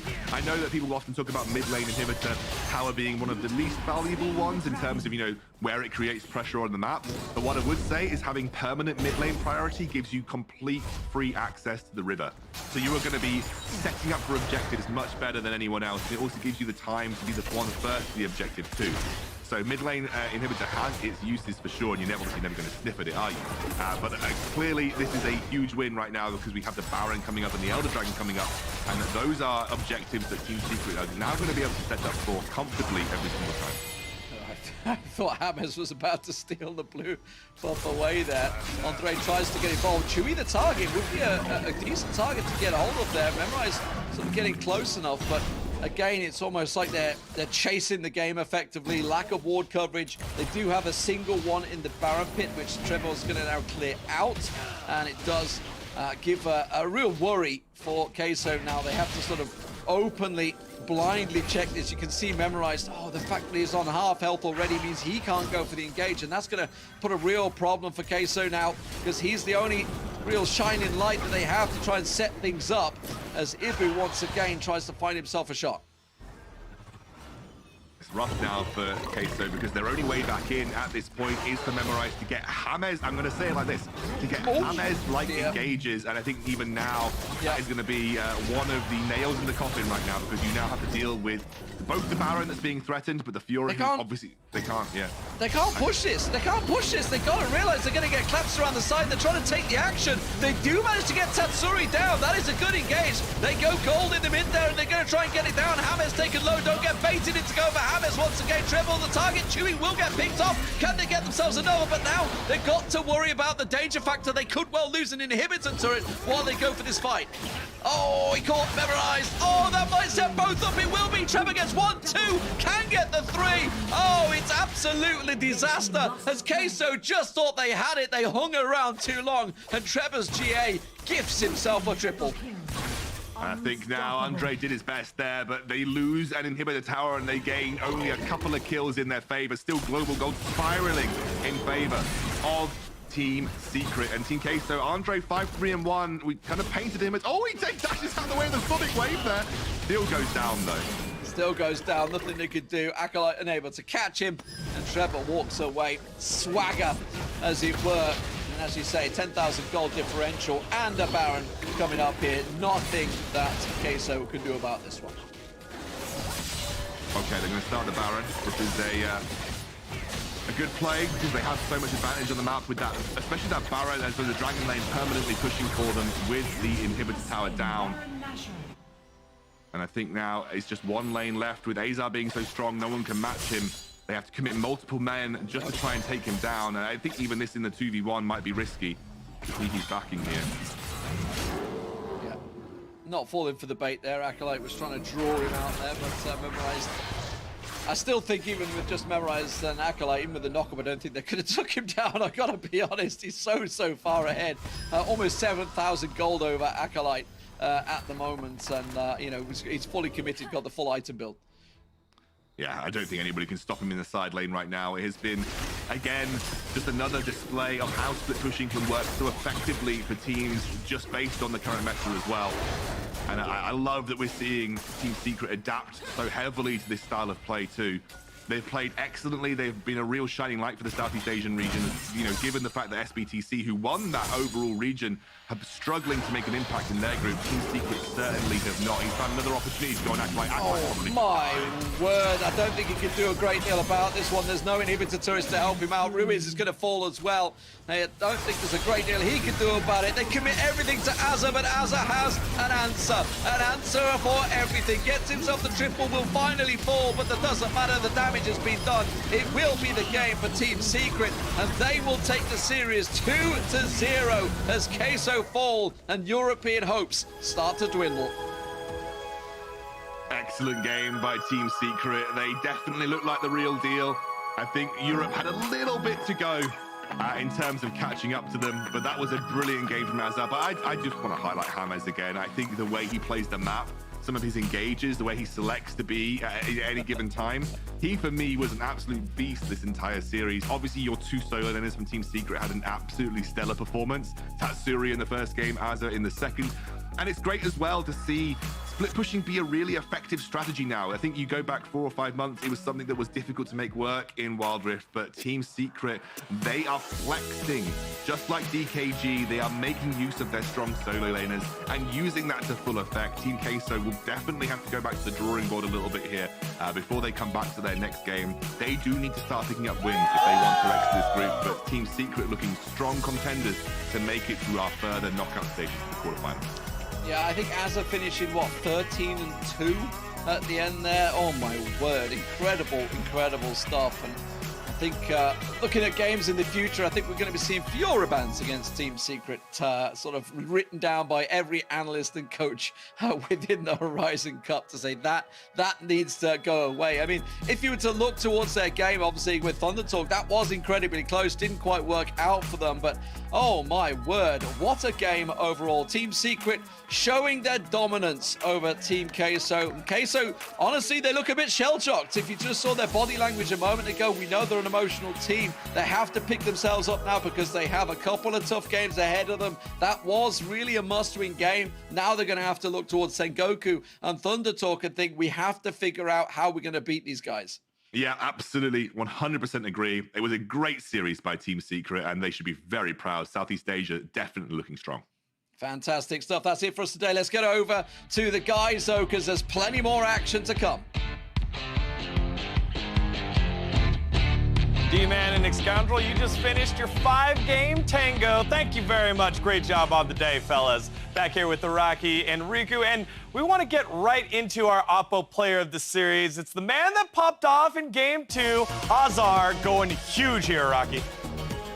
Yeah, holy moly, Azar absolutely smurfed that game. For a player who's been a little here and there in his performance, I feel like a game like this, one that can now boost your confidence, can literally be the only difference needed for that consistency that we expected from him coming into the tournament. And it could be what he will need to carry this type of performance forward, helping Team Secret's chances in the Horizon Cup. Yeah, 100%. I mean, Azar has been playing out of his mind here. Mechanically peaked in this game and able to take 1v3s, 1v2s, no problem. I mean, at one point he was, 10-1-0 at the 14-minute mark. And just as Scoundrel has mentioned, he had no assists, so all of his kills are his kills alone. And this isn't only affecting the in-game state, but also building, a little bit of that frustration over from Team Queso as not being able to secure a kill on Azar. He's just so slippery, even being able to buy that proto belt just to create more outplays in that game. Yeah, well, this whole series was such a mic drop there. You got to see it from the players. Great stuff here by Team Secret. Now, if we reel it back a little bit, this series had a lot of draft things and draft differences that we had to make here. And Iraqi, you wanted to point out one of those things, and it was the response to Fiora that it seemed like Team Queso didn't have. Yeah, I mean, I know we're talking a lot about draft, but between teams close and skill like these two, it really does matter. So Acolyte was really pinched in his champion pool in the draft after the Renekton was banned and the Fiora was first picked. Then on top of it, Team Secret took away one of the better weak side top laners that can match Fiora in the Gragas. So Acolyte was left a little bit on an island. Malphite could have been a really good choice to kind of just play safe and not die so much, but I'm not sure if he plays it and decided to default back to the Darius, and it just didn't work out. Yeah, we've seen Acolyte pop off over towards the Darius, but yeah, this was definitely a tough matchup, just as you mentioned. I want to, commend Team Queso as well with the other parts of the draft, which, it looked really good on paper. Rakan, Diana, grand entrance into the Moonfall. And you also have the Varus paired with the Darius, so you got a lot of poke to whittle down the HP bars and just get that Noxian Guillotine on the board. But yeah, Team Secret just exploded. Azar just exploded, and just a phenomenal performance overall.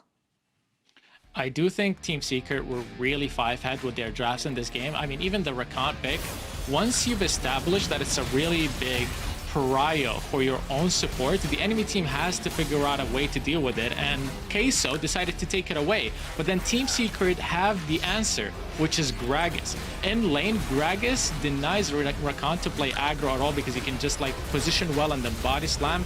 So I think all in all, Team Secret definitely came in looking very different, have a very good understanding of how to play side lane pressure, probably looked at a lot of the Chinese teams' VOD, like we said earlier, and then on top of it, their draft strategy was top-notch.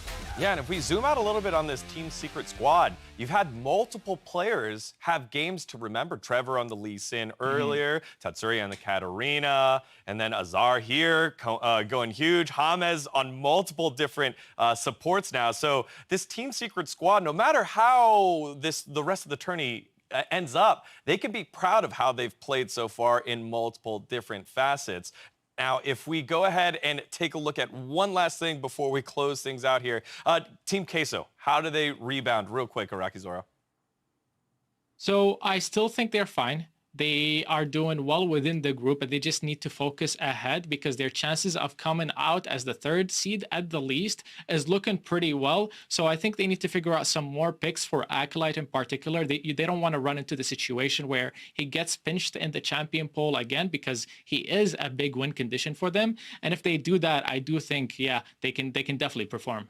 All right, well, hey, brother, you are done for the day. Any final dance moves as we say goodbye? No, I'm good. That was plenty excitement. Yeah, that was plenty excitement from that series. So. All right, hey, thank you, brother. TSM and Rolster is next, and according to TSM's Mikey, the Brazilians know Koreans well and are confident in heading into the match. We thought DKG and KT were the favorites for the whole championship. So coming into today, we definitely expected them to be one of the strongest teams. Even now that we are 1-1, we're really confident that we'll make it out of groups and make history for Brazil. And we got the kick. Now, nice kick from Tennis, sets up for his jungler and his first blood for TSM. Very, very impressive start to this game from TSM. Rolster is one of our Scream friends. We always have a good time when we are training with them. We chat with them in the lobby and we discuss stuff. So we are preparing for them, and we think we're also capable of beating them, obviously. Before I came into the Horizon Cup, I didn't even know what I was going to do with my life.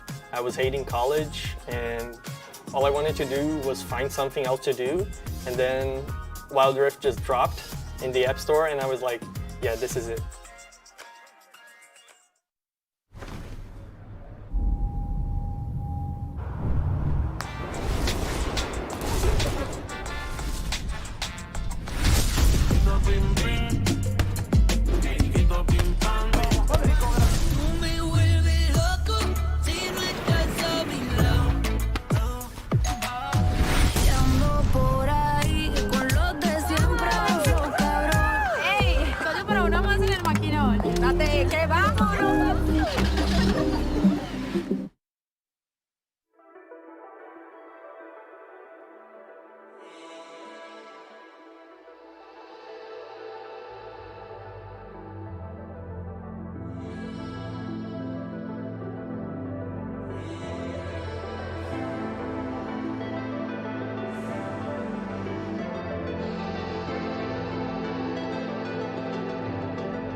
Never thought I could love, I was down to the wire.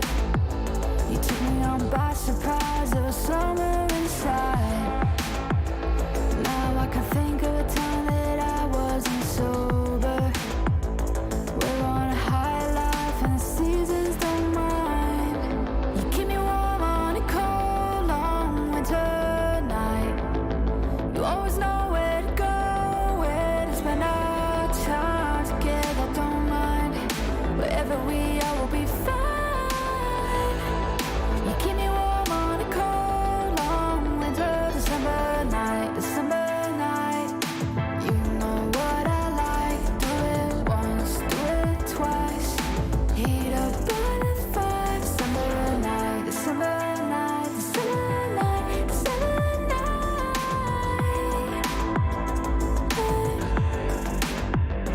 On a throwback to summertime, drinking red cups and see the lights.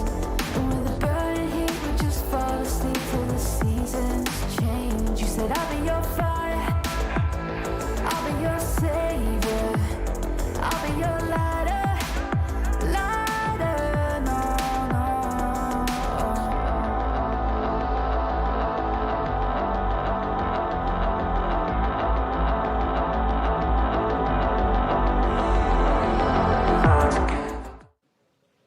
Team Secret proving why they are crowd favorites in this matchup today. Now, when I spoke to James yesterday, he talked about Team Queso and the fact that they are considered strong. Now that I am here with you, I want to be able to know what you thought of their performance here.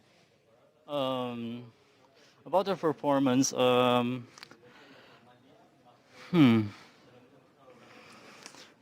expected much more from their performance, and I was a bit disappointed. Disappointed. I want to know a bit more about that, Azar, because you had a very much of a pop-off game against Acolyte, who is considered a backbone of their team. So when speaking specifically about that Baron Lane matchup, is that where some of the disappointment came from, or is it their team as a whole? Probably the team as a whole. Really, really. I mean, part of that, though, came from the fact that you all looked extremely strong as a cohesive unit. When it comes to that first loss of the series that you had on the first day to now, how do you compare your current feeling as a team within this overall competition? I kind of feel confident now that starting from day one until now, because day one feels like it's already finals. Like Thunder Talk was really strong. So after the game with them, I feel like other matches should be easy for us. Oh, so does that really help you mentally speaking to be able to go and kind of get that litmus test against the strong team and then having that confidence to be able to go against a team like Queso and having such a 2-0? Yes, it helps me. Yep. So I was pretty confident that none of them can beat me. Not many did. I mean, you ended that last game with 13-2, I think. So on the Fiora specifically, how comfortable do you feel on that pick compared to some of the others for the lane? I think if I use Fiora, nobody can handle me in my lane. And it really leans into that split pushing style. Is that something that you and the team specifically are comfortable on, or is it more of a response to the meta and its development? I think it's more a response to the meta. Any other picks that you think that will maybe come out in the future? Because we've already seen the Renekton, for instance, being a high priority. I think I have no say to that because we're team secret. Let's keep it a secret. You know, I see you guys doing this all the time in all of the pictures, so it makes a lot of sense. Thank you so much, Azar, for stopping by after such a tremendous series. Back to the rest of Horizon Cup. Thank you, Gabby. Welcome back. And let's welcome in Smax. And Smax, welcome. But also, that was one of the most fire interviews I've seen across esports. That was so much heat. I feel like I can warm up next to the fire and get cozy with a blanket. That'll just keep me warm throughout the winter. That was absolutely incredible. I love the trash talk. Riku, what did you think about our fellow countrymen? Azar, you woody man. Secret. It's a secret. I knew it. All right, well, the confidence flows true there for Team Secret's top lane. But it's time to break down TSM versus Rolster. Why? Let's start with the Brazilians here, Smax.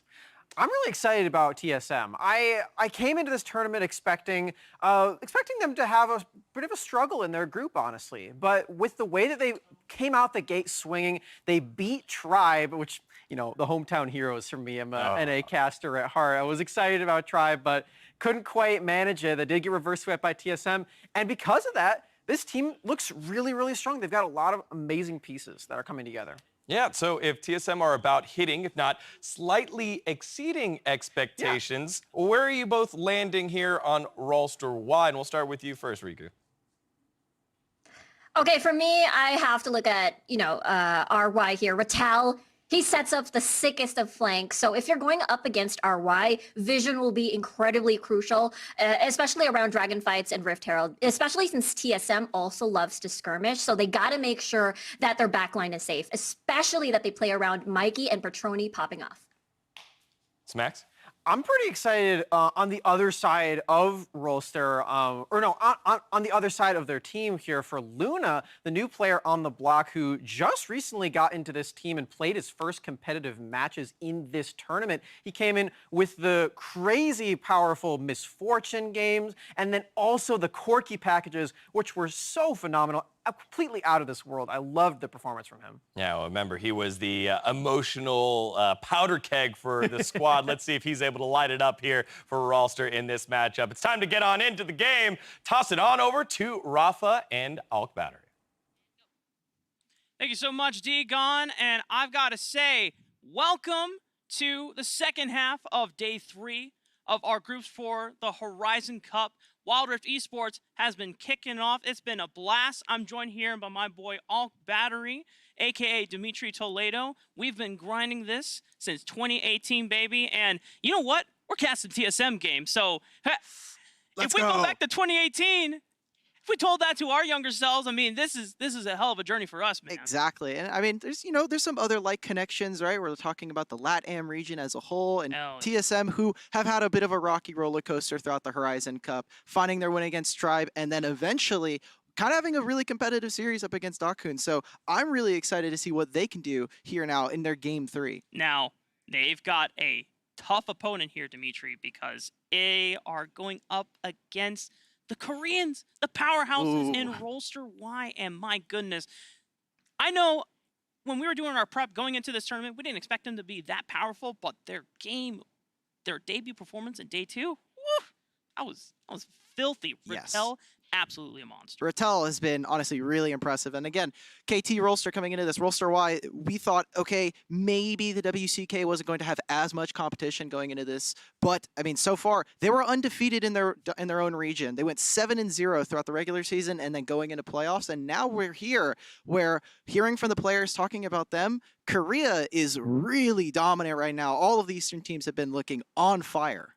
We just cannot doubt the prowess that this roster has been demonstrating for us. Even some kind of sauce and drip on the Rift as well. Ooh. Una popping out the Misfortune tech with the Yes. Sorelta's Grudge Rush. I know when we were in the back watching that game yesterday, we're like, what the hell is this? What is going on? But it worked, and they've got some spicy tech too. If it ain't broke, don't fix it. And we're talking about wacky, spicy builds. We can't just forget about TSM during their grand finals over in the Wild Tour, right? We had a bunch of spicy tech and a tank corky somewhere along the way. We're talking about like awesome stuff going on in the bot lane. So we're looking at this series. I think we've got a really star-studded roster on both sides, and I'm just excited to see what we get once we get onto the Rift. And it really is going to be a battle in that Baron lane. I mean, we already talked about Rattel being one of the powerhouse Baron laners in this Group A, but then when you look on the flip side and you think about how TSM were able to get some of those crucial wins in that grand finals against Oagredese, it had to be according to Sunny.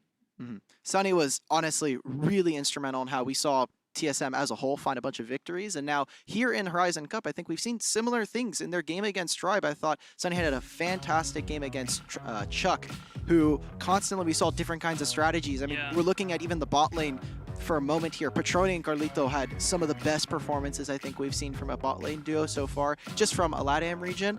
And now we get to see as we get right into draft here off of already starting off, taking away Twisted Fate. Yeah, TSM recognizing that Isaac, a powerful facilitator for this roster in Rolster Y. They don't need a Twisted Fate coming into the Baron lane and messing with that sacred 1v1, man. It's all got to be about the honor between Rattel and Sunny. If you got a Twisted Fate coming in there with throwing out gold cards, that's, I mean, cool teamwork, but that's disrespecting the honor and the sacredity of the 1v1. I think it's all about keeping Isaac honest, right? We're talking about keeping mid lane honest. Twisted Fate is a way that you can kind of just cheat, get out of that lane. We think of also Galio in that same sense. And coming into this draft, we're talking about Senna being such high priority here at the Horizon Cup. It has been honestly really disgusting to watch and has been 100% pick ban throughout the entirety of the tournament. And now we get to see, does TSM go straight for that Renekton that we've also seen kind of in their hands? Or do we get to see another cheater in the Galio? TSM have quite a few options here, but when we go back to what Iraqi Zoro brought up at the beginning of the day, the three powerhouse Baron laners in the Riven, Fiora, and the Camille. Camille is the one that makes it through the draft. Now, normally in the past, we would have expected this to be a flex between both Tethys and Sunny, but because of the changes to Camille in the jungle, doesn't quite have that easy time sustaining throughout. It is more than likely just going to be going to Sunny, but as you said before, Renekton's still on the table. And there you go, Rattel immediately picks it up. We're gonna have to see what Rolster-wise top laner can do here. He has been fantastic. We're talking about how they set him up for success, and it is all about those flanks in positioning. And we've seen Renekton play, even from Sunny in the Tribe series, do a fantastic job of being able to zone off and find entrances into the backline. So we'll have to see what else they can pick here. Lee Sin, I think, is still on the table, but we've seen Nunu and Willem start to rise in priority as we get further and further into the tournament, and honestly, no surprise there to see him here. Yeah, Rolster Y did not want Tethys to have access to the Lee Sin this game. They're going to go for the Nunu. It does leave the Graves up, though, as a powerful scaling jungling pick if you want for Tethys here, but as you called out, Mikey prioritizing this Galio. Still could go to Carlito in the support role as well, but it looks like they're going to double down on the engage power, making that Cataclysm Heroes entrance a significant combo. Okay, so TSM, we have engage. We've already determined that. We've got Sunny on a really nice Camille. We've got the Jarvan, Galio. This is just a bread and butter, very easy to execute composition. But we need damage. And we've seen Lucian be a very good answer for that. We've also seen a lot of Varus so far. But looks like here for Rolster, they want to pick up a pretty safe bot lane. Wouldn't be surprised if we see the Rakan also come in, try to disrupt some of that chain. There it is. And this is a great answer and response, because when you have three members that want to just dive onto you, what's the best AD carry to lock in? Azaya, Featherstorm, boom. ha ha ha, all the engagement is just completely gone. And then even if there's more follow-up, if TSM are trying to chain it in succession, you still have a Rakan who can charm all of the threats and the divers away from your Xayah. Now, if you're TSM, I was going to say we were going to talk about AD carries here. I really think that EBRO would do very well in here. It depends on what they're going to pick here. We're talking about the flexibility of Galio. This is the time for TSM to really show their hand. Are we going to pick a support, or are we going to look for something else in the mid lane? Corki could be really good. I think there's enough tanks on Rolster that they would need some kind of AP threat. I think also Diana still fits that archetype that we've set up for them in going for those dives. Damn, dude! Oh my god, I actually called it. Let's go, you boys. called like 95% of this draft. Dude, that's... We take those, you know? Hell yeah. Probability, I probably would have gotten it right at least once. The coin has to land heads at least once. 50-50. You want to go to Vegas after this? You already went. I think we need to explore a little bit more of the world. And talking about exploration, what is Rolster-Y's last choice? It is for Isaac. We have seen nothing but this Twisted Fate from him. It looks like the Corki pick that I had mentioned earlier is going to come into his hands. You know, normally we've seen great packages being used out of the side of Rolster, but for the rest of the tournament, I think normally when you expect Corkis to be used, it's to follow up on engages, but the package can also be used as a great tool demonstrated. I'm trying to think of which team it was yesterday that their packages were used to just separate members as soon as an engage happened. And in combination with Nunu, you have absolute zero to create all the space for the Xayah even after the engages comes in, so that if the damage follow-ups cannot kind of conga line in succession with the rest of TSM, if this engage force is not all on the same page and they don't do it all at the same time, then a lot of the damage is broken up, and then Rolster are able to have a great counter response here. To answer your question, who is a great team with a great Corki? It was Luna. Luna on this Corki was just straight up destroying people. So Rolster kind of getting in that same kind of tool bag. Isaac might have to take a few notes. We'll see who's the better Corki on this team. On TSM, I hope later on we get to see who's the better Galio on this team as well. But you are right? There's not a lot of upfront damage. I mean, Galio can go for an AP build here, but it's going to take a long time because he is playing support. Gold generation is not going to be the same as it would be for someone like Mikey. And if the damage, it's a lot of burst. Galio, once you finish that combo, you're kind of waiting on a bunch of your CDs, and rest of the team still, it's going to be on high burst damage from the side of TSM.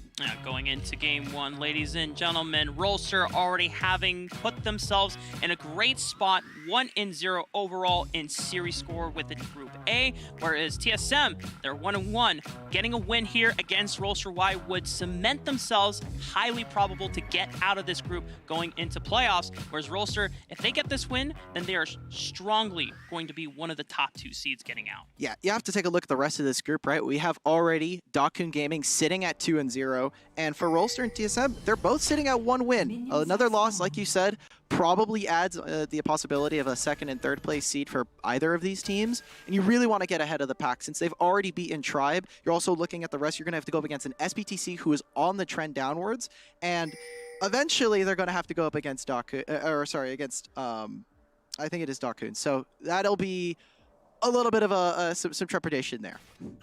Potentially the top 2 seeds in that group would be such a hype matchup. The Rolster, even though they've shown us a great series already in Group A against SBTC, they still have to take down TSM. And I know that TSM didn't have the greatest showing against Dakun Gaming. What do you mean? Did you see that game too? Petroni was flashing forward. Take those. Okay, but you know, you're right. You know, Faith brother. Faith brother in the Brazilians already. Rolster TSM. No huge moves yet on the map so far. It's only still 1 minute into the game. Notice here, Tethys is looking for potentially a bot lane gank angle here. Interesting. I mean, he is playing Jarvan. You want to try and get off to an early start. They're going to go straight for this. Beautiful! Justice Punch Flash connects on to Salem. That's first blood for TSM. Okay, awesome. TSM immediately starting off with first blood. They want to get this wave in under the turret, and now they have a couple of options. They're going to go for this. I think Petroni and Carlito are a little too low HP. But I like this response coming out from Rolster. Immediately, we saw Rattel move into the top side of the jungle, try to get some vision, find out if his camps are up. And that just means that Do on this Nunu get to start taking every single one of those camps and might end up 3-quadrant him, which is pretty massive. And counter jungling is the name Oh, of the we're game. back. But we're back for more damage here. Luna under the tower, getting more HP from the honey fruit. It's not going to be enough from TSM. I like the idea, but unfortunately, the execution is not enough. Oh no, and that is heartbreaking. Immediately, they try to make a repeat gank. Salem is able to return. It takes so long for them to get back into the lane, and in the meantime, Luna, both of their summoners down. They might even get to kind of zone off Mikey from this way, which would be huge for Rolster. He still has flash. Oh god, that's a lot of damage. Mikey, you can't play around like that no more, fam. Too close to the fire. Got to take that recall. Can't get burned on this one. And already, I like this coming out from TSM. They notice that, hey, our mid laner has to take a recall, and we're going to get right into this replay, Rafa. Just take a look at how long that this stays in this bot lane. Yeah, Deathy's just great patience. The level 2 doesn't even level 3 because across all of the Runeterra lore, we know that the level 2 power spike in Jarvan is just so damn powerful in Universe. I mean, he gets literally his entire kit, and then, you know, there's a second ability, it's a shield, like we worry about that later. It's all about level 2 and level 5, which Deathy's has finally reached. And not much difference in terms of the jungling. Deathy still has a little bit of a gold lead thanks to that first blood, but we're making a repeat gank. Yeah, flash onto Luna, knows that he has no summoner spells available. Featherstorm might be enough, but it's only delaying the inevitable as TSM will get another kill for themselves onto Petroni. Good, making good on that early gank immediately. They know there's no flash, there's no heal on Luna. Ignore the Rakan. This Rakan is going to be slippery no matter what. Get rid of the lovers duo and kill Xayah. A fantastic job from TSM. And what can they do with this? Because you see they're already making that rotation. I know Excoundrel had talked about it a little bit earlier on in the day, but Rift Herald and the ability to play through your Baron lane is so important thanks to the change in this patch. Rattel getting a lot of time though and pressure thanks to the amount of love that Doe has been able to answer in response towards the Baron side of the map. However, Sunny doing a great job of absorbing that pressure and not falling too far behind, making sure that he can reach that Trinity Force power spike within the next couple of minutes. We have Rift Herald and Dragon spawning here, Dimitri. Yes, this is super important. And look at how TSM, and specifically now Rolster, have to respond to a certain set of plays that we've seen in the last couple of seconds. We've now seen that they've moved up into this Baron lane. They're taking the Rift Herald in the meantime. So Rolster, after what looked like them getting the shove in mid lane, just say, hey, look, let's just go grab the Dragon. Let's set ourselves up for some easy objective stacks, and maybe try to set Sunny off on the wrong foot, because so far we haven't seen Rattel find a solo kill. I don't know about this one. He's a little by himself at the moment. Isaac is rotating on over. We have Sony getting pushed off the wave here on the Dragon side of the map. Looks like Isaac was... Where did Rattel go? Don't tell me. Okay, he went back to mid lane. Okay.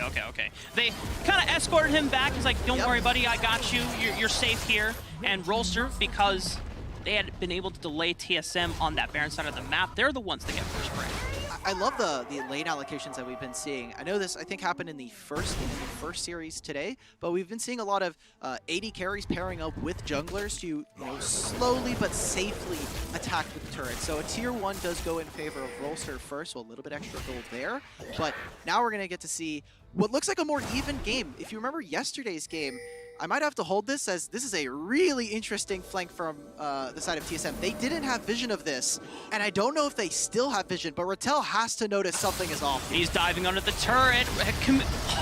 I can't even get my words out because I'm so flabbergasted that TSM just pulled that off. Oh my god, Rattel almost hit the honey fruit. We saw last game versus Team Queso what happens when a specific top laner is able to pick up on the honey fruit. That's going to be a kill. It's going to be another turret.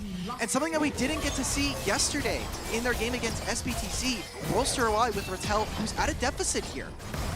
By targeting the main carry, the primary resources for Rolster, you're putting Rolster at a deficit. Rattel, he's going to have to find a way to get back into this game. Rolster have to deal with all the pressure that is crumbling all around them. The mid-tier 1 is not going to go down yet, though, but a lot of damage sets up for TSM on the next push. Some plates there, and an important thing to notice here. In the next 2 minutes, obviously, we'll see some of those objectives start to respawn, but in the picture-in-picture, I think we also got to see that even though Sunny is so far up and has his, you know, almost Trinity Force completed here, Rattel, with that Black Cleaver and with how efficient it is compared to the Trinity Force, almost killed this Camille, blew the flash from him. So we'll have to see if they can maybe kind of repay this in kind later from Rolster, but already, that was a swift set of plays that have set the gold even for TSM. it's been quite an impressive early game from TSM, but you have to look back at and kind of like see the parameters that it's being set in. The fact that it's not a massive gold lead for TSM, but just to stabilize with Rolster can just shows you how strong of an opposition that TSM are going up against in this Korean power. Yes, at least Rolster, you know, they're not willing to go down without a fight. They're going to trade you on objectives. They're going to look to do something on the cross map, and that's what we saw when they were going for the gank in the bot lane to try and kill Rattel. You saw the rest of Rolster start to overload on the Baron side of the map and try to find a kill, try to overforce with this turret. So, love to see that. You also love to see when you're support and you're just trying to back, it's just Fog of War. You think, okay, it's cool, and suddenly the winds of that same war come down. Really annoying. I'm glad that Carlito, at the very least, can be a nuisance for Rolster. He's just really, hammering it in for Rattel. I mean, Rattel is already receiving so much. Lot of pressure. Yeah. I was going to say a lot of love from TSM, not in the kind that you would actually want to receive. Tough love we'll go for in this match. I think he might be receiving a little bit more. No, man. Well, Rattel, he might just turn back to the minion wave and try to get some, but he's not going to have a chance here. It's just a bounce house between these three. Remember at the beginning of the draft, Dimitri, Camille, Jarvan, Galio, all drafted primarily for TSM, and they had one target in mind, and it's that Crocodile. Exactly. They want to take away some of the best performing members from yesterday's performance, and now Rattel, a little bit down on this Renekton, is just going to have to be a primary engage now. You're thinking of the Sterix, you're thinking of the Stone Plate. He's going to need to just jump right into the backline and look for a backline member. Now we're going to see a kind of a swamp from what we saw about 4 minutes ago. TSM now taking the Dragon, while Rolster start up this Rift to Earth. And they're going to definitely need it because they want to be able to crack that mid-tier 1. Despite Rolster losing a lot on the pressure being absorbed by Rattel, they're still maintaining gold across the rest of their members here. Most of their players are keeping even with their opposition here. The only person that's really experiencing a gold deficit is really just Rattel, but it's answered back when you look at the mid lane, how much gold Isaac has over Mikey. Yeah, and we have to take a look. I actually might just have to hold that. TSM. Hextech ultimatum onto Rattel. Here comes the hero's entrance. The rest of Rolster try to scatter out, but it's a beautiful response from Salem, knocking up multiple members of TSM. The Moonfall's there, but no damage follow-up from the rest of TSM. Rolster answers back. Yes, and they immediately get slapped down. Rolster able to find some kills and gotta find a response. That's a huge engage from Salem. Luna wants to go forward, but that means Tethys can lock him down into the Hextech ultimatum, but he flashes over. He takes out Petroni, and Luna walks out safely. We're talking about AD carries that are flashing forward when Luna wants to join the party, as it does not stop here, Rafa. Rolster want to keep finding more and more, but TSM, after taking a few blows, are finally going to be able to recall. Oh man, we gotta take a look at that Axe replay right there. Jesus. It's just so close, man. We're talking about the 0.1% replay. Well, here you go. Straight up coming in from Rolster. It's that knockup from Salem, and the rest of his damage dealers can come on in and just clean house. I don't know if we're going to get the rest of this play, but there is a really crucial part of this when we see Luna go in. Sunny is not able to get the rest of his tack sweep down, so small margins there that allow for Rolster to eventually come out really far ahead, I think, in my opinion. And it just goes to show that when we talked about TSM's composition, that it is how crucial it is for all of the pieces of the Wombo combo to sync up.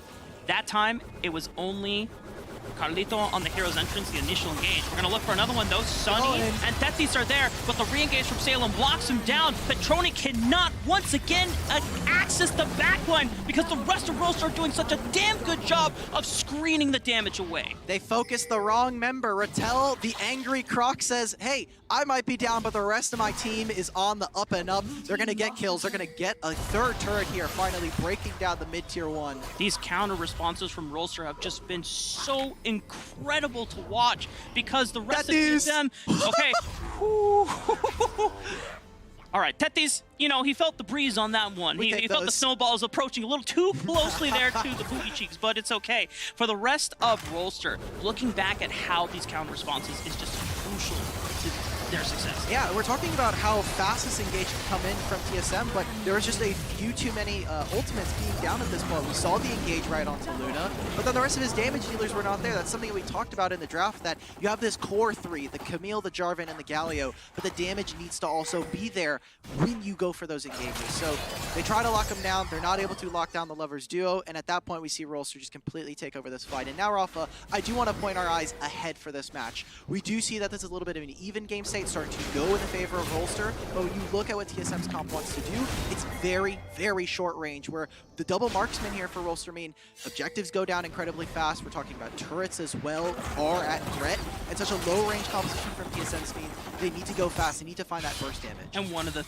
crucial things as well for the side of Rolster is watching how Isaac uses the package. Normally we talked about in Corki games before, it's all about engage, but this time around, if you get Isaac to flank and then layer the package down where TSM are engaging and have already committed on, they're sitting on top of just burning magic damage, and that is going to just fry TSM sunny side I up. will note, something that is going well for TSM, not necessarily because of their own doing, Rolster are not properly playing around Corki package timing, and this is one of the times where the Corki package has been used on time for a reset and on time for an objective that is spawning.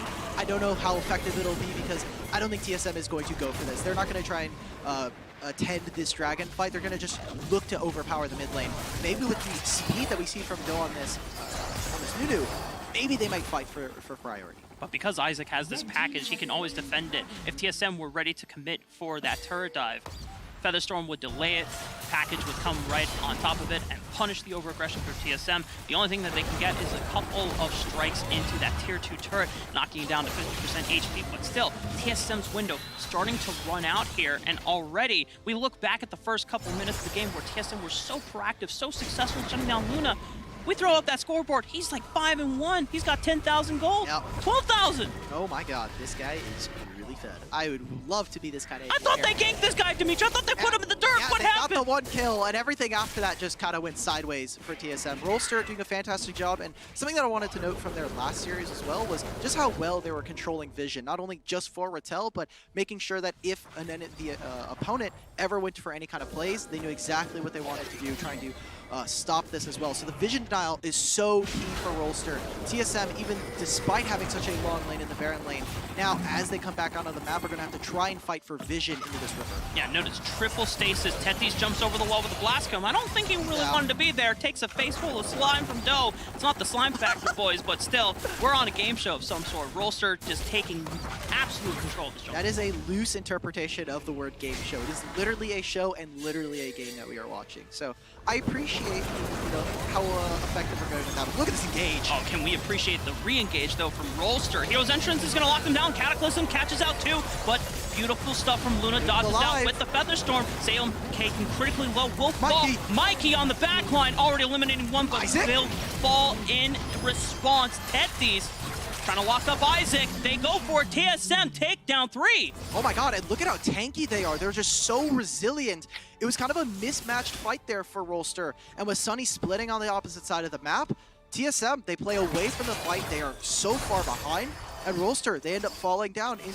I kind of want to see the replay as to where exactly some of the damage members from Rolster were. Yeah, look at this. I mean, Isaac and Luna are just not hitting people, and I hope you know this. I hope everybody at home knows this. If you're a marksman and you're not hitting someone, do 0 damage. You have to give props to Mikey being finally commits and is able to sync up with Tetis on that Cataclysm engage. They're doing Baron! Picks up, oh my god, they're just going to go for the Hail Mary. 4,000 HP. Doe's not going to be there in time. 1,800. The spike comes through. Tetis, the rest of TSM secure Baron. They get Baron. That's an incredibly smart call coming out from TSM. Rolster not in position, not able to come back out on the map and redeploy. So now, Rafa, we're in a game where TSM, it has been neck and neck between these two. Yes, it's been Rolster with an advantage for, the mid portion of this, but they're looking like they don't want to go down without a fight. They are still trying to keep it competitive here. And you have to remember that this is the same attitude that carried them through that grand finals in their home region against So Agradece, a team that they had struggled to play against throughout the entire Wild Tour series and entire league. TSM are not going to go down without a fight. And we're talking about also a lot of regional firsts here. Remember, Rolster, at least for here at the Horizon Cup, we haven't seen anything else. Luna goes incredibly low thanks to the Sorelda's grudge combo coming out from Petroni. But a new mid laner here for Isaac, and this would be the first loss that Rolster have experienced in a few months. TSM on the doorsteps of Rolster. They have the 1-3-1 set up here. Mikey corralling Baron minions through the Baron lane. Sony on the Dragon lane. The rest of the 3-man core from TSM pushing in through the mid lane, and Rolster are scrambling to try and figure out which lane to respond to first. It's all of these marksmen. They need to land damage. TSM, they're incredibly tanky. They can play this very patiently, wait for the minion waves, let the minions take away these turrets. You already see the inhibitor on the top side is a 3rd HP. And if anything, as a failsafe, they can push one more wave and go for this dragon. Force Rolster to come to you and look for something. Yeah, but then you can always have Mikey. If he's stronger than Rattel, he can force Rolster to answer in the split push as well. Now, Isaac had to use package because they're trying to cut off the minion wave. One inhibitor turret will go down. The Dragon Lane inhibitor turret just needs a couple more pushes. Maybe the touch of the breeze from the wind will knock it down at this point with how low the HP is. Observers, if you could, I would just love to see the bot lane inhibitor, how much HP it is. Sam Price, give us the details, brother.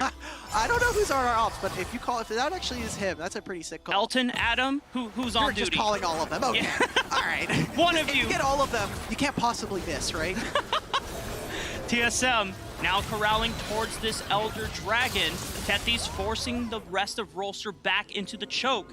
And they're succeeding it. This dragon can be burnt down very quickly if TSM act fast. Yes, they do have Petroni here, but look for how Rolster Light enter into this. Rattel is not here. Oh, could look for a teleport. No flushes right back in, but if they take out the jungler, there's no consume, no smite. That's the jungler gone for Rolster. The rest of TSM try to access to the backline. Watch Isaac, watch Luna. These are the carries that can try and save the team fight for Rolster. TSM, they've lost out on Mikey. Tethys still has Cataclysm available, but he needs to wait for a potential re-engage. 5,000 HP on the Dragon's gonna reset. Rest of Rolster looking for the re-engage here. Stasis onto Tethys. The knock-up is there. Cataclysm onto the backline, but Rattel slices and dices through the TSM jungler. Sony's in there! Hook shot onto Luna and Isaac. Luna's there. The Stasis with the rest of TSM. They have the HP advantage, and they will slay Rolster to the ground. And oh my god, the undefeated team coming out from Korea is now going to fall in game 1. There's a couple of recall BMs. They noticed, hey, there's no jungler here. It's time to fight. TSM, they find an amazing team fight for themselves. They take out Rolster and win a final kill and an ace. TSM are going to take game 1. 2 seconds on Doe. Wait, they can't actually oh do my it, god. though, because the meters are there. Doe, the single survivor, but a teleport is coming in, I believe, from Sony. That's it. That should be it. Mikey is also there, 1,000 HP on the Nexus. And ladies and gentlemen, TSM taking a game off of Rolster from Korea. Talk that trash talk, Mikey. There you go. This is why I love the player camps here. This is why I love getting to see the players on screen. He's slamming his desk just like us. He's getting hyped. TSM, rightfully so, had a fantastic performance. We're not able to pull out a win yesterday, but today, they're looking good, and they're looking at some of the favorites coming out from yesterday. That was a sick game, Rafa. Dude, Mikey in that interview before going into the series said, you know what? We know that Rolster are undefeated right now. They looked strong in yesterday's series. We could beat them. Yeah. And look at that. Mike is the one that pops up in the end as well.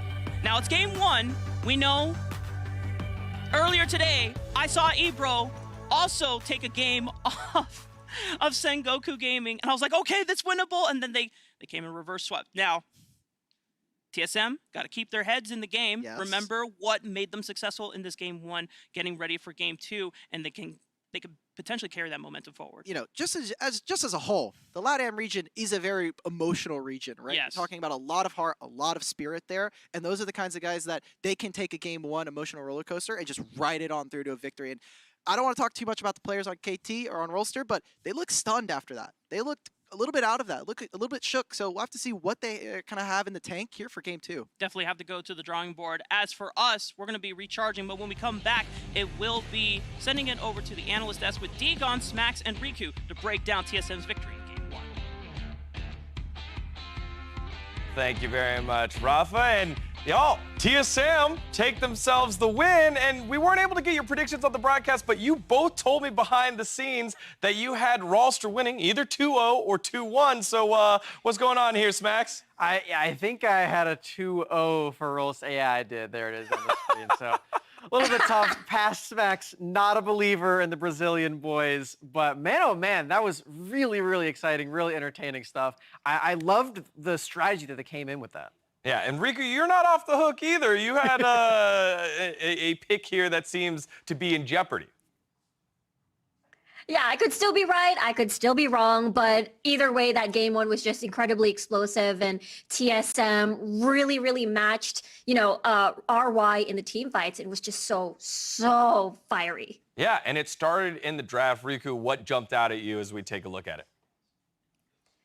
Yeah, I mean, when we look at the TSM composition, this is very Wombo Combo classic, Venn diagram, all the circles, Moonfall, Cataclysm, Hero's Entrance, you name it. And your only consistent damage there is going to be Petroni. And if you land everything, great. If you don't, then you're in trouble because you don't have a way out. You don't have that disengage. But everything else just fell into place. And I really, really love how they approach this game. Yeah, and I especially like the way that they drafted this full engage composition, but still had a tool to deal with the Xayah, because Xayah does have a lot of self-peel that she can provide for herself. She goes up into the air, you can't target her. She has the feathers she can drag right back and snare all of her assailers, but with this Jarvan, you can't fly over the wall. You'll still get trapped in the Cataclysm every single time. And I really love that strategy to still have many, many tools to beat down this star 80 carry on Rolster's squad. Yeah, definitely. And you can see TSM there doing the huddle, making a circle with their bodies, circles with their skills, circles with their logos. It's all the game plan here for TSM as we take a look at the match highlights one more time here. And it was a longer one that went both ways early on. TSM funneling the Lucian, but then the big plays coming out of the Xayah. But then TSM come back with this huge wombo combo here, Max. I really, really love team compositions like this because it all comes down to how you play the 5v5 fight. And for TSM, this is not something that I think we were really expecting them to be able to do this magnificently against a team like Rolster, who did just show us 2 great wins just yesterday playing 5v5 compositions. But as you can see here, it's really working out for them. They're really making these team fights work, and it's by the thinnest of margins. Yeah, I mean, the fact that Tennis is able to hold on to the Cataclysm at the edge of his seed, at the very, very last few moments of this team fight is just so, so crucial. Being able to serve to basically trap Luna, just as you mentioned, Smax. And I think those decisions, those micro decisions, really make a huge difference in winning these 5v5s. Yeah, and I think right there, maybe an accidental stasis. Like, it just felt a little bit out of place. I think Luna saw the opportunity to rifle in a couple more feathers to get the blade caller to come on through, but it didn't quite work out there. Maybe a bit of nerves, but again, TSM coming out swinging. And Smax, you wanted to highlight the point that you made earlier with some video footage, the Jarvan pick against the Xayah, because a lot of the time Xayah thinks self-peel. Yeah, and as you can see, with the way that this gank starts out, just moving into the river, not quite sure if the gank is actually going to begin, but then Carlito, what an opener on this Galio into the level 5 for Jarvan on this next play, where we can see this Cataclysm and all the Venn diagram just all popping off, all stacking up onto one member. It works in the team fights, it works for picks. I really love this pick of the Jarvan here for Tethys. Yeah, and it just works so well with TSM with what they wanted to do, right? They want to funnel gold to Petroni constantly. From the ganks to bot lane, they rotate him top for Rift Herald, open that portion of the map, plates go to him, and he catches mid-wave after. And then I love how they pivot to shut down Rattel, most importantly. So therefore, -1 problem. They only had to deal with Luna because at that point, you know, Rattel as the Renekton, you know, had to win early, but he didn't get to do that because of the way that TSM dealt with the early game. All right, so then sounds like the game plan has been laid out for TSM. Riku, then, how do you counter that if you're coach of Rolster? You know what? I want to see the misfortune back again for Luna. Again, the way that the bullet time just creates so much space in these Dragon, Elder Drake fights, most importantly, I feel like it could be another answer against TSM's 5v5. Max? I feel like the Galio ban has to come through. It looked so good against Tribe. It looked so good in this first game. And the games that TSM lost, the series that they lost, Galio was banned the entire way through. I feel like you got to look to that as a point of attack. And you take a look at this TSM squad now just sitting on stage ready to roll here. And, you know, we've seen the passion backfire before. The casters on the desk saying the LATAM region, the Brazilian region, known as a very passionate fan base, player base, region. And they definitely want to go ahead and continue on that on that line with their victory here, but I feel like they're a little focused here, Smacks. Yeah, I'm really enjoying the new plan of attack that they have, and like I said, this team looks like an entirely different beast when Carlito was on this galley. I mean, he's pulling out moves that I didn't even know were possible. The Justice Punch flying in and then flash redirect, amazing stuff. And then that's not even where Galio is at his strongest either. The team fights really where it explodes for TSM. So if they get this pick again, it'll look great. We see the pictures on stage there. It looks like we're just getting, making sure that everyone is feeling comfortable here in Singapore. Such a fantastic venue put in place here across the world and really bringing everyone together and really tying the knot on how international this game is and a venue for quite the spectacle here, Riku. Yeah, it looks incredible. The stage is incredible. I really, really love the team walkouts, most especially. Well, of course, on top of the games. But yeah, I'm just looking to see whether or not TSM is going to move forward with, playing around Petroni, putting Mikey on more of this utility, being able to provide for that additional setup for the 5v5 team fights. And, I think that formula has worked before. And the fact that, again, there's only 3 bans that you can only consume. And we talked about how Petroni can play a lot of these 80 carries. It doesn't matter. Lucian, Ezreal, Senna, he can play them all.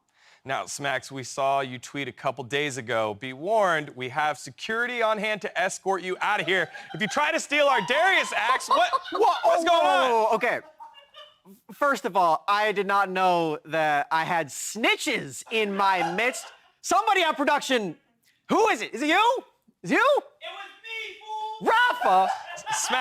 Smacks, you tweeted it, man. There's no snitches if you snitch on yourself, but you can see it one more time on the solo here for Smacks. It's right behind him. We'll see if it's there at the It's within arm's reach. Just right there. I can go reach out and grab it. See, there it is. Look. Now, it's a pretty big piece to steal, so I might have to think smaller for now, but I'm dreaming big. All right, well, we'll get to see if TSM close out the series or if Rolster are able to steal a win. Rafa and Alk Battery, take it away. Thanks, Degon. And Smacks, I'm just keeping you in check, man. No one man can have all that power, so I'm watching you, buddy. I think that axe is taller than he is, so he might have to rethink. I like his strategy, might think smaller on that one, but I'm not a snitch. I would never do that. Oh, there he is. Okay. Were you straight up? He's actually trying to... See?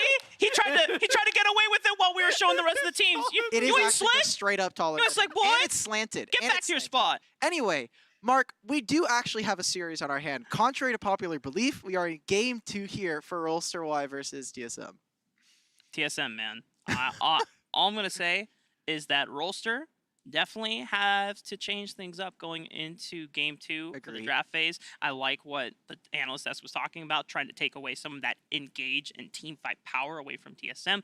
Galio potentially being the key here. Yes, and I talked about it a little bit during the draft where we were like, this is a very easy to execute composition, right?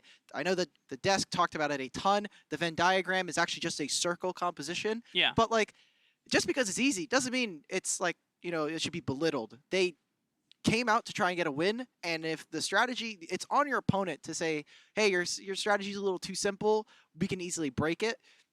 TSM were kind of really resilient, especially in the mid game where we saw Rolster really start to throw some curveballs to them. Yeah, and I think that's where I also wanted to go regarding game 1 as well, is that TSM didn't just wipe the floor with Rolster. Rolster had really great responses in the mid game, and there's even a moment where oh god, TSM ran out of steam. Luna's still insanely fed despite being the recipient of multiple ganks from Tethys in the early game. Rattel's still able to provide in team fights despite being also the recipient of multiple ganks. But then it was the coordination, the synchronization of Mikey and Tethys both landing the Cataclysm into easy moonfalls. Once the 2 backliners were taken out from Rolster, no damage, no composition. I think also talking about that continuation of a lot of firsts here for not only Rolster but TSM, this is their first win on blue side. They've been playing almost exclusively red, and their only blue side loss is against Tribe.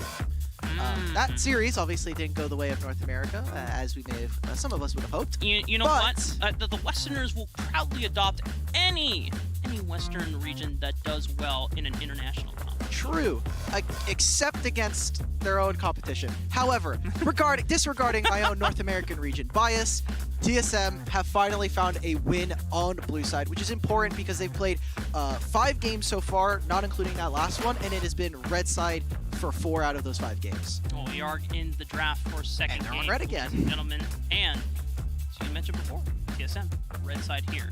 Riven, Camille being banned off the table, recognizing that, hey, Rolster might want to look at that Camille if it was on the table for them going to the first pick. Fiora also being locked away.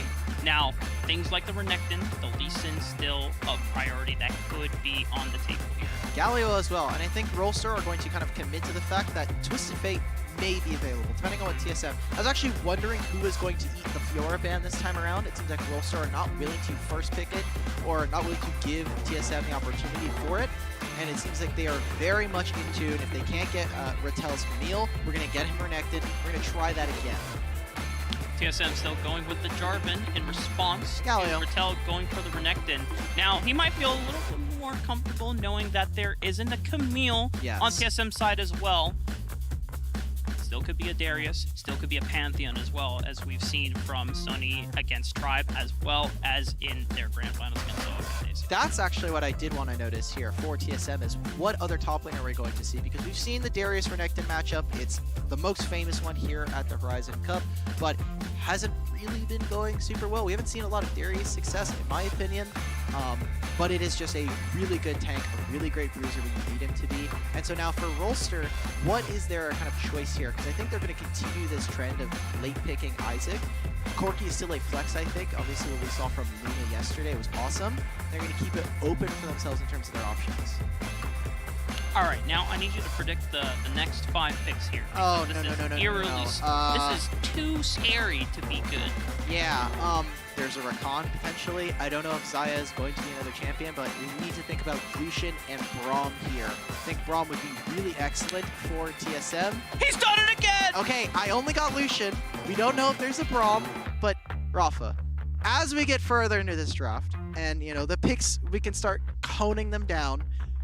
What do we think Rolster could potentially look for as a response? We're gonna let this. Ralph was holding his breath to see whether or not I'm right. Okay. It could still be Braum later. I'm gonna, hold that out for them. But they've now taken the Nunu as Doe has gotten themselves the Sin earlier. And this is an interesting flip up here. So we're definitely seeing Sunny taking the Jarvan up into the lane against Ratel.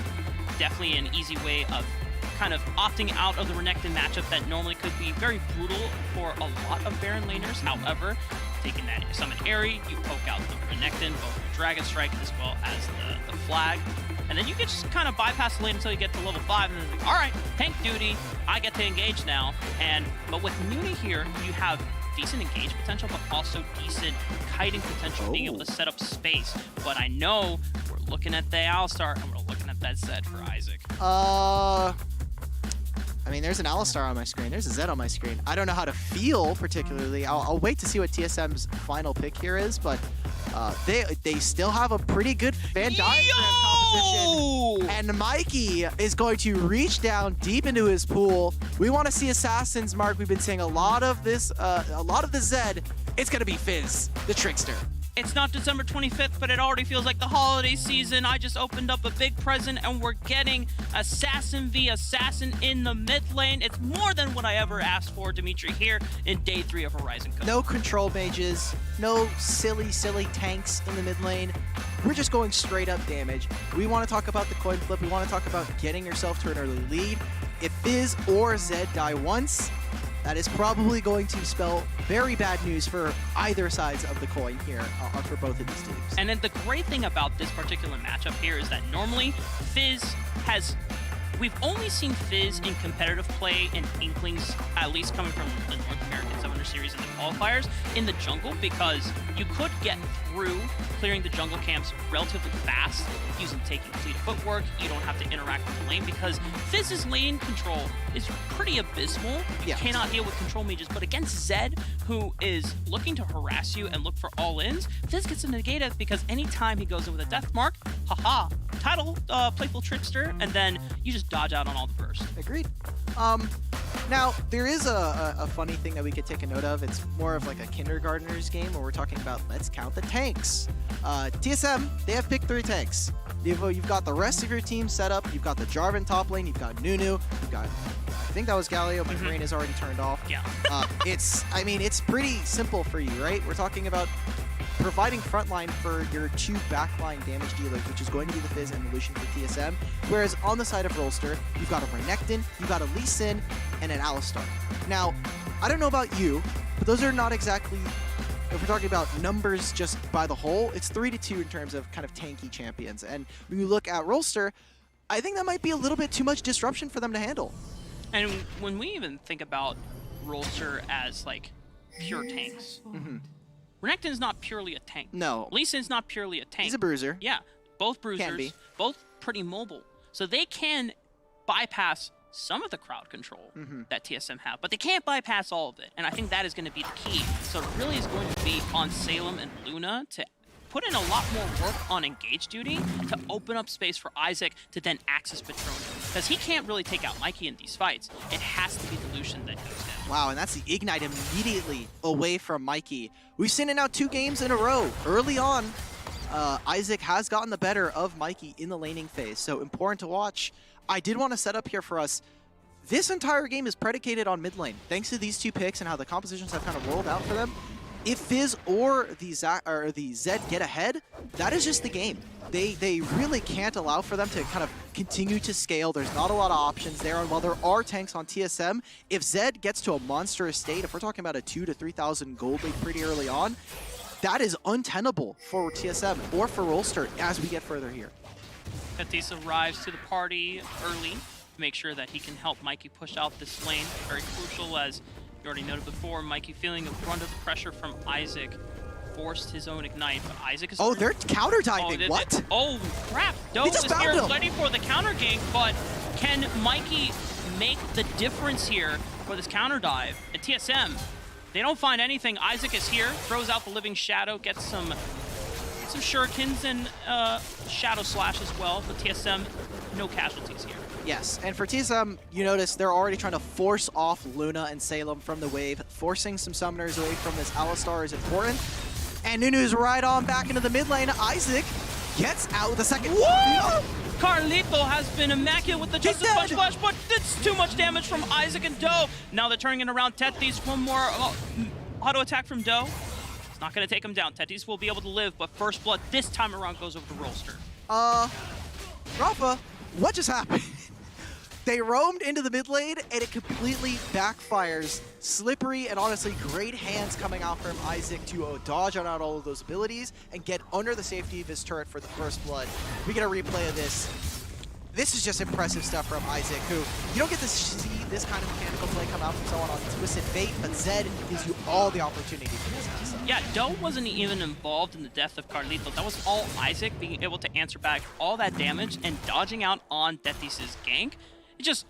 It was a little mind game that was going on there where Tetis was trying to anticipate if Isaac was going to flash early or try to use the Living Shadow to get away, which is why Tetis was just holding the line. But it's really hard for Mikey to commit and fight when he's already used both of his gap closers up in that skirmish exchange. So Isaac just, a game of patience, gets out and he outplays it. Carlito believes in the faith of his mid laner and gets punished immediately.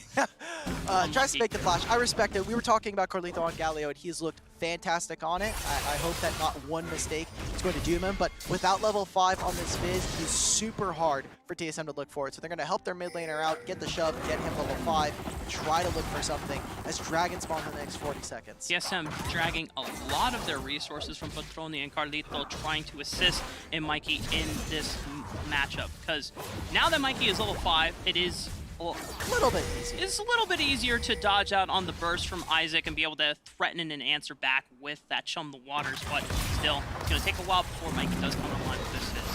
I want to watch what we see from here, because now Zed is in a position to carry this game. Isaac, with a little bit of a lead, now needs to spread his influence. Otherwise, we're seeing a relatively even game. Rattel has a small lead, an item component now finished for him, and we're talking about what objectives are now spawning on the map.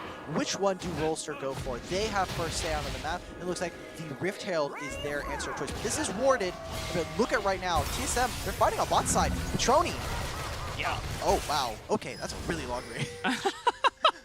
Isaac went deep in the paint just to take out Petroni, man. Heal and flash both used, but TSM are going to commit the rest of their resources to try and burn down this turret. Isaac is still here, even though he doesn't have it. Oh, he flashes forward. He just takes out Petroni. He's like, I don't care. There's 1v2, 1v3 people. I'll give my life for the cause, but he will delay the first brick from going down. And look at Rolster comboing this objective chain right into potentially first brick for them as well. And this is ultimately incredibly worth here for Rolster. They just got another kill. Yes, they had to sacrifice Isaac. They are going to give away another turret. They got another mid push. They got another crash from this Rift Herald. And they're going to continue to do this, giving resources over to their solo lanes. Well, in the meantime, Rolster-wise, their bot lane saying, hey, look, we're just scaling. We're just good. Finding that kill onto Petroni after both of the summoner spells were already used is a fantastic look for Rolster. And many people can wonder, looking potentially at this replay, that as it looks like Sunny was trying to delay the Rift Herald here, but all for naught. But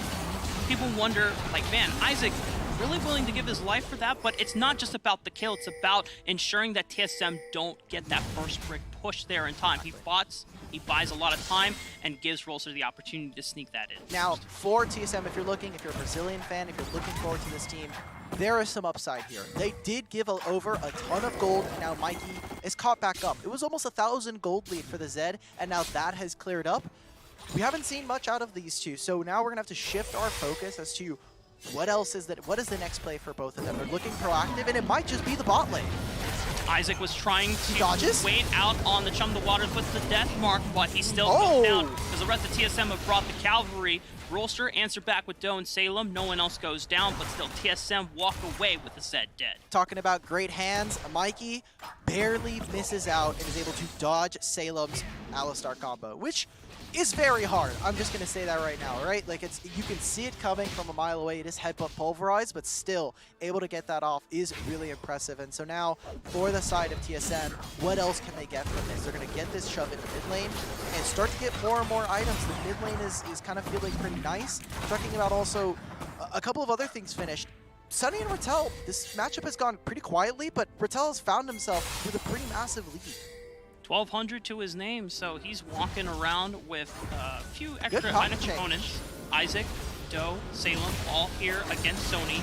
Doe's taking the Sonic Wave here, just forcing Sony away from the safety of his turret as Rolster look to knock this one down, adding more gold to the pockets of the squad. And right now, there's just converging upon the mid lane. Corky package is available, but rightly so. I think Kuna's not going to go for this. Whoa! Huge engage from Salem, Protobelt, and the rest of the combo onto Carlito. But he's got a Hero's entrance and he's out of there. Sony, I don't think he wants to be there anymore. Deathmark goes down. That's the Baron laner gone for TSM. This was the wrong sense of tag teaming in. TSM, their support gets out. He goes in for the ultimate, and Sunny's like, I'm in. Wait, where's the rest of my team? I know you guys can't see it, but Riku is just laughing her ass off in the analyst desk. But the rest of TSM looking for another engage right now. Salem taken critically low, has to flash away, but thanks to the unbreakable chains, he's gonna survive. A few glancing blows as they're walking on by through the mid lane. TSM Rolster not able to do too much, but in the meantime, Mikey is just ignoring the rest of his team. I know in the interview on the day one after the Tribe win, they were talking about, hey, if one of us gets down, it's on the rest of us to get the other people hyped, get them motivated, keep them in the game.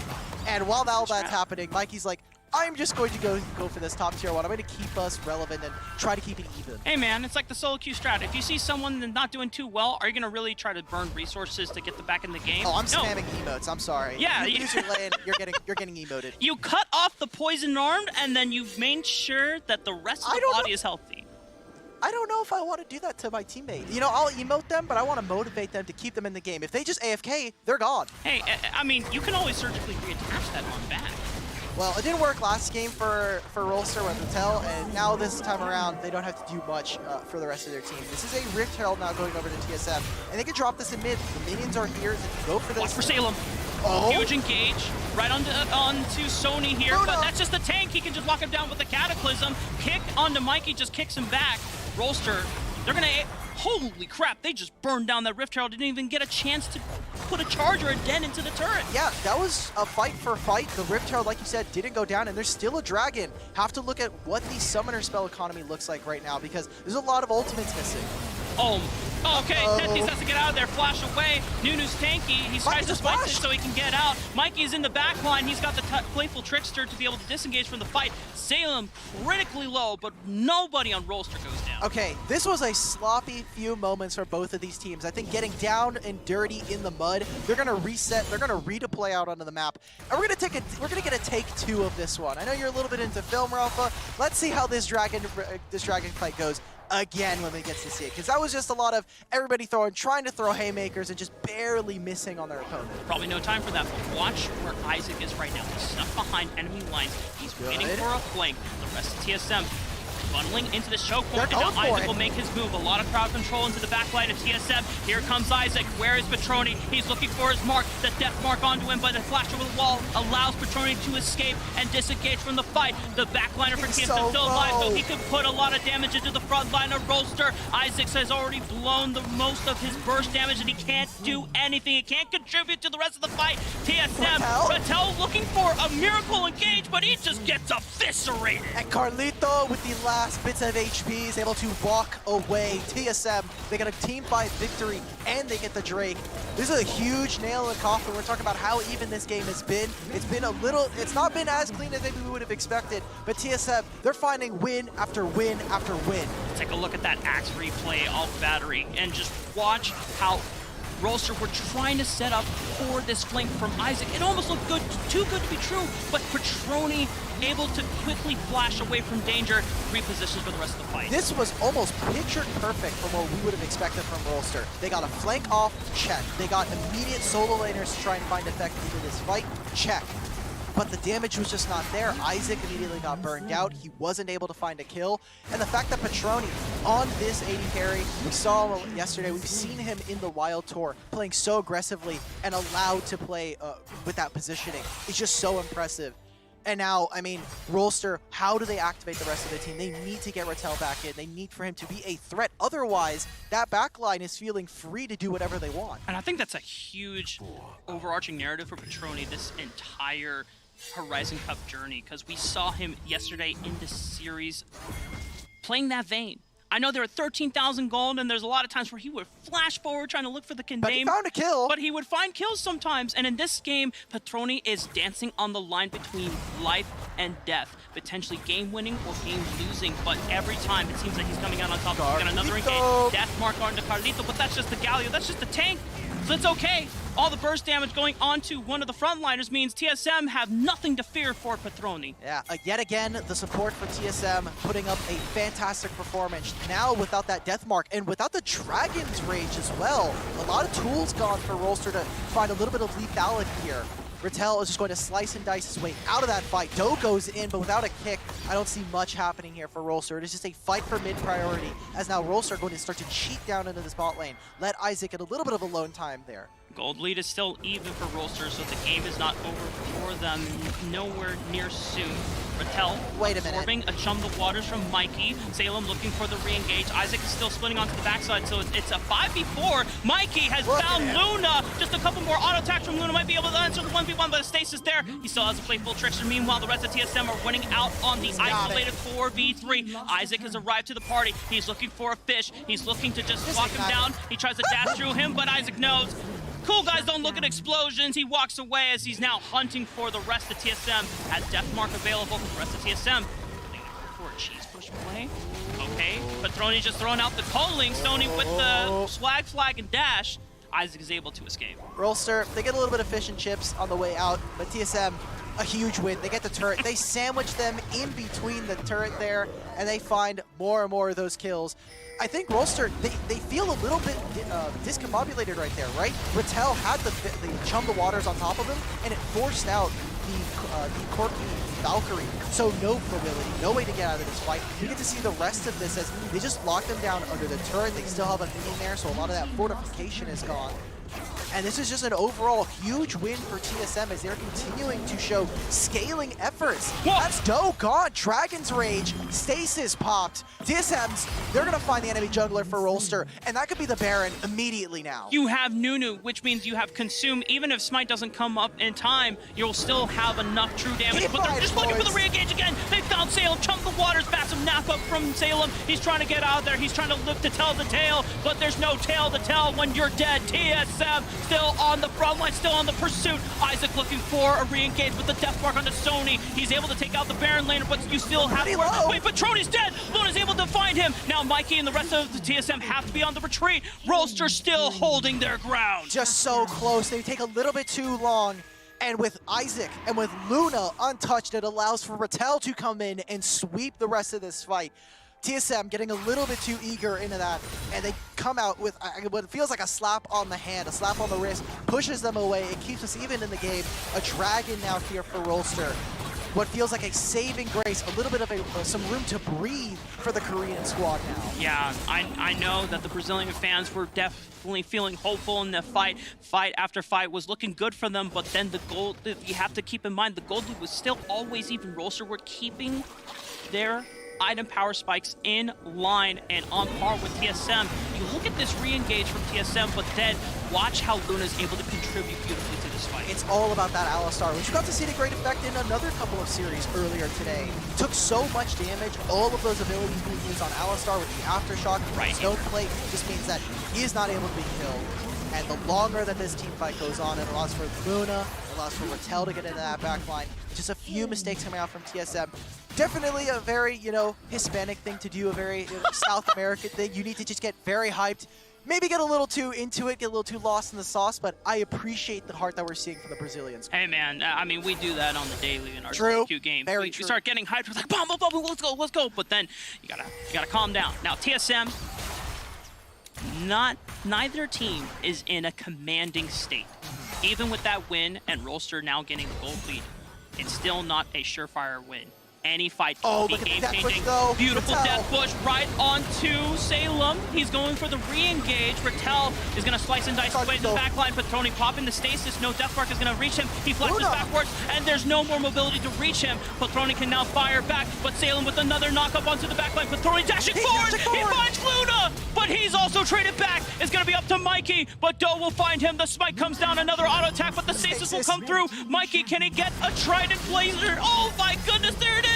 But Isaac is still alive, and you have to deal with this set. The knockup, Rolster will prevail and ace TSM. They just barely get out of that. It is the mid and support Salem. They take so much extra damage, and it is Luna who pumps out the massive amount of damage in that last team fight. They are not able to find any kills, and despite Patroni able to play aggressive, despite him able to dash forward, they're not able to find another kill. They're not able to even this out. And I don't know if they'll be able to get this inhibitor, but Rolster, they're trying to keep this competitive. The gold has been even for the most part, but has been slowly creeping in their advantage. And in this replay, we'll get to see what I think TSM, a little bit, miscommunication as to what was happening. Sony going in the complete opposite direction of his team. Yeah, I almost wonder if that his eyes were on Luna trying to pick up the Corking, getting ready to Cataclysm in, but the rest of TSM saw Walking Crocodile. It's like, okay, let's just take this guy out. That's one less frontliner to deal with. That's one less thing to worry about here for TSM, but then the rest of the backliners get scattered like the wind. Mikey's being pushed back by Doe here. Patroni had to use everything and then some to escape from all the diving threats, and it still wasn't enough. It's so close for them. And now we're in this game, Rafa, where TSM not quite out of the weeds yet. They still need to finish the game, and Rolster do not want to go out of fight. We saw this in game one. They were trying so hard. They were still looking for angles, still playing these team fights out excellently. And now, eyes on, for me at least, the supports. Carlito and Salem have had such an influence on this series, and it's all on this Alistar to try and help the Korean squad that were undefeated previously to get them into this series when they first win. Okay. Carlito thought that he wasn't on a war in the way that Isaac threw out the shadows. It was more of a, I think they're here, rather than, yeah, I know you're here. It's a check. And so, but the sweeper is going to reveal that TSM, they weren't fooling anyone. Rolster were very well aware that TSM were waiting for another Death Brush, but we have this Infernal Dragon coming up in the next 15 seconds. Yes. Talking about this is the heart of Brazil versus the minds of Korea. And we're talking about this. TSM, they love to team fight, but they are going to lose out on these waves. You look on the opposite sides, there are 2 objectives up. There's Baron and the Elder Infernal. If they can't clean up these waves, it's on Rolster. They can say, look, you're going to lose out eventually. No pack here. Mikey! But Doe pops the stasis, dodges out on all the bursts from Chum the Waters. Mikey's gonna use his own stasis to avoid the death mark. Carlito re-engaging with the hero's entrance. Salem taking a lot of damage. Patroni over the wall with the culling. He's not taking any damage. Beautiful 5-man taunt from Carlito. TSM looking for the closing door onto this series. Can they put in the damage? Salem has been found. Mattel answers back on no Mikey, but Patroni is still alive. TSM, can they take down this crocodile? There's no one else there to save him. Elder Dragon is still on the line, but Isaac and Doe are still alive. They can fight back. Deathmark is available once again. Gets a lot of damage down onto Tetsis. Patroni has to pop the stasis. Will Isaac take it back? Look at the damage that's coming out from Isaac. He's keeping all these 4 members here by himself. Chase them out of the base. Isaac is here. It looks like Doe is not going to continue going, but the Living Shadow comes out. Sony, oh my god, he's getting really close. Sunny not able to go down there, but a good team fight victory for TSM. They continue to keep it even. And now all of those waves are starting to crash. Rolster, they were able to reset. They were able to come back with a teleport to try and keep this competitive. But now the inhibitors are being taken down. Another turret being just slaughtered by all of these cannon minions. This is dangerous territory. TSM still showing signs of life like we saw in game 1 of this series. It is on Doe. Can he try and find the smite steal? It's going to be incredibly difficult against a Nunu. Package is available for Luna. Teleport is also available for Rattel. Doe keeping his eyes on this Dragon. Salem, can he get into the pit and cause enough disruption? 2-man knockup. Doe has the Sonic Wave. They're trying to burn him down. Chum the Waters is keeping Rattel at bay. Beautiful kick from Doe, trying to disrupt the rest of TSM and their chances of taking this series into their own hands. Sony is gone. Beautiful package is going to corral the rest of TSM. Mikey's gone. Patroni on his last legs. He's got the revive, but can he come up and fight the fight that TSM need? No! Even a quadra kill from Rolster's Luna will be the death sentence for TSM. The package comes on through. It is a quadra kill for the AD carry of Rolster Y. And Korea, despite all of the mishaps that have happened this game, are fighting tooth and nail. They get the Elder Infernal Drac, the most important objective here. And with death timers being so long, I expect them to move over to the Baron and take this and try to put the nail in the coffin and find themselves in game 1 or game 2 here. TSM, wow, have been so close in this game 2 to just taking this series and walking away, getting ready, going into game group day 4, day 5. But Rolster say no, it is not over yet. Now, technically, this game 2 hasn't been decided yet, but a lot of major objectives and buffs are now on their hands. Elder Infernal, Baron. Only one of them is forever and the other temporary, but it could be enough for Rolster to bring us to a game 3. It's those small edges, right, as we get further into the game.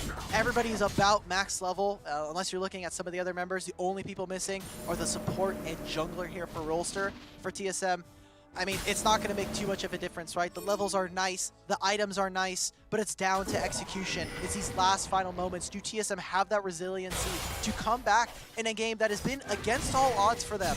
Or is TSM or Rolster going to close this out? They're trying to find Tetsis, but he's pretty tanky, brother. Dimitri, in game 1 of their grand finals, TSM did a base race. Sony is prepping the waves right now. They have to defend against Rolster, who are trying to walk into the base right now. Sony is still walking onto the Baron. They're committing to it, but Rolster just going to burn down the Nexus. They say, TSM, there's no base race this time around. We're going to game 3. Okay, you know, you were talking about the game, that the best of 7 that they had in the Wild Tour to get here at the Horizon Cup. In game 2, they actually tried a very similar backdoor tactic, and similar to game 2, the Greed was punished. You don't draw 3 cards, you actually just lose the game there. So the Nexus explodes, and TSM, I like the smiles. I'm glad that they tried to go for something a little bit cheeky, but Rolster, they keep their heads cool, they keep them screwed on, and it allows for them to find a game 2 victory. I'm glad that they were able to kind of shake off the game 1 jitters, and now we're in a game 3 here, Rafa. Rolster showing that they are not going down without a fight. Thank you. But for TSM, there's still things, if you're Brazilian fan or just a, in general a TSM fan rooting for them here, there's things to look forward to in Game 3, because even when Rolster were keeping them competitive in the mid game, a lot of the way that Petroni was playing around a lot of those threats was absolutely beautiful. It's all about the marksman in this series, right? We're talking about all these different members finally coming together. And Petroni, talking about it as aggressive AD carry, well, Luna was there also pumping out all the damage. And that's why we got to see things like the Fizz and the Zed punish the aggressive positioning, punish that availability for them. And this just means we have an incredibly exciting series. We have mid laners who are going from TF to Zed to now Fizz. I don't know what else we could do. This is amazing series already, and I'm excited now to finish it out. Yeah, with an exciting series means many exciting things to break down, which means we're going to go back to the analyst desk to hear more about how Game 2 went from Digon, Smacks, and Riku. Thank you very much, Rafa. Dimitri, I loved that point there. It is a very diverse draft. It's a very diverse strategy, and it now has us 1-1. The only thing that isn't different yet. Wins for both here. And so as we take a look at these highlights here, Riku, KT, they're able to pull it back here. I know, it's crazy. It was so incredibly close. It was actually just too close, and it boiled down to the last fight there with the Elder Drake. And I just want to touch upon a little bit over the Quirky versus the Lucian. I mean, looking at Petroni, he performed really, really well on the Lucian. I mean, I just want to commend first TSM. There were so many instances where they 90% commit to a fight and just no one dies.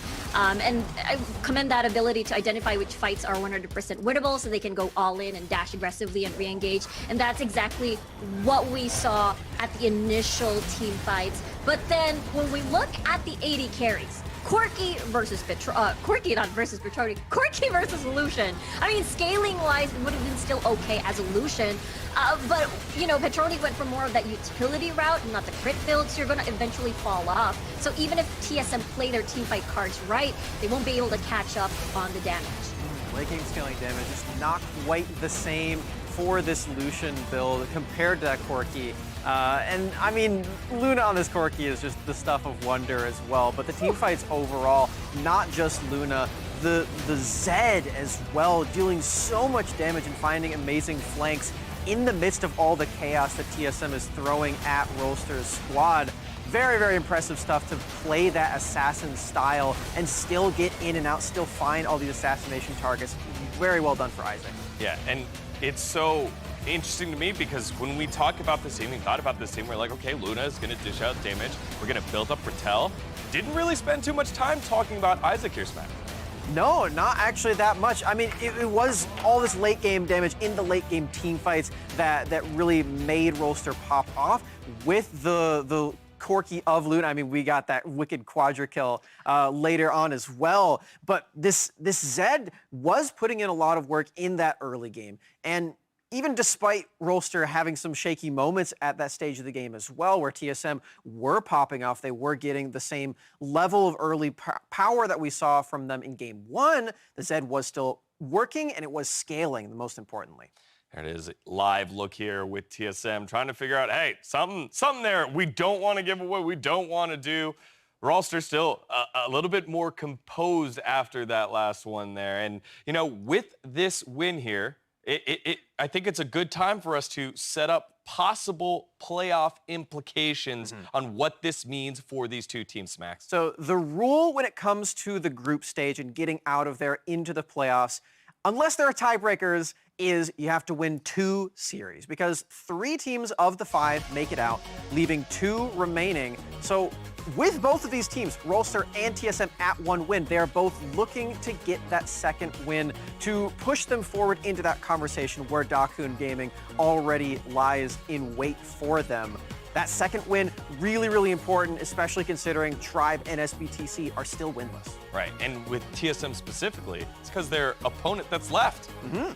They only have SBTC left to take on, and SBTC seeming to be in a little bit of a slump. If TSM can get that win, they will sort of be waiting to see how the rest of the results play out as soon as they take on SBTC, but it will give them that sigh of relief knowing that they have that second win if they can get it here in Game 3.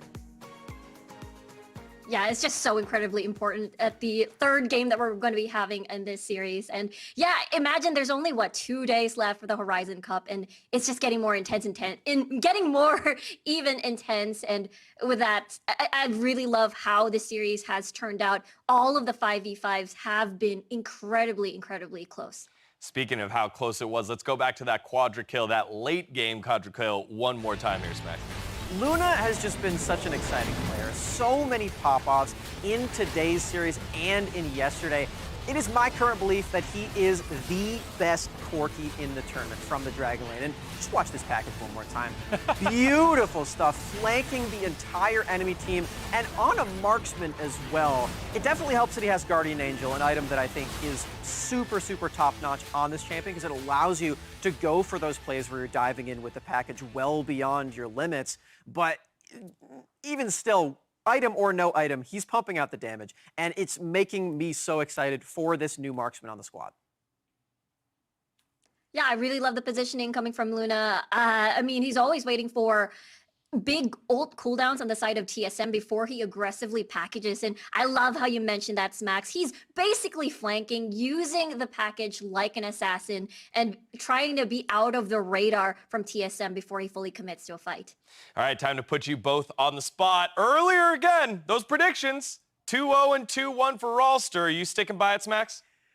Well, I'm already wrong. I already went with the 2-0, so that's completely out the window. But I'm going to stick with the same team that I had at the top of the day. I'm going to stick with Rolster. I'm very hyped for Luna on the Corki. As I mentioned before, he still has that Misfortune pocket pick that only he has played. Maybe he can pull that one out. And Isaac's Zed play was just standout. Awesome stuff. So I'm still excited for Rolster. I'm sticking with him. Riku? Okay, I'm going to change my mind a little bit here. I'm going for 2-1 TSM this time. And I really have been loving what I'm seeing. I'm hearing Rafa scream in my headphones. And I believe in the team fights. I believe in their late game and how they're able to match the fighting power of Rolster. Well, I know two guys that can't wait for the game to start. That's Rafa and Alk, so let's send it back on over to them for the conclusion of this series. I love that Riku is jumping on to the TSM hype train, and Alk Battery, she hasn't been wrong on the day so far. Look, okay, she was already on the TSM hype train from the Tribe series. It was me and Kangas. We had predicted Tribe to 2-0, and she was the only TSM believer on the desk. She was like, TSM are going to win this series. She's also predicted that they would go 2-1 similarly. And now, the last person who flip-flopped, to my knowledge, was me on the Thunder Talk game versus Team Secret. I ended up winning that, obviously. And now Riku has joined the team. Thank you. The coin flippers are back. And now, Rafa, we are in Game 3 of a series that I think a lot of people would have thought Rolster Y, after yesterday's performance, would have just kind of swept through this one. Yeah, we're going to have to see how TSM buckle down and kind of iron out some of the mishaps that happened in Game 2, because despite it being super close, it came down to just a battle of milliseconds and micro interactions and just fights and decisions for Rolster. TSM going into Game 3 here, Dimitri. The stakes are huge going, and the implications for the rest of this Group A. Would you say that it came down to a point blank effect? I would say similar to maybe like an axe. Taking a look at the draft, we are finally back where TSM are on blue side, which again, like I had noted, it was their first blue side win in this series in the first game. So again, following trends, trying to find another victory. They're kind of mixed bag on red side thanks to their Tribe series, but otherwise, they're looking pretty good. And now TSM, they have eaten the Fiora ban this time around. Things to note.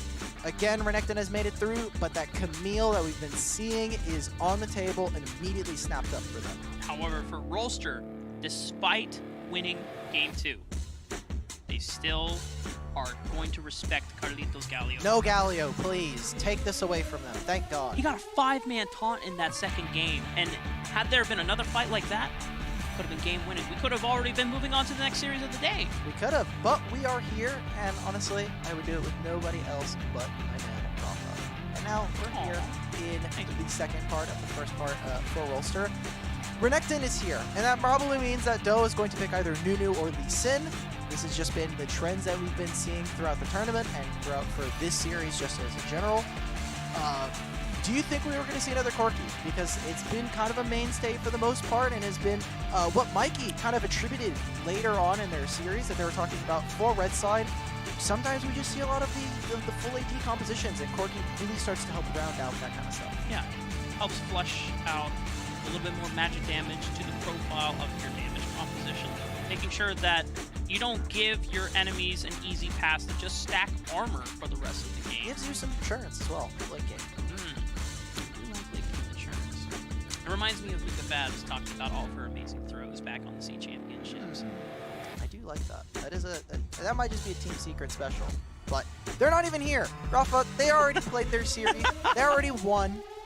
We're here for TSM and for Rolster Y, who we've been seeing Jarvan also kind of been a TSM staple. I wonder what this is going to look like now without a Galio and without some other pieces that we've been seeing from them to really kind of flesh out this composition.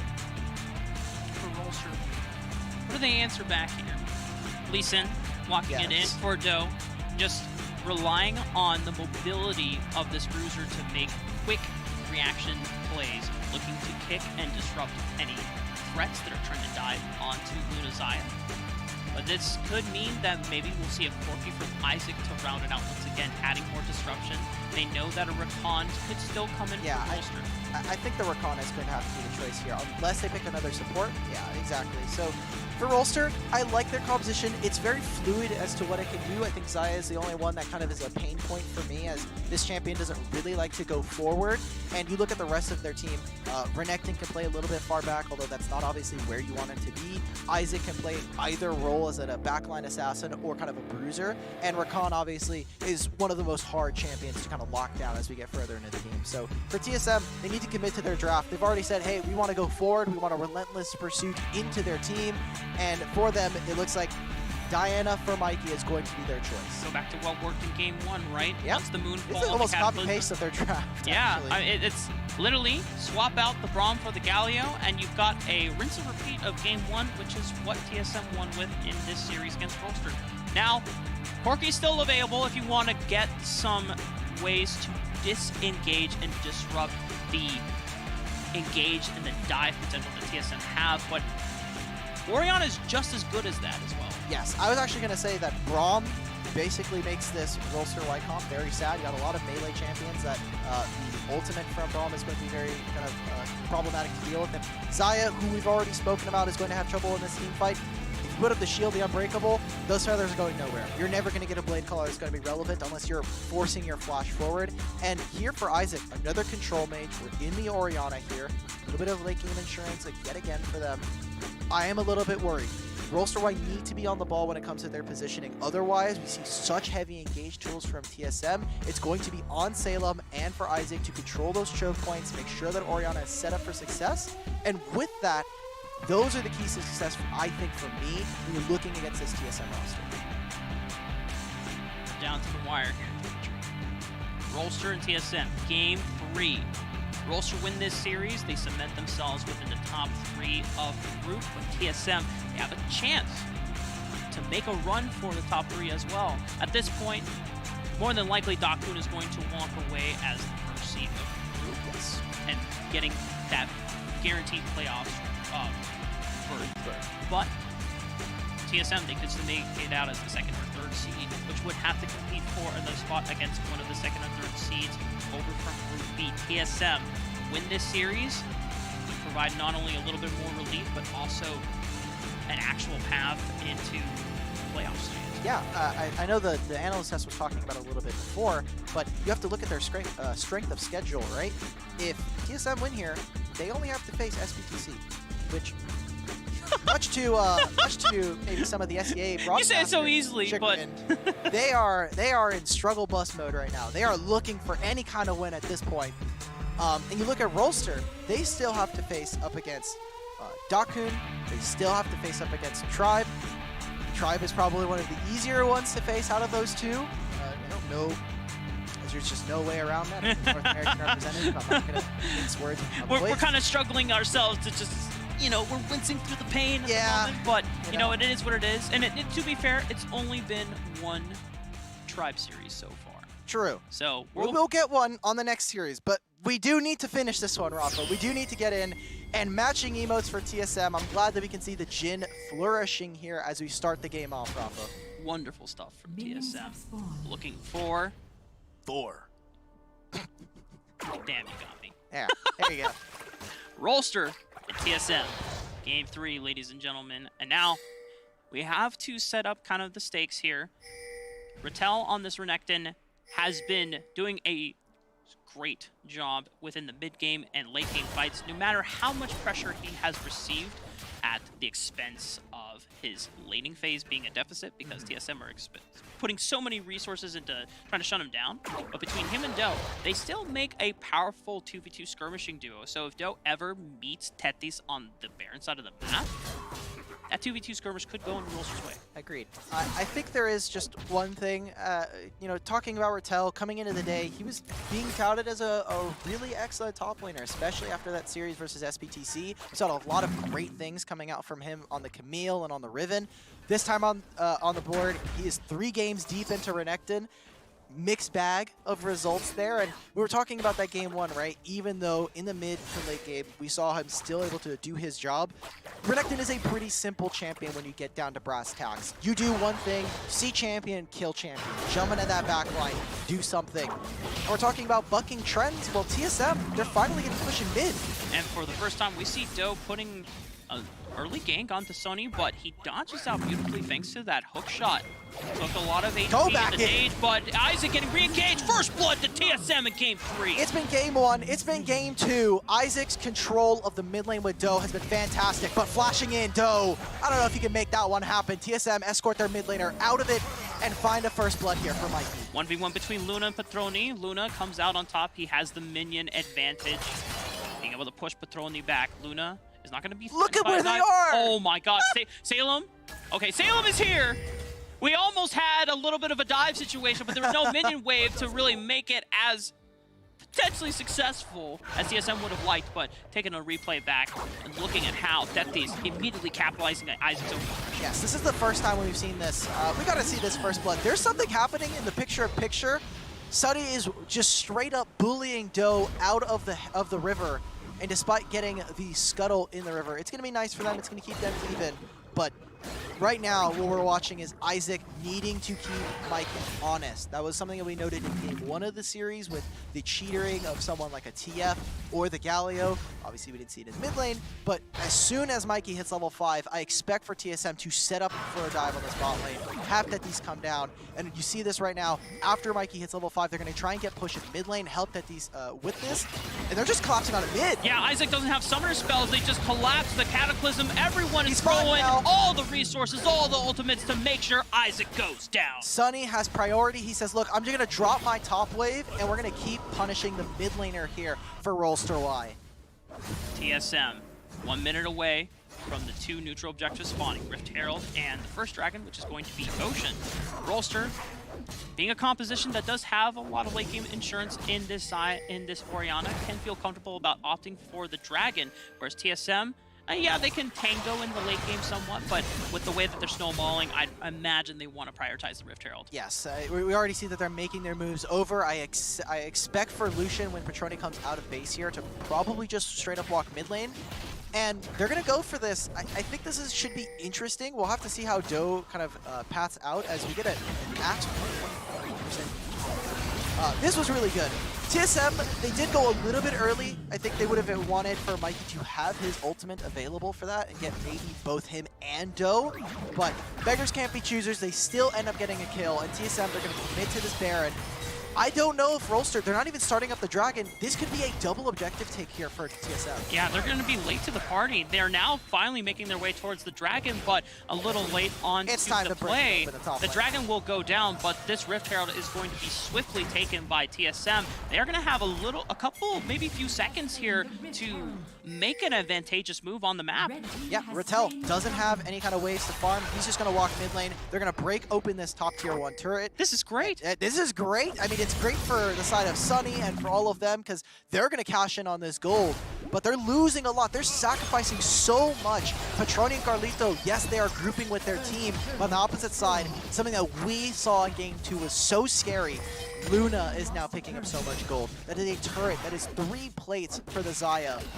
And now all eggs in the basket here for Rolster Y as we get further and further into this game. Can this Xayah pull off a pop-off performance? Once again, while TSM, we give them praises as an engage from Salem, trying to link up with Isaac, burning the Shockwave, getting a nice bit of burst damage down onto Petroni. We have to note that Rolster, despite falling behind in terms of tempo for TSM on the map play, they are still keeping even in terms of gold, maybe just a few hundred gold shy of TSM's minor advantage at the moment, just because of how good, how cerebral Rolster's play on the map is of just making sure that they're maximizing their gold intake. Yeah, I want to make sure that everybody at home also knows why this is so significant, why we keep bringing this up. We'll have to bring it up later as Isaac has to flash out from the Cataclysm. Brazil has not been that dominant of a region when it comes to mobile esports. And so here, coming up against Korea, coming up against Rolster Y, who have put up a really fantastic performance on the day 1, or on day 2, it's so cool to see them now have a potential to kind of lock in their spot in playoffs in the Horizon Cup. Sony getting locked up here, kick, Dragon's Rage into the Resonating Strike. Sony trying to use the Hextech Ultimatum, flashing away. Can he dodge out of the next Resonating Strike? No! Doe will take him down. Knocks him straight down, and all of that gold that they've now funneled into them. You see right now, Rattel is relatively even. So, Rolster Y, we're talking about how even they're keeping it. They're now going to, yet again, split the map, give now gold over to Mikey, but it is AD carry central. We're talking about other teams who are funneling their jungler. But this time for Rolster, they have been finding time and time success going into that bot lane, letting Luna get all this gold, and hopefully it is on this Xayah, on this AD carry, to pay their team back with a win. Solid 1,300 gold for Luna here, which means that it's just one step closer to that Infinity Edge power spike. It's going to come in a lot sooner, whereas Petroni, he hasn't finished a first item completed yet. It's just a BF Sword and a Stinger, which means I'm assuming that the Solari Charge Blade will come in first before he completes the Infinity Edge. But Rolster, if they want to force a team fight, they technically will have a stronger marksman on their side. We actually saw this in the last series, where I myself, me and Smax were actually kind of talking about it behind the stage, where a lot of teams so far we're seeing they start up on getting the BF Sword just because it's so much AD, and in the lane you obviously start with a longsword, but then immediately going for the Solari Charge Blade on the second item, rushing that as a second, making sure that you have all of those Charge Blade stacks. The true damage is nothing to scoff at as well, so it is a nice little bit of temporary damage you're going to trade. And obviously when you have the Infinity Edge to boot right next to it, that second item power spike is massive as a wake up. Mikey potentially sniffing out a sneak attack from Rolster as they were waiting around the wings in that jungle quadrant. Mikey making sure that he doesn't overextend and give Rolster an easy advantage. Next 2 objectives. Second Rift Herald. Isaac right on in. Getting locked in. No flash available. Shockwave right onto Petroni. A beautiful re-engage from Salem. Locks up the main damage dealer. TSM, and Doe is the one that follows through, finishing TSM's chances. Now, the re-engage though from TSM. Beautiful moonfall from Mikey is going to answer back. And TSM, just as I say, when Petroni goes down, you still have to deal with Diana, who's ready to come as reinforcement. Super close timing there. Isaac just barely didn't have his flashback up, but is able to get out thanks to that massive shockwave. Stopped 2 members. The wrong way! Oh, Carlito disaster, Mikey! He's gonna have to get out of this one. Thankfully, Luna doesn't have enough damage, but the rest of Rolster able to capitalize on a mistake from TSM. Rift Herald will be secured by the Korean powerhouses. And now, Rolster looking to make money moves on the map. RY, they're going to get the Rift Herald, and they're going to move right into the mid lane. It is time to knock down mid-tier 1. I want that gold. I want cash in hand, hand over fist. They're going to force this. Again, look at where they're moving. Away from the Rift Herald, just trying to protect Luna. Whoa! Can take this. Shockwave. Doe goes in. Doe, okay, but the concussive blows from Carlito will lock him in place. Stasis, he can't get out. Mikey has the damage to make sure that Doe doesn't get out alive, but a Rift Herald taking down the tier 1 turret in the mid lane from TSM. It was going to open up the map for sure, but now the potential re-engage, potential die. Oh my god, and look at this. I love this coming out from TSM. They're going to take control from onside river, or take control Oh, actually. Whoa, TSM, relax. Rolster are able to just re-engage beautifully, catching out the front line of TSM when they went too far forward. Mikey gets chewed to bits, and Rolster are the ones that are on the pursuit. The amount of wave clear that they have on this side, Rolster now in position to take this mid-tier 2, or at least take a bunch of plates. Mid-wave is coming up soon. Looks like they're going to go for a recall here. I don't know if Sunny is going to be able to do much. Lee Sin is here. Petroni is here to help. Might just be a trade of the Baron laners. Oh, Rattel flashes. Whoa, what a kick! Go! Lines it up onto Sony. Strike from Doe. And Sony can't do a thing to finish off Rattel. Just knocks down those pins set up by Rattel, playing on the nice edge. We're going to replay of this mid-fight. And I just want to see, this is a good start for TSM as they're just trying to set themselves up with a dive, but they're missing so many key ultimates, and they're just being a little too over-eager to go for this. Being punished for it. Rolster with this fantastic play. Specifically, Salem now having 2 fantastic support games in a row. TSM are getting caught out again and again. We come back from the replay, and it's just another successful pick from Rolster. They are continuously ballooning and accelerating this gold lead into the mid-game off battery. TSM, I think they're feeling a little bit out of it. They're getting knocked down one by one constantly. It is play after play. What? They're going to look for something. Isaac gets the flash right out of it and moves right towards his team. He's shadowing. They're helping him out. More and more gold into the back pocket of Rolster Y's AD carry. And without finding a pick, TSM, what's happening in the picture? Rattel. Sony in the 1v1. Rattel comes out on top, though. That's not what you want to see if you are hoping for TSM's chances, but for Rolster, they are just taking every single win into their hands, win stride. And now you look back on this series and think, man, Rolster, they didn't have anything to worry about. 5,000 gold up. It was a little bit of deja vu as well, right? Talking about Sony on this Camille. You have the Renekton for Rattel. Last time, Sony was winning it. And this time around, Rattel finds the victory, finds the 1v1 kill, and that's the Rattel that we had seen on day 2 of Rolster, right? Going up against SPCC, this guy was a powerhouse on every single bruiser top laner that we saw from him. And we're starting to see those colors come back to life here in Game 3 and in Game 2 of this series. Now, thinking about Rolster's composition, the way it scales into the late game, they still have to make sure that they don't get caught out by the team fight engage. TSM, but a shockwave will lock down all the threats and the dives, but Isaac will still fall to TSM. But Throny dealing with Luna. Sony! They called him out. Wait a minute, TSM! Do I dare say it? They're still down 3,000 gold, but they've knocked down 3 from Rolster. All of the carries, it's Doe who can't get into the backline. The Dragon spawning. Salem tries to find an engage, but Rolster, you may have gone a little too far with that. Rattel is able to answer back.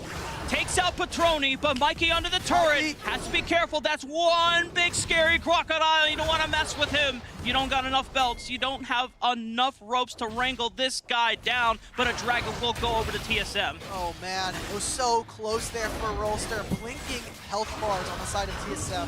Still engage or gets them a Mountain Drake, a team fight victory, and 3,000 gold be damned. Luna gets caught. Sunny goes for it, and Rolster taking notes from Game 2, starting up the Baron immediately. 7,000 HP. The rest of TSM, I don't know if they have a clue that the Baron is being started. Sony's going to finally face check, and they're just going to realize that Rolster have snuck away with the Baron. Carlito's in there. Do they actually want to take this fight? Tethys, I think you got to get out, brother. The fight is already over. Rolster are already walking away with the prize. They've got the kill. Carlito tries to face check for his team, tries to help them out. Rolster, get a kill, get the Baron. We'll push out this mid wave, look to redeploy out of the map. And Rafa, it's been back and forth. We've been talking about TSM looking good into this game, but Rolster are continuing to have an iron grip on this last game here. Still 5,000, oh well, 4,000 gold up. Ish. Ish. Give or take. Give or take a few hundred here. It can always swing and just in the blink of an eye, but for Rolster, for them to be able to have the resilience to potentially come back in this series to answer back what seemed to be a dominant performance from TSM. Rolster still looking strong even in their main loss. Now Sony still here, waiting for a potential pick on the Rattel, but he's gonna pop the Dominus, and Sony, I think that's all that we wanted. Oh, that this is a little bit in trouble. Look at what Rolster are doing, they are sitting in the the Raptor bush, trying to set up for some kind of play. They're letting Doe actually split push and utilize this Baron. This is fantastic. They're going to continue to choke TSM out of this game, continue to play the map, and without finding a kill, the solo laners here for TSM are scrambling to find an answer. Rolster rotating right back into the mid lane. Still have Baron buff. Doesn't look like they're gonna knock down this mid tier turret, but look at Rattel. He's locked down Sony, and Sony has to get out. He can't fight this long. He knows that the rest of Rolster are rotating on in. Hextech ultimatum. Rattel doesn't even need the crew. He's got it all by himself on the 1v1. Self-made man, yet again, Rattel does it all. He gets killed in lane, he doesn't matter. Guess what? Game 3, he comes in scaling and helps out the rest of his team. And now Rolster in a commanding position while TSM are struggling to find gasps of air in Game 3. Time and time again, shut out from being able to find an advantage, shut out from objectives. And Rolster with intelligent team fighting, with really awesome positioning. We're seeing those kinds of breaths of life from them we saw in their last series yesterday, and continuing their dominance that we get from the WCK. And from that Baron buff, Dimitri, suddenly Rolster, when they were kind of down and ahead, or they were ahead only just about 4,000, 3,000 gold, that lead has ballooned now into 6,000. It has tripled their profits just in an instant. 100% return. So now Rolster, they're heading into the late game stage of the game where this Elder Infernal Soul will be spawning within the next couple of minutes. Baron buff will be spawning in around the same time. You have to look. If you are TSM, you are hoping to isolate Isaac and Luna and just one-shot them, or it is doomsday for TSM and a victory for Rolster. Massive power spike, I think, here for the side of Rolster. Isaac has finished the Saracen race. It is upgraded, it is completely done, and that is, if you are winning at that point, if you can win with that item, that is lights out for TSM, and Rolster can close out this series. Patroni's also switched up the build this time. Instead of going for the Black Cleaver and the Bork with the Soreldas, he's going for a crit-style itemization. And you see right now, they're trying to set up around this mid-tier 1. If they can grab this, TSM can wrestle for control back into the pit. But they're racing to find Patroni right now. Yeah, Patroni is isolated all by himself. Salem just needs the marksman all by himself. Stasis is gonna pop, but I don't think Patroni's gonna get out of this one alive. The rest of Rolster have also collapsed onto the split push attempt that TSM were going for. Tethy's trying to buy some time, locking up a couple members in Rolster in that Cataclysm, but the rest of TSM are scattered and they're picked up. Carlito still trying to do everything to keep himself on the map, but Rolster through thick and thin will prevail through everything that TSM threw at them. They have 5 members strong. It's only Tethy's, but 25 seconds on the nearest member of TSM. Rolster are looking to end the series right here, right now. He's going for it, he's cutting the wave, but it's just not enough, Rafa. TSM playing the hearts and minds, the hearts of Brazil versus the minds of Korea, end up falling. And the LAT and AM teams, they find a win in the first game of both of their series, but aren't able to close it out. Rolster are now 2-0 in this group and are looking poised. And you can see Rolster. There are immediate reactions. Thank God. It's a sigh of relief because they know that they were the projected favorites in that series. Yes. And you have to give credit to TSM for how much of a fight they put up, but also acknowledging the resilience and the mental fortitude of Rolster to bounce back from a game 1. Even look at TSM Patroni. They're good sportsmanship on both teams. The hearts coming out from Patroni over to the members of Rolster Y. They knew it was a damn good series, and you know, whether you're a Brazilian fan, whether you're a Korean fan, whether you're a Wild Rift Esports fan or just tuning in, you have to give praise to both of these teams, especially Rolster for being the victorious ones. I love to see the faces on Rolster, especially after game 1. They looked pretty shook. They said, whoa, TSM played really, really well. We're going to have to take these guys pretty seriously if we want to close out this series. I've been loving the player cams here of Horizon Cup. We've also got to see their selfies. Let's see if they can do as good of one as Sengoku did earlier. I'm kind of interested. They got the Oppo phone in hand. Okay. He's going to go for a traditional one, throw up some peace signs. You love to see it. They played really excellently, and Rolster, with some resilience in the back pocket, able to close out a fantastic series and a pretty clean game 3, all things considered. Thumbs up means a job well done from Rolster. Another day in the books. Business as usual here at Alk Battery. And, looking at the implications of this Group A, Rolster now cement themselves 2-0. We have to talk about the strength of schedule going up against Dakun Gaming and now Tribe Gaming, both who are going to be our next series later on today. But, when you look at TSM, they're now 1-2. Their last series against SBTC Esports. Is there any hope for that team?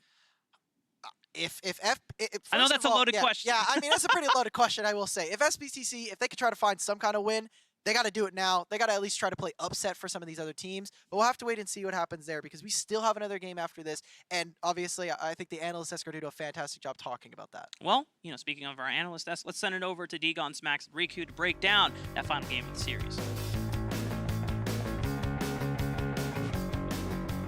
Here, I'm going for 2-1 TSM this time. And I really have been loving what I'm seeing. I'm hearing Rafa scream in my headphones. And I believe in the team fights. I believe in their late game and how they're able to match the fighting power of Rolster.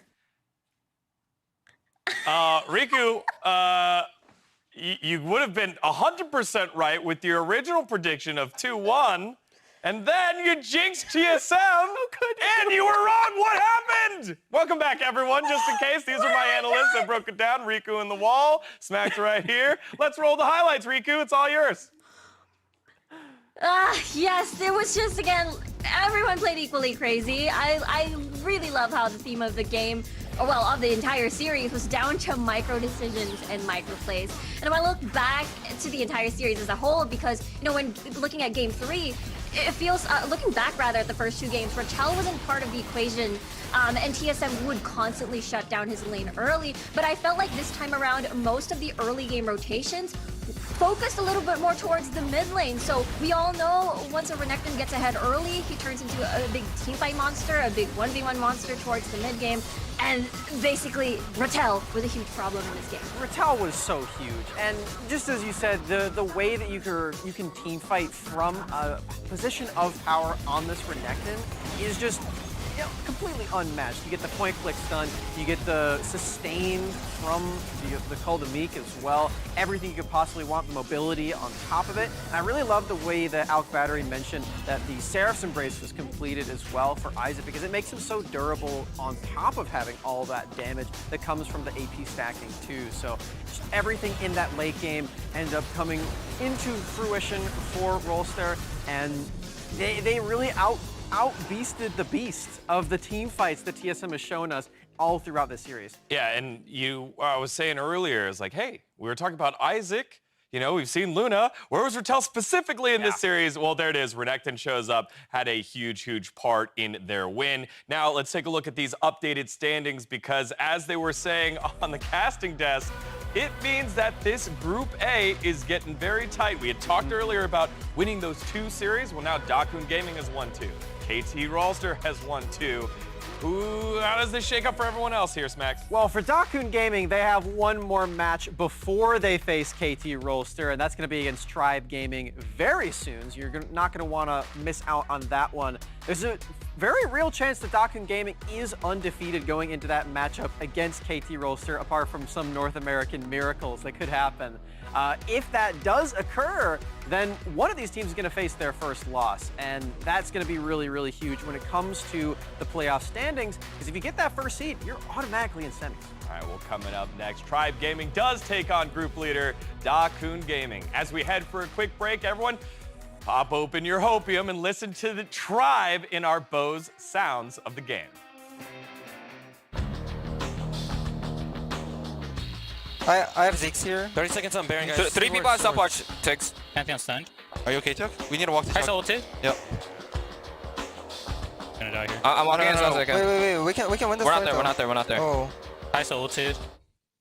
Play slow. Again. Play slow. Oh, wait, Pantheon winning. I'm coming. I'm not there. Yeah. I'm ulting. Rock on. I'm flashing out for now. I can go back. Can we go? Yeah. Lee Sin's behind. Nice. Lee Sin's Zion. Honestly, do Baron. Do you need my TP? Just play by how it goes. Yeah.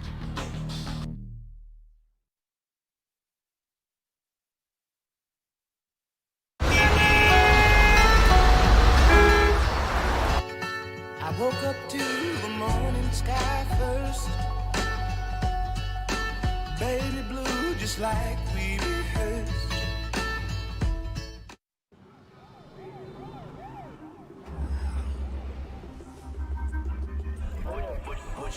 Would you ride for me?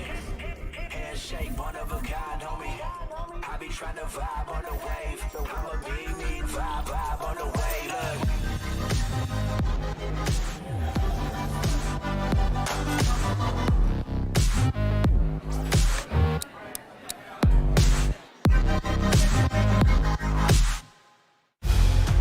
It's invisible, but it's always with you.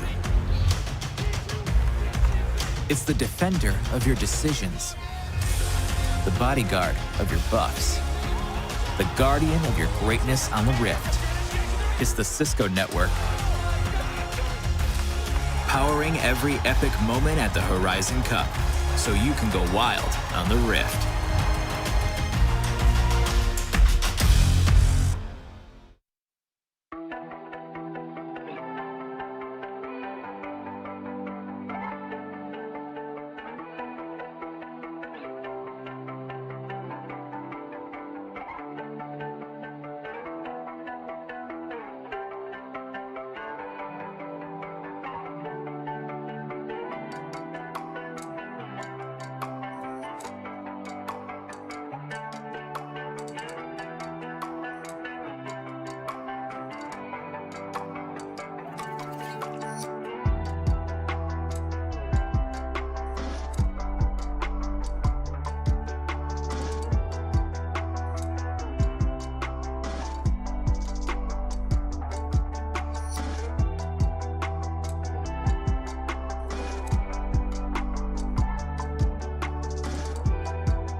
Now we're turning to our final match of the day, where we've got Tribe Gaming going against a behemoth so far in this tournament, Dakun Gaming, a squad all centered around one man, Hueba. Oh man, Hueba is such an exciting player on this team, Riku. I know. I mean, we spoke about Hueba a little bit at the top of the show, and he's again not playing for the team. The team plays for him. He plays those scaling jungler carries like the Jax, like the Fiora, and the rest of the team are, will supply the necessary CC for him. And I'm looking forward to what Twisted Fates coming in with a gold card. Leona picks as well on their support, and again, an additional tank to supply that team fighting prowess. Yeah, he's just such a unique player in the way the team is strategizing around him, because he's playing the champions that are typically split pushers, like the Jax and like the Fiora from the jungle position. And with that, he ends up getting a majority of the gold in the game, the majority of the experience in the game as well, and he ends up being a secondary carry in the split push, but then also when he gets to the team fights, he ends up having just way more gold than everybody else, and that just means he has like double the items. He's beat you down on this Jackson Fiora. This guy is just so exciting. You have to keep all eyes on him. Yeah, the plan is pretty clear. Get him fed, and he'll get you multiple MVPs, as he's done so far here in the Horizon Cup. So when we talk about this from a North American standpoint for Tribe, Smacks, are we just doomed? We just might be, Degon. I'm excited for Tribe. They've only had the one series, and it was very close against TSM. They got reverse swept, But that first game was really, really clean for them. It's just that they're playing against Dakun Gaming. And currently Dakun are my team to beat. Riku? Yeah, I mean, I think it still could be winnable, and I'm looking at T-Tiger's Vi pick as an avenue. We've seen him pick this champion up in all 3 games against TSM during day number 1. He enables strong and aggressive early ganks to get the early lead. And I think Vi is a really good answer against single threat compositions, since you have a point and press CC. So if you can find an opportunity to remove Hueba right off the bat, with all the gold funneled onto him, dealing with the other 4 members from Dakun Gaming should be more manageable. Yeah, and I know as we looked at some of those stats, compared to the other jungler that is in this game, maybe not the most glamorous, but one thing that we're talking about, the beacon of hope here is that if they go with the Vi, which he seems pretty adamant to continue to do, that's really good at locking down one person. Guess how Dakun likes to play? Through one person here, Smack. They just funnel one guy. And not only that, the early game ended up being really good for Tribe in those games as well. They did play Vi all 3 of them, and I really appreciated the way that they came into each of them with dive strategies. At level 5 in game 1, at level 3 in game 2, and I think if they do want to go for the Vi once more, it can be just as effective. You just are on a timer because your jungler is going to get outscaled every time. All right, prediction time. How's this one going here for you, Smacks? I gave him that strategy. I don't know if it's actually going to happen, though, and I do think that Dakun Gaming are a just massive titan. I'm going to go with Dakun 2-0. Riku, save us here in North America. How's this going? I'm sorry, I'm going to have to go Dakun Gaming 2-0 as well. They look pretty solid, and they are showing no signs of stopping. What's going on here? Am I the only one with some hopium? I know a couple guys that got some hopium. Let's send it on over to the casters to see if the unstoppable Dakun Gaming will be stopped by our boys from Tribe. Rafa, Alk Battery, take it away. Digon, we got you. We got the faith. I don't know what's going on with Smacks. We just spent an entire split covering Tribe over on the North American Summoner Series, and you're telling me they can't even get one game off? Yeah, look, honestly, a lot of the one region analysts have already started to swap ships. I mean, we've got Riku and TJ who are just literally found at a medical bed after SBTC are not having the best tournament so far. And for Smacks, I got to agree, Tribe's first start, it was basically a guaranteed, what I thought should have been a win for Tribe against TSM, and a really great performance from the Brazilian squad like we just saw in our last series. Tribe are not on the best start, and if Starting's Twitter and what I've, our private conversations with me and him have been, he thinks Dakun Gaming is very, very scary. He said earlier today, he's like, oh, we're playing against Dakun, like upside down smiley face. There's a lot of fear in his heart. Yeah, it's the one emoji where it's just the oh, nice. Oh no. Ah, cool. Now, I want to put it into perspective. I know that we're giving Smacks a lot of flack for saying saying that Dakun are going to 2-0, and the odds are stacked against Tribe. Very much. Dimitri and I are very well aware of that. This is a David versus Goliath matchup here, where Dakun are making themselves out to be potentially the best performing team in Horizon Cup so far.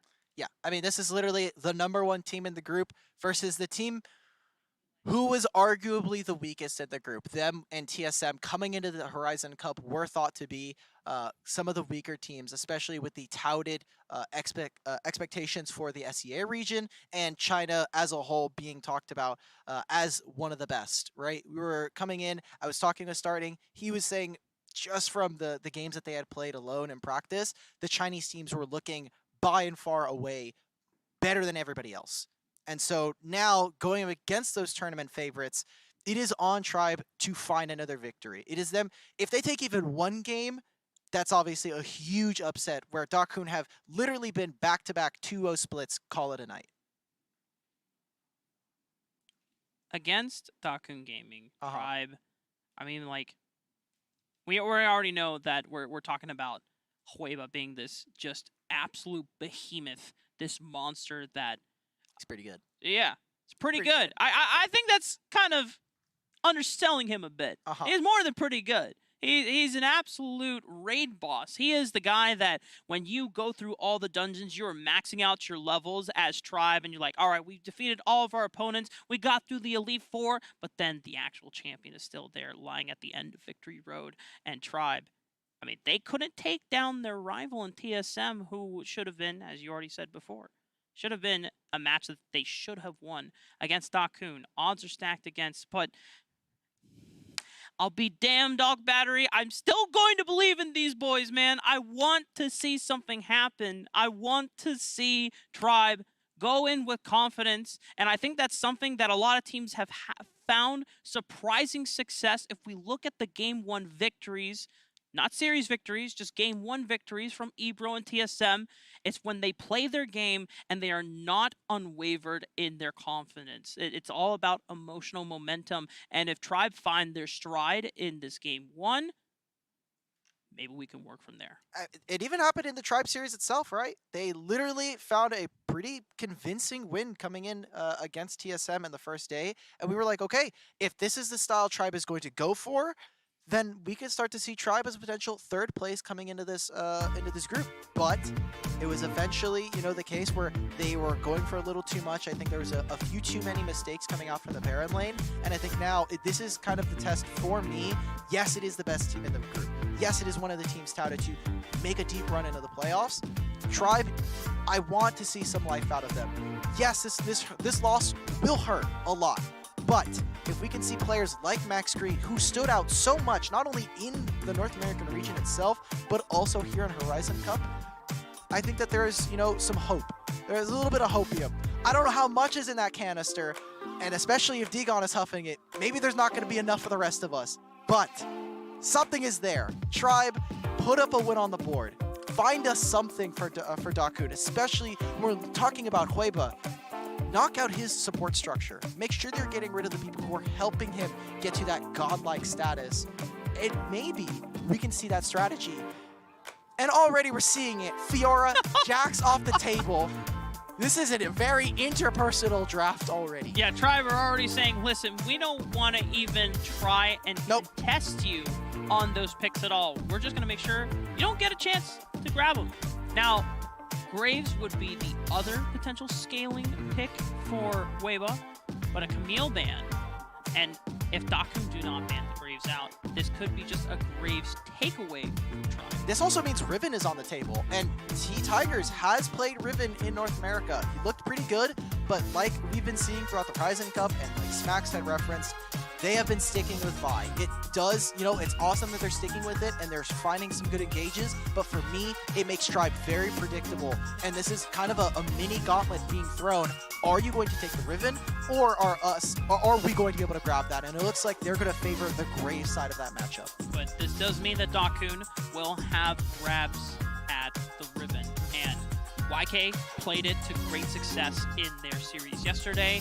Hueba also more than capable of piloting the Riven as well, and she's someone that you can funnel a lot of gold into as well. However, Dakun not grabbing the rune quite yet. They're making sure that they have a priority on the Varus, which hasn't really been picked up in other series today, but knowing that Dakun, when you go back to talking about Hueba, can only succeed if the rest of the foundation and supporting cast around him is doing well in those lanes, because if they're doing well in their lanes, then Hueba doesn't have to worry about trying to facilitate and protect them. He can just farm to his own content. Yeah, he gets access to all of the jungle camps, he gets access to all of the lane farm as well, and we're talking about priority for these other lanes. I like this start from Tribe. It kind of cuts off the ability to go for some other engaged supports. However, for Dakun Gaming, I think that this also kind of opens up some enchanter play that we've been seeing. Nami, the Lulu here for Emo. And with this Varus, it should be very easy for them. If you miss those arrows, that is a window for Tribe to try to attack this bot lane. And with Twisted Fate now, I just wonder, what is Tribe's response? You have a pretty strong, movable mid lane that can kind of cheat and help Hueba if they go for an invade or if they go for a side lane gank. Nami called down once. You're getting pretty good. It's a strong pairing. Have you considered being an analyst? No. I'll leave that for all the boys that are much smarter than me and not hard stuck Emerald with like 65%. Hey man, if Smacks didn't leave you when he was climbing to Diamond, I think we could have all been there. regardless of my own struggles, we got to worry about what Tribe could do here. I mean, we've seen some marksmen. Now, yes, Akshan is banned, but starting as a mid lane assassin is kind of going to look to pop off. And for everybody at home, you're seeing Garen. We've seen Garen a little bit in the Horizon Cup, but Chuck, in his humble beginnings in Wild Rift, he is a Garen and Darius 2-trick. So we'll have to see if he can pull out the hand of Demacia, dish out some justice.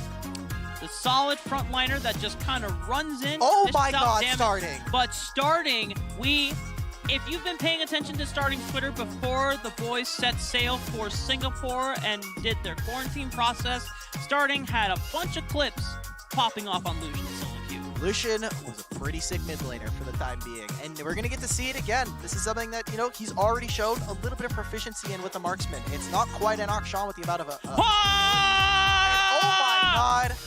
Hoiba on the Rengar. We've been talking about him having 70% of his damage of the gold share, or whatever the stat is. At this point, it's KP, that's what it is. 70% would be illegal in damage. But this champion, you want to talk about hard carries? We were saying, okay, the Jax is gone, the Fiora is gone, the Graves was taken away. I was thinking we were going to kind of sink into some of those B-tier junglers, talking about the Xin Zhao and the sort, but he just reaches immediately for this champ. Rengar was a dominant champion a couple patches ago. And then it was disgusting. The balance team was like, yeah, you know what? Rengar is like just annihilating people with Trinity Force and just a bruiser build. And that's not really fair to marksman players, you know. It's never fair to the marksman players. It's fine. Like, we may have a fourth of the roster in Wild Rift in marksman champions, but just this role, I'm not going to get too much into it. I'm not going to get into my personal struggles. We already talked about my win rate. I do want to just take a look. Mark, you're a better jungler than I. What do you think about this Rengar here? Oh, dude. So, like, the thing about Rengar is because you can get access to level 5 pretty fast, your skirmishing early on is pretty reliant on bushes and just waiting for enemies to walk into your jungle so that you can jump on them. Because Rengar base damage early on is decent. It's nothing to, like, be super happy about when you're going up against something like a Xin Zhao or Lee Sin, who will stat check you. But against the Graves doesn't want to take those fights early on, and so both are looking to scale in their own outright. And with every single item power spike that Rengar gets, he just gets stronger and stronger and gets closer to the threshold where the bar for how easy it is for him to assassinate a squishy like starting Solution or old school Xayah just gets so easy. Yeah, that time to kill becomes very, very short for this Rengar. So we'll have to see what Dakun Gaming can get out as we are going into game one here of Tribe versus Dakun Gaming. Tribe trying to look for an upset victory here, and Dakun trying to continue their supremacy here in Group A. The dominance that Dakun Gaming have demonstrated these past couple of days in Horizon Cup are nothing to scoff at. Only praises for this roster from China. They have absolutely surprised us all, and how incredible they've been. Weibo getting chased out of his own jungle though in the early game.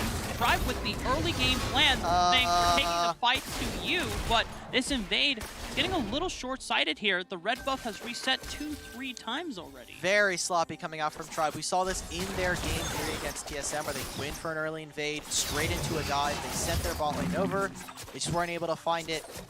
That's really painful for Tribe. Yeah, well, before the action continues breaking out, make sure you don't miss out on content you're already paying for by linking your Prime account with your Wild Rift account, where you can receive a random skin chest thanks to our friends at Prime Gaming. Any primers? Any primers in chat? Go ahead and pick that up. I like the skins in Wild Rift. Not only do you get to see them in game, the character models are so good, you get to see a bunch of other stuff, especially in the loading screen. And now Tribe are actually kind of bringing a little bit of a North American Cloud9 flavor with the dual mid from Old School and Max Green. Now, before we kind of saw this as a way to help maintain mid control and gain easy access to Scuttle Crab priority for the jungler. However, Weibo's unfaltered by that. because Dakun already rotated Emo into the mid lane as well, and now they're going for a dive on to Chuck.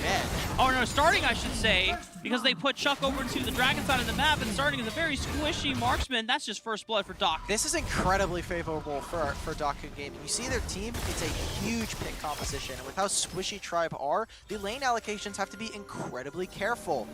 And if Max Green and Old School can't find an advantage in the mid lane versus this TF, then starting over to the top side, getting that Ignite out from him, does no favors for them. So Dakun saying thank you, take the handshake, and punish the upstart mid laner here for Tribe.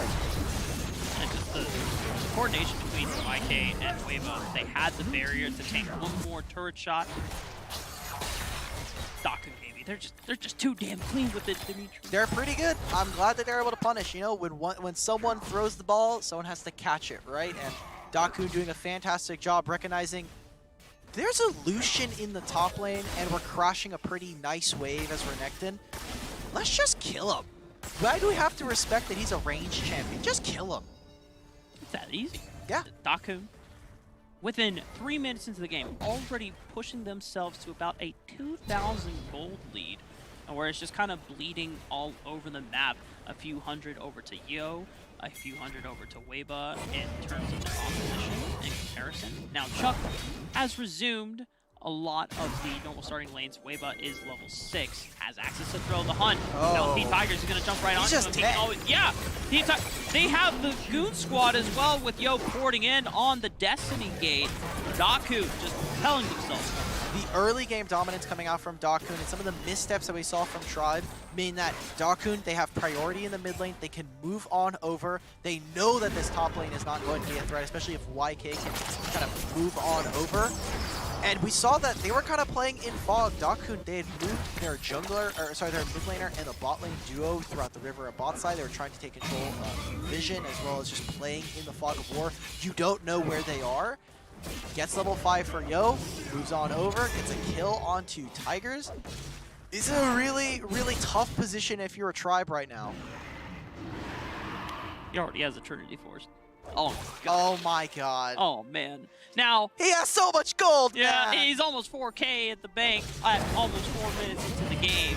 Dakun already rotating on over to the Rift Herald. T-Tigers is here to support Chuck, but Hueva is waiting in the wings, waiting in this tri-bush as he locks down these front camps.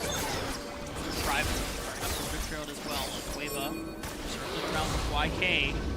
He pops the Dominus. I guess he was waiting for Chuck to face check here. Hueva is not going to pop the hunt. Oh! You almost went for it. Look, I respect it, but look, like, there's so many blinking health bars here. Max Green is gonna have to go down. Glacial Fissure onto the back line, trying to pop damage onto Emo. Wind is rotating on over. Volcanic Eruption, the CC on Old School is going to mark him for death. And Dakun Gaming just tearing through Tribe. They find one onto YK, but it's a triple for Wind as he finds another one onto Chuck. There's no Zinzal, but it is just a lightning strike after continuous ones. Wind just finding piercing arrows into the hearts of Tribe. This is such a dominant start here for Dakun. They don't get the Rift Herald, yes, but they get to get a ton of kills. And it's just how much they're kind of just whittling away at the HP bars of Tribe. The pick compositions we had talked about earlier, the damage is unmitigated against Tribe. And it's just, I mean, they find the kill. Looks like we have a little bit of a technical issue. Chuck does go down. I mean, Max Green, I was really worried as to his positioning because, again, he is Braum. He's not playing with a flash. This is something that he's been innovating throughout the tournament. But, man, that is a really rough start coming out from Tribe. Almost down 6 kills to 1. Yep. Within the first 5 minutes of the game. I mean, we did say that this was going to be Tribe's potentially hardest battle to overcome. A David versus Goliath story, and but this time around it doesn't seem like the happy ending where Tribe is the one that just comes out on top. I mean, this is going to be just a showing of Dakun demonstrating why they are the best team in the tournament so far. Yeah, it's a lot of doom and gloom because we were the ones to do the Summoner series alongside a couple of our other broadcaster friends here at Horizon Cup, but That's exactly why they're the #1 seed right now in the Group A. They're so dominant. Hueba extending his gold lead and making sure that every member, doesn't matter what team you're on, you're going to feel his presence in the game. Make sure that you know the name Hueba by the end of the game, end of the series. Man, this jungler just gapped me incredibly hard. His team is playing for him. I'm sure some of the other junglers, like yourself, would love to see that, but yeah, this is just a fantastic start to a team fight. Again, look at how this starts. Max Green already low HP, so the Braum not able to do anything. And because the trade that we saw from YK in the Baron lane earlier on, Chuck on this Garen is not able to provide as much utility as someone that we expect from a Garen, right? This champion is a stat stick. You must be this tall to ride to be able to beat a Garen, and Dakun are well and above the height requirement for that one. Yeah, they are past that point, and Tribe are starting to scramble in the early game, and we will look at what this competition is supposed to do for essentially a triple marksman roster with 2 frontliners who are supposed to absorb all this damage. But Dakun Gaming, they have just held themselves 5,000 gold ahead before 6 minutes into the game. Every single game that we've been looking at on the series on the top of the day, I don't think no one has achieved this much of an advantage this fast. They have not gotten this explosive, right? We've had back and forth fights. TSM, obviously, not able to find the win against Rolster, but I mean, still putting up a pretty decent fight. Even the Team Queso game we got to see earlier on was a pretty close one with Sengoku and EBRO. Dakun are just showing why they're favorites to make it out in that first seed. And now I want to take a look, Rafa, as to what Dakun do now from this position, right? It is continue to get Hueva some resources and then move that and continue to blow up a lot of the squishy members. Even T-Tigers, you would think Graves has the Bloodthirster, has a lot of built-in armor already thanks to the kit, but against someone like Hueva, the challenging smite level lead, it's going to be too much to hold. Hueva is also working towards some durability items. Sterix or Black Cleaver? That's the real question. In the past, it's been Sterix. You know, we'll get there. You know, either or. I wouldn't question Hueva's build, like, because Hueva is just looking like the best player in the tournament so far. So whatever he says is just it's law. So if he built a Leandri's Anguish or Torment, I wouldn't question it. Yeah. Yep. Okay. Hueva can do whatever he wants. I mean, look at this. Just easy Literally, pick. yeah. Okay, well, silver lining here for Tribe. They got 2 plates from the mid lane, but in trade, their jungler goes down. T-Tigers, a pretty big voice for this team when talking to the players. He's obviously a world champion in himself alongside most of his other roster, but this is a guy who has a ton of experience in other mobile esports and needs to kind of stay stalwart in this game, right? Yes, it is very much in favor of Dakun. But if there's ever an avenue, if there's ever someone that I expect for them to kind of be the go button and the trigger for Tribe to do something, it is this jungler. T-Tigers gonna have to see if he can farm his way back into this game. He's working on less resources to really farm himself up with. They spot out Hueva in this top side of the map. There's a few members being dedicated to this turret push on the dragon side of the map. Dakun will take out the first turret, going for first break of gold. Hueva using the Thrill of the Hunt, getting vision onto the members of Tribe in this river. Nod doesn't necessarily want to go in on them because Yo is already on the top side of the map and won't get an effective use out of Destiny without the rest of Dakun backing him up. But Hueva, they're now enacting farm side lane as jungle. Yes, I actually think this might be a sin as we're talking about the Church of Hueva here for Dakun Gaming. See that the TF is doing the Raptor Camp. Buddy, that's valuable golden experience that Hueva could be getting at this time. If you look at Yo, he's finished the 2 items he needs. He's got Roa, he's got RFC. If you ever get into any kind of extended range of Twisted Fate, that's a gold card straight to the face. You have to expect a solo laner or a jungler is going to just pop out of Fog of War and take you down. Probably also Hueva. Basically what All Battery is saying, you're done. You don't need to farm anymore. All of your farm belongs to Huiba. Yep. All of your gold, it's now property of Queso because he's the candidate. He's going to be the one that is popping off in these team fights and annihilating the hopes and dreams of the Tribe game. Speaking okay, well, there you go. There's the collateral damage. Huiba is going to stop Tigers from picking up his Krugs. There's a dragon that's spawning. Unless Tribe are feeling expertly bold, I think this is also going to be their Rift Herald. Look at this positioning from Yo. That might just be starting going down. Yep, Max Green gets annihilated. And the rest of Tribe are trying to come in as reinforcements, but the fight is already over. Dakun got all that they wanted. They're 8,000 gold up 10 minutes into the game. Just slowly strangling the life out of Tribe in this first game of the series. Yes, DKG just moving across the map swiftly and wanting to make sure that their opponents are unable to act. Some pretty massive paralysis is starting. Yikes! Rooted. There's no use for the QSS. It's not enough. The Rift Herald gets summoned. The ultimate is blown by Old School. And that might just be Chuck being found as well.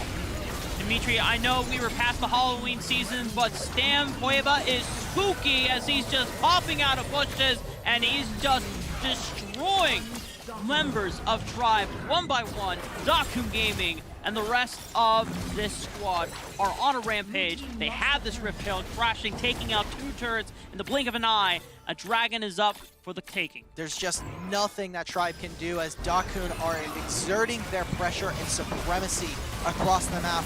We can see a 12-minute inhibitor here as the next wave is going to roll on through, and it has only been mid lane. There's 3 turrets for Dakun, 2 of which are there. It's a single Rift Herald push that knocks down a lot of the stand-in gold here for Tribe. It is a dragon in their back pocket as well. And Dakun, they're pushing to be undefeated in this group as we get to the axe at 1.1% replay. I mean, Huiba gave starting no chance. He was just starting to recall and then just dead. Might be a little bit mean, but the 0.1% I think is also the chance that Tribe get back into this game. It's a pretty damning goal lead for them. Now, this is just an example of the awesome power of Dakun Gaming. Yes. And when they get going, for anyone that is tuning into Wild Rift Esports and they're just getting a taste of this powerhouse in China, I mean, now Tribe, they're trying to answer back. Glacial Fisher goes wide. The rest of Tribe not really landing their abilities on the Dakun and just turn off the camera. This isn't safe for work anymore. Keep it Dakun going. Gaming, I want to see Dakun just slaughter this team right now. Look at how good they're doing. You want to see them slaughter your own homeboys? Yes, I am here to see good Wild Rift, and it just happens to come from the Chinese region right now. Dakun are putting their foot down.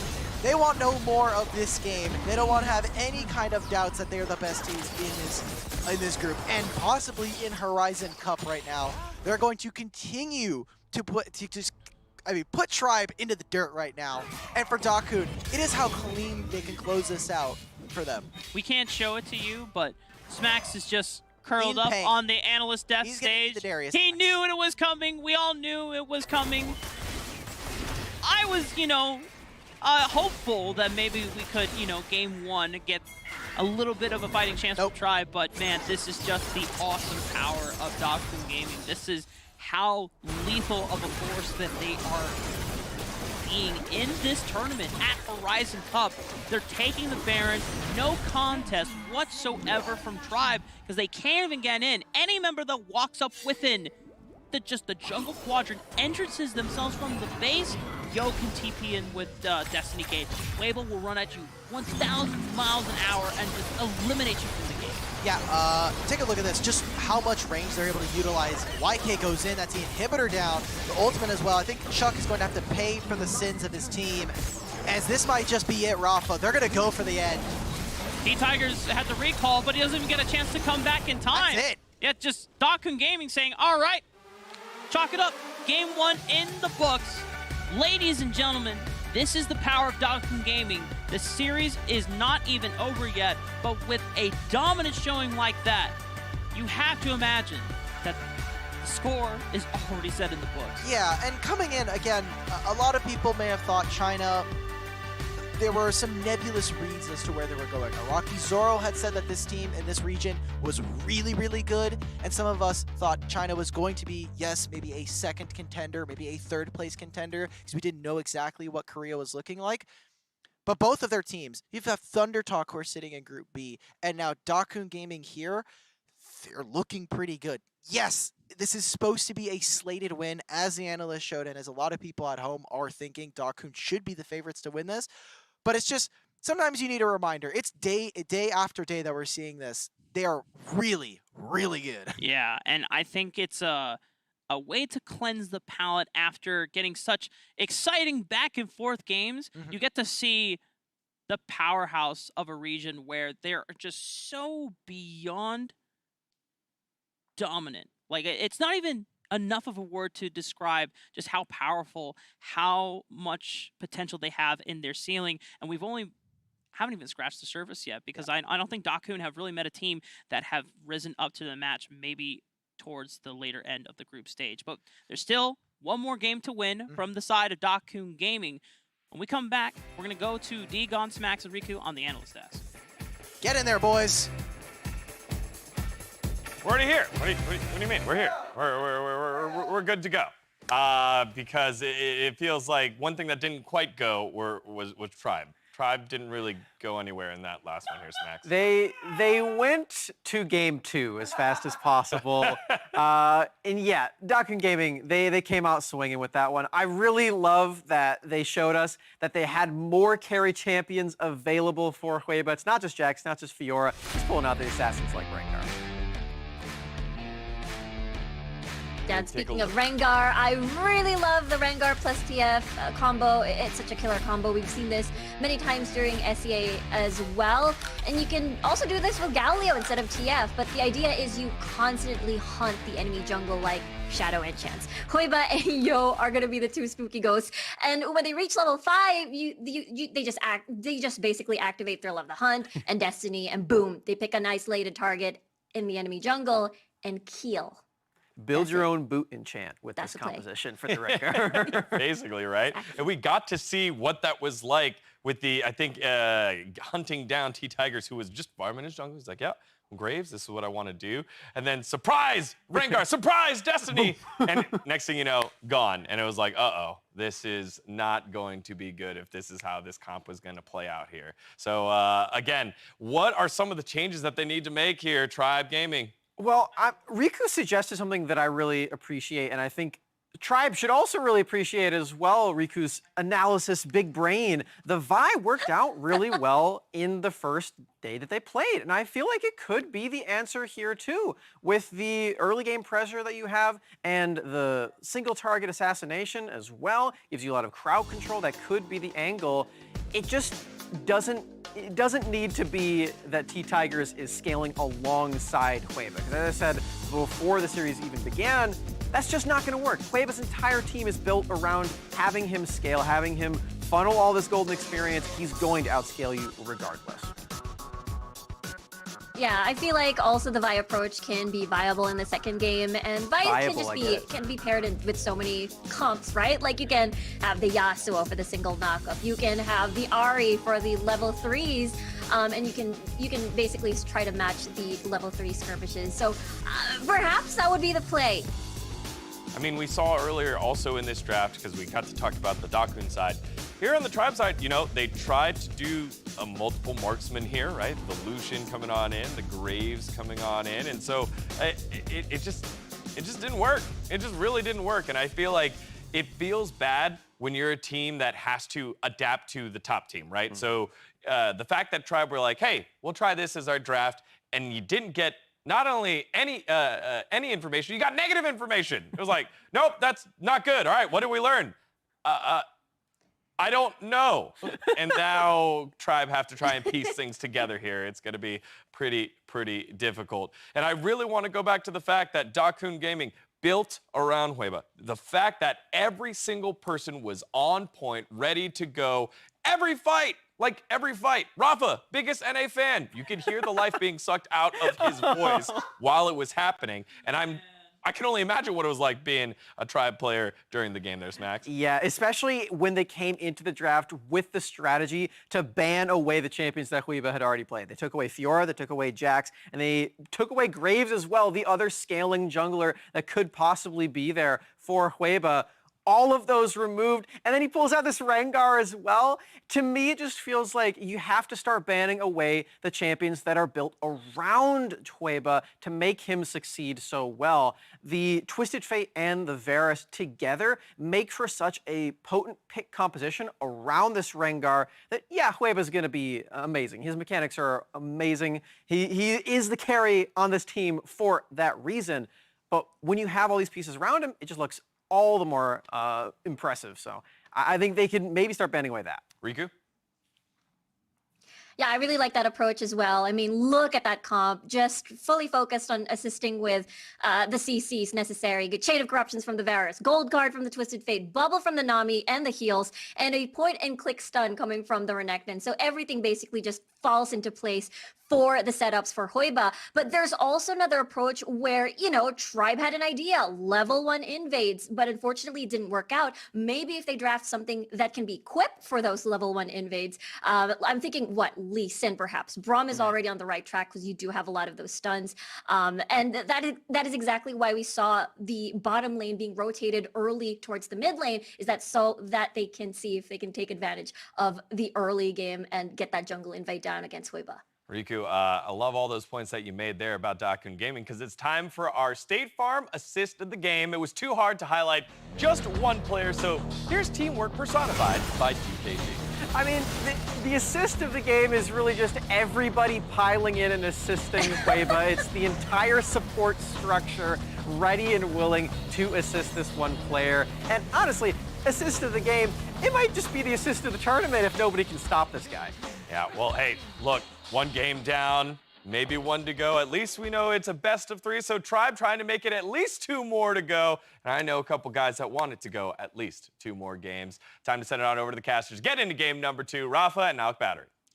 I mean, Digon, I'd be down if we got another game 3 of today. The 3-game series that we've had this day 3 of groups has been absolutely phenomenal, but we gotta be realistic, man. Yeah. Dakun are pretty good. Like, they're damn good, man. Yeah. And they're so damn good that I can't help but just be like, that's so cool, man. Like, yeah. Dakun are just like this absolute powerhouse of a roster, and they came into this tournament absolutely prepared. They had the correct read, or so far, the best read on the meta so far. I think that their strategy has really started to work for them, right? We're talking about a lot of other teams not necessarily playing for their jungler. We even have the other Chinese representative, Thundertalk, playing for their top/mid lane player in Z, and DKG doing a very similar strategy, playing around their jungler, playing around one specific member, and making sure that they are the carry for them, like we've been mentioning throughout the broadcast. And it so far has worked the best. It has looked the most dominant. And so now we kind of, like they kind of alluded to at the desk, the answer may lie in attacking the support structure, attacking Yo and YK, and potentially even this Dragon Lane duo in Win and Emo. Tribe so far not going to stray away from the bans that they ran with in game 1, but they are going to take a page out of the notebook for the rest of Dakun Gaming. And attacking that support structure, Yo will not have access to the Twisted Fate. No more Twisted Fate. We take those. I think it's also kind of interesting. I assume Tribe are either going to go for that Graves or for the Vi yet again. What happened to Riven?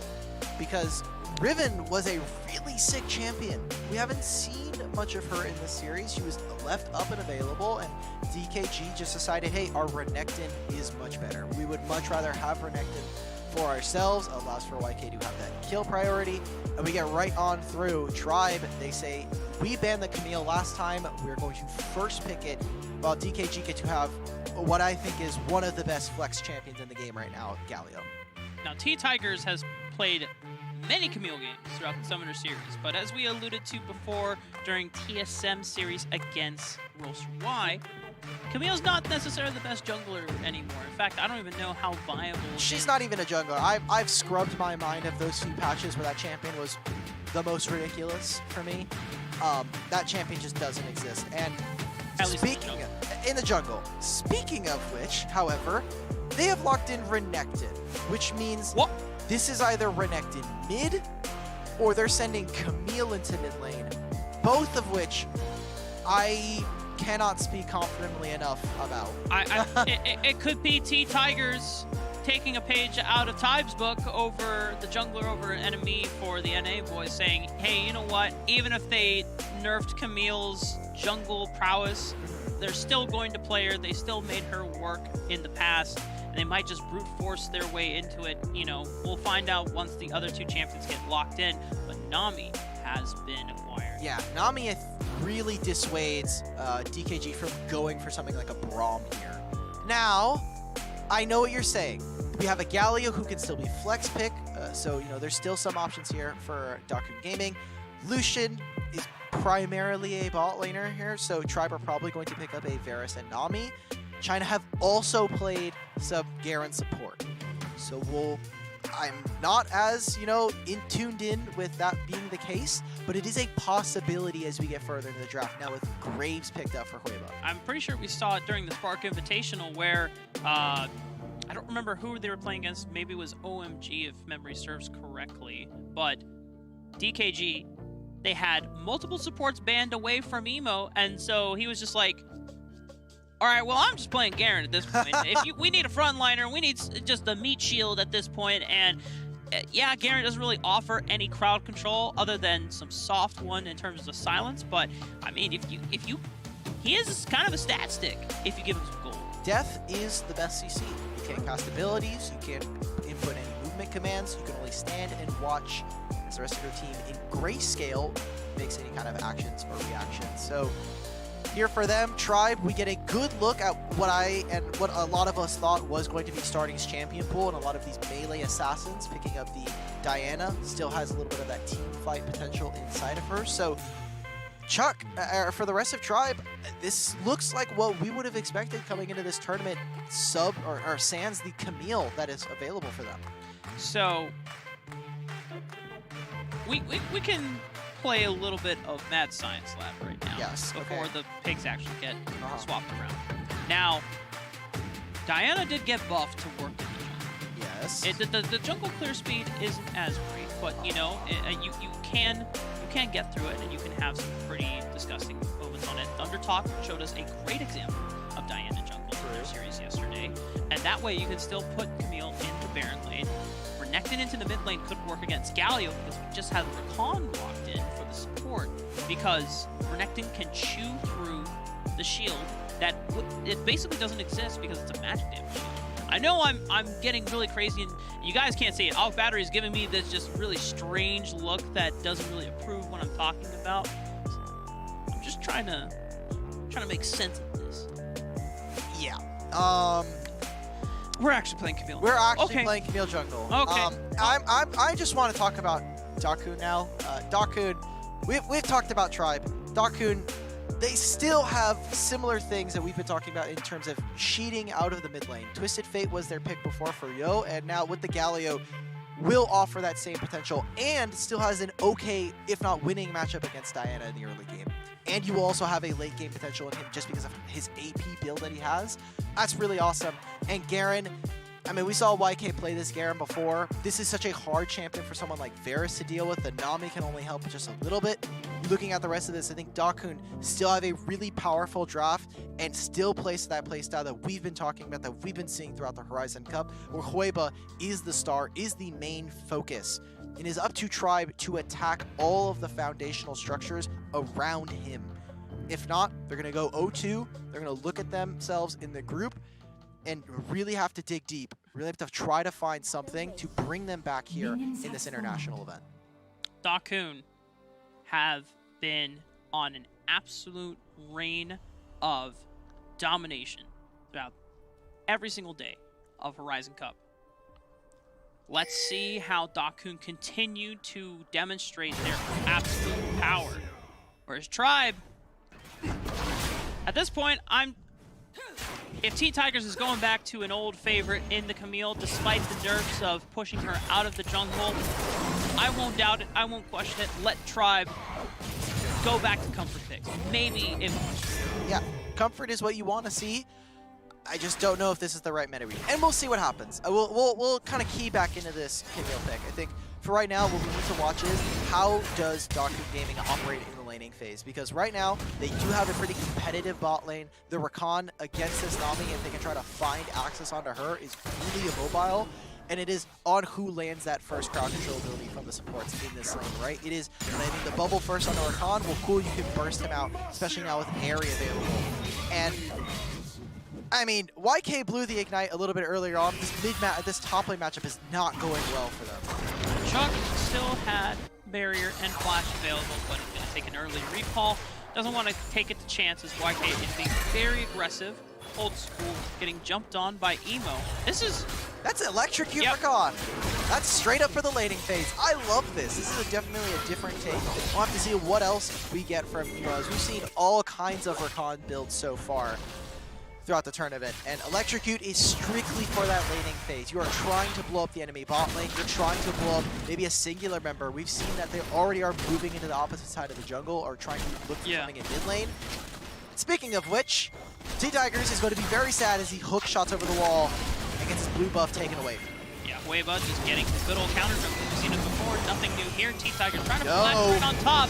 And here comes Here comes the supporting cast of Dakun Gaming, making sure that their king in Hueva is not touched, and they swipe away the peasants. The blue buff has been taken away. They're even exerting pressure because they know that Max Scream is up here.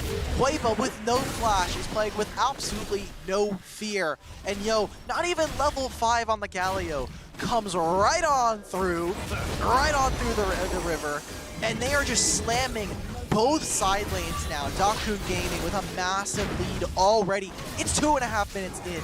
The objectives haven't even gone. YK just walks up and dunks Chuck. Now, we have Hero's Entrance coming in from T Tigers trying to look for the killing blow onto YK. Forcing the flash out of starting is also here for the collapse. Meanwhile, Old School's is dead. He doesn't have any friends. He was left alone to fend for himself in the 1v2, but Wind and Amo say, okay, well, this is super easy then. Yeah, we take those. Dakun with an incredibly dominant start. They're taking away minion waves from Tribe. They're getting kills. They're taking experience and growing their own lead while doing so. Dakun, their early game strategies are awesome to see, where Tribe, it seems like that playbook is a little bit empty so far throughout the tournament. They have not shown a lot of early plays aside from their other game where we saw against TSM. They were making some attempts at dives in the early game.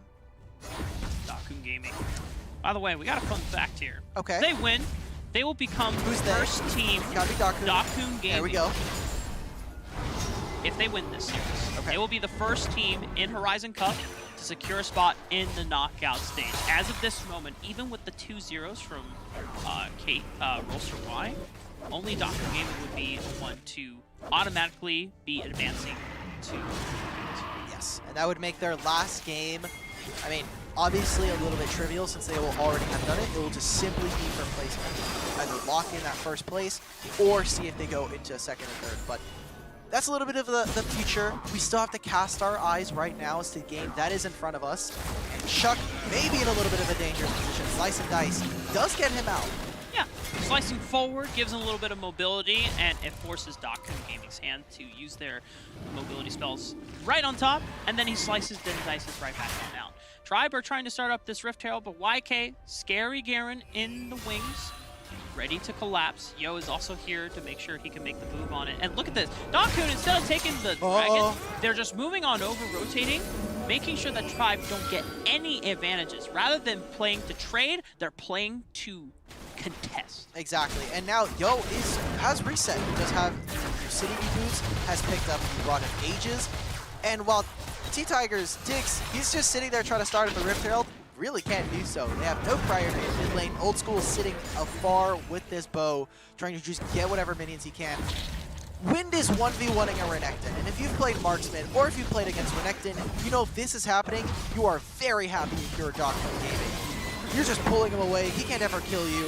It's very scary for them. They're going to start the Rift Herald on the opposite side. Tribe are going to try to look for this, but I wonder, do Daku just go for this? Galio's here. Emo getting stopped in his tracks. Bubble and Tidal Wave is That's huge. Max screen, but he still lands the grand entrance on the 3. Now Wind has to put in damage, but he has to immediately get out thanks to Chuck zoning him up. The screening is great from Tribe. Oh, Yo! What a beautiful engage from Yo! Finds the knockup, but starting with the Moonfall's response, tries to find one onto Yo and another one onto Emo, but the rest of Tribe are running at the hands of Hueva, who runs down Old School. They get all of those kills, and it started obviously there with Hueva dropping the Rift Herald in mid. It goes down on that turret. Max Green, he's gonna hold this wave to try and do something for Tribe. But that was a good look there from the mid laner of DKG. Sees that they're all in that funnel. Look at the Axe 0.1% replay, as this is just trying to find something. It's a good start for them, Rafa. They stopped Emo from going to this grand entrance, or sorry, the quickness from him. Not able to find too many members. That grand entrance, the swiftness you're able to use, it's not enough. And here's that miracle engage. Man, that's awesome. 3-man talk from Yo, right? And despite the re-engage from starting, the rest of Tribe can't follow up on the re-engage because they're chunked down so low. And Hueva, as soon as he sees Old School step up to try and get some pierce damage in with the piercing arrows, it's like, nope, you can't do that. Illegal. Positioning police coming in to stop you. And then it's another kill in the books for Hueva and Dr. Gaming pushing their lead even further. And we'll just say, if this is Tribe right now, we'll have to hold that, and they find a huge... Yo!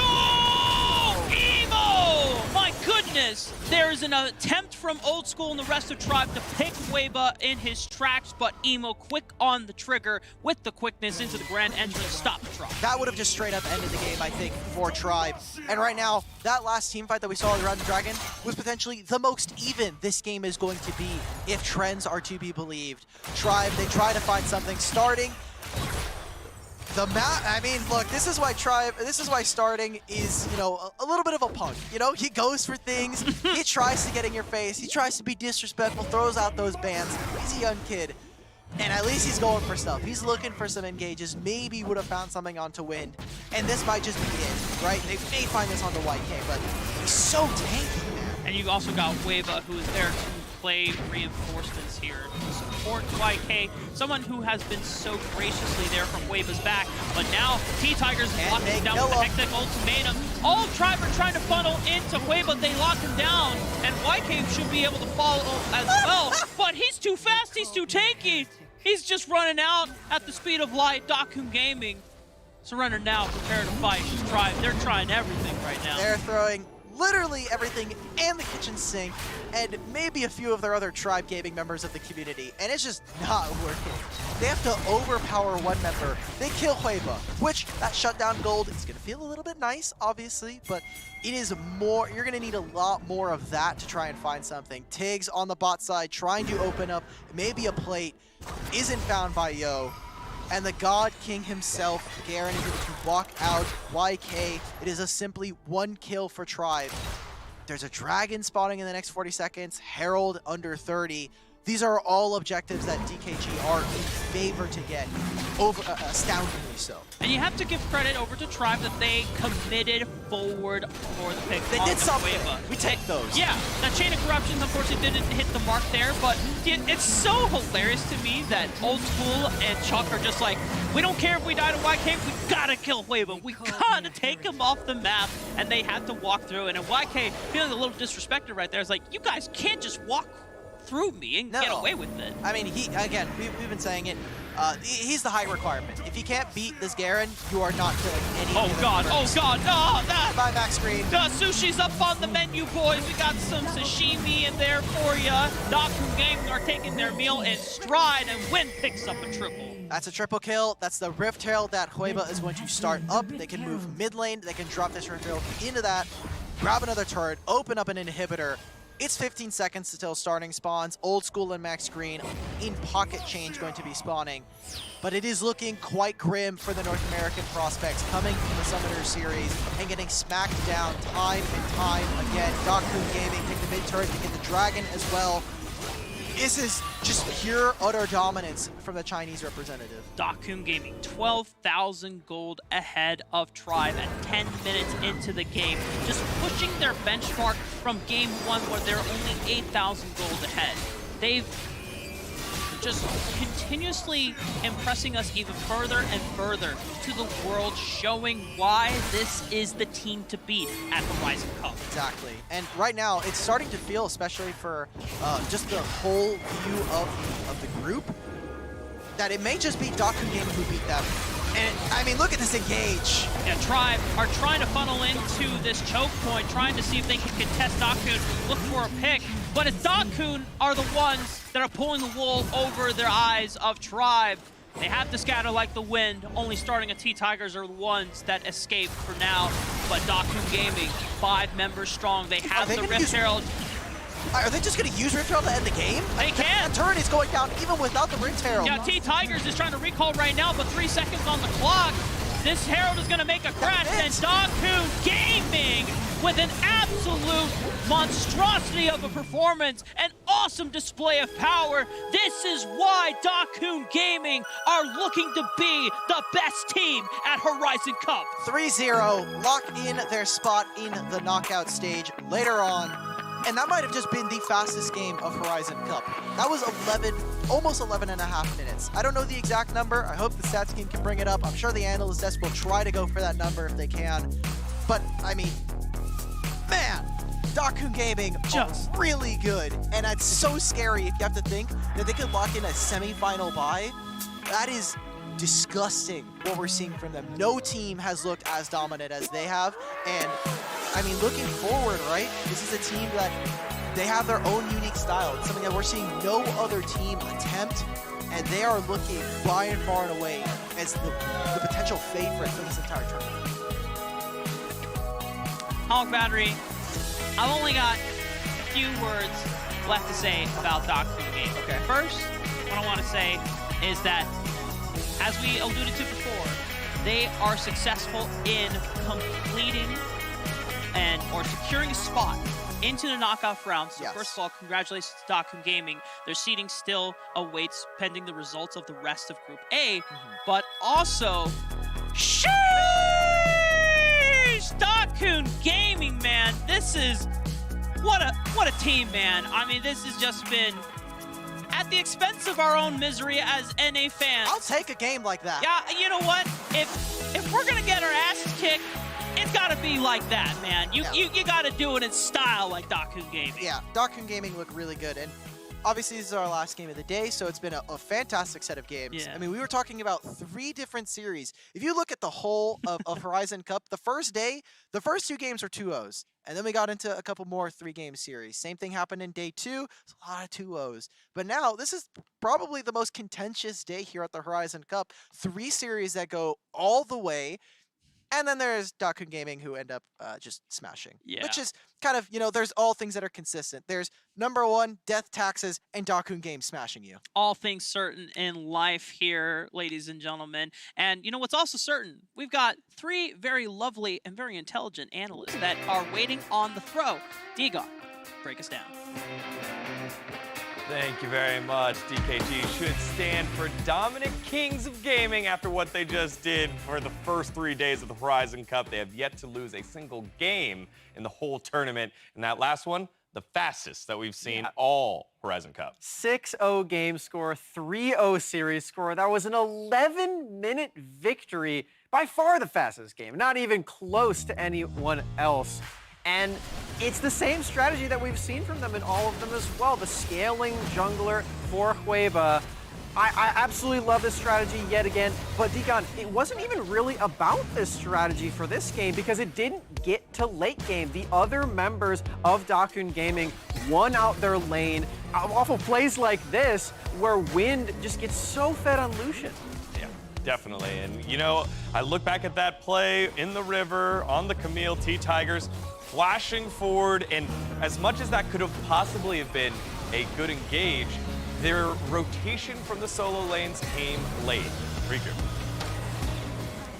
Yeah, I really like the idea, right? Because when we look at Camille, also very strong level 5 with the Hextech Ultimatum, kind of similar with the Assault and Battery, with the indication of having that late game scaling insurance. But at the same time, they didn't get to reach that, and we could see that they've been focusing a lot of their efforts to eliminate Huiba right off the bat.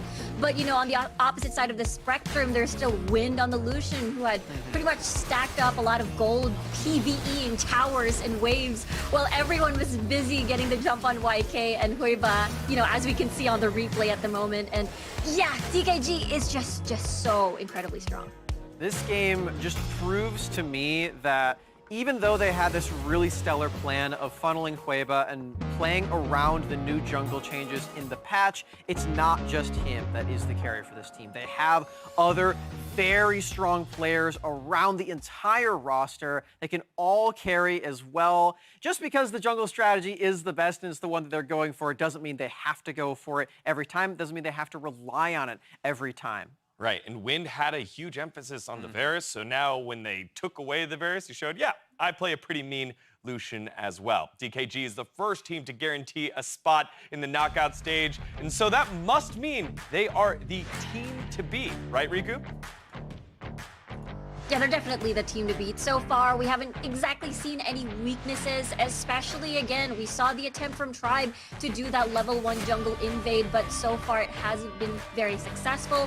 And now it's still setting the stage on what teams can do to really put down this Titan.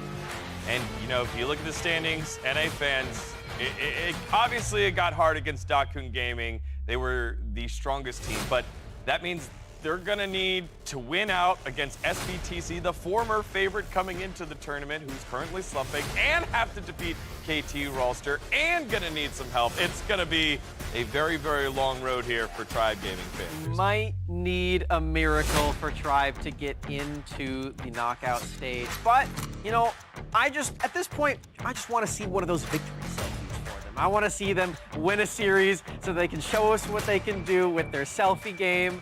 I know that these guys have a lot of charisma. I know that they have a lot of Twitter charisma, specifically from starting, as he's been known to tweet out some very brash things from time to time. So that's what I'm hoping for from them from here on. Yeah, like I hope that they're going to be able to pull their mental back from this one. You know, coming from that TSM game where they were favored to win, they get reverse swept. This one, it feels like they never really got their footing under them. When you face adversity like that, it feels very difficult. We got to see a team like EBRO, who struggled early in their first 2 games, come in pretty good here and give a great run in their third match, but wasn't quite able to get over the hump.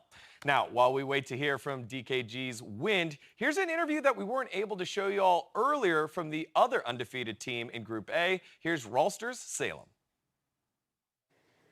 Rolster Y continuing with the strong showing here at Horizon Cup, and following that victory, I am joined by the support, Salem. This series did start off with some difficulty against TSM, though. What did you win from game number 1 to pull off the victories in games 2 and 3? 이번에 시리즈 시작이 사실 별로 안 좋았는데 게임 1에서 어떤 피드백이 있었기에 게임 2에서 컴백을 할 수 있었는지 궁금합니다. 첫 경기를 지고 나서 상대가 잘했다기보다 저희가 못했다고 판단을 하고, 그래서 실수를 좀 줄여나가자, 더 집중하자, 그런 식으로 피드백을 했던 것 같아요. After the loss in the first game, we thought that it's not the opponent that was good, it was us that made a lot of mistakes. So we told ourselves that we should improve on those mistakes in the next game. Well, in that next game and the one after that, it looked very clean with very definitive decision-making, Baron calls. Who on your team is making those decisions and kind of leading the team when it comes to communication? 그럼 이어졌던 두 번째 세트랑 세 번째 세트에서는 굉장히 자신감 있는 결정들을 보여주셨는데, 예를 들면은 바론 콜이라든지 그런 결정들은 팀에서 보통 누가 내리시나요? 일단 전체적으로는 이제 정글러인 도진호 선수가 많이 하는 편입니다. Overall, I'd say it's our jungler, Do, that makes a lot of the shot calls. And he had to respond a lot during those games to a lot of the early plays made by TSM, focusing on the laners. What was your reaction to them focusing on Rattel in the top lane and then also diving in the mid lane during game 2? 도 선수 얘기하셨는데 사실 TSM이 하는 플레이에 대해서 굉장히 맞받아치면서 라인 케어하는 모습도 많이 보여주셨는데 TSM이 뭐 탑 라인에서 라텔 선수를 포커싱하는 그런 전략들에 대해서 어떻게 느꼈나요? 저희도 전략적으로 뱀픽적으로 탑 게임이 아니라 바텀으로도 갈 수 있는 부분이고 상대가 라텔 선수를 말렸다 해도 저희는 뭐 다 잘하기 때문에 루나 선수도 충분히 잘하기 때문에 이길 거라 생각하고 있었어요. So strategically, we also had the option to play around our bot lane instead of the top lane. So we didn't care too much. And above all four of our players are good, especially our AD carry Luna. So we thought that we could play around bot lane. Yeah, you all set up Luna very well to succeed in that game, and he popped off as well. Now, you as a team very much dominated your region. Now that you've gotten to play against a couple teams internationally, how do you believe they stack up against the regional play? 사실 한국 지역에서는 굉장히 압도적인 모습을 보여줬는데 지금 호라이즌컵 와서 다른 팀들, 지역 팀들과 경기를 해보고 나서 한국 지역이 비교적 어떻다고 느끼시나요? 한국은 아직 대회가 크게 많이 생기진 않았고 이제 점점 시작하는 단계고 그래서 아직은 다 같이 성장 중이라고 생각해요. 한국은. 그래서 다른 해외들보다 격차는 조금 있다고 생각은 하는데 곧 충분히 바로 따라잡을 수 있을 것 같아요. So Wild Rift Esports is only just starting in the KR region, so obviously there's that gap between KR and other regions, but I believe that we could catch up pretty quickly. And you're facing off against a team that will prove if you're still catching up or dominating yourselves. DKG up next. They do have another game before they face you. What do you make of them as performance so far and then facing against them next? 다음 경기는 DKG전인데 DKG에 대해서 어떻게 생각하시는지 궁금합니다. 제가 생각하기에는 가장 강한 팀이라고 생각을 해요. 그래도 오늘 TSM이랑 경기에서 저희는 정말 많은 것을 얻었다고 생각하기 때문에 오늘을 계기로 내일 더 진짜 이기는 모습 꼭 보여드릴 수 있을 것 같아요. I do think DKG is the strongest opponent in this tournament, but we learned a lot from our series against TSM today, and we'll apply those learnings and show everyone great performance against DKG tomorrow. Oh, I'm so excited for that matchup. Thank you so much for joining me after your victory today. All right, more Horizon Cup to come. Everybody, stay tuned.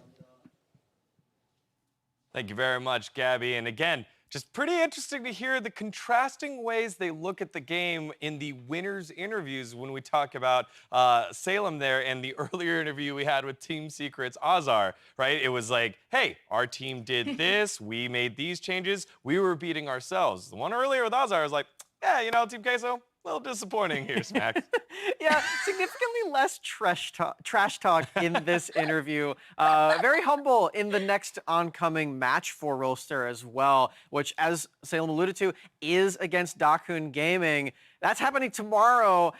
We just saw Dakun Gaming really just demolish Team Tribe, so I think that's going to be a really, really good one. Specifically, I like that he highlighted the bot laner here for Luna. Luna versus Wind is happening tomorrow. Riku, what do you make of that matchup?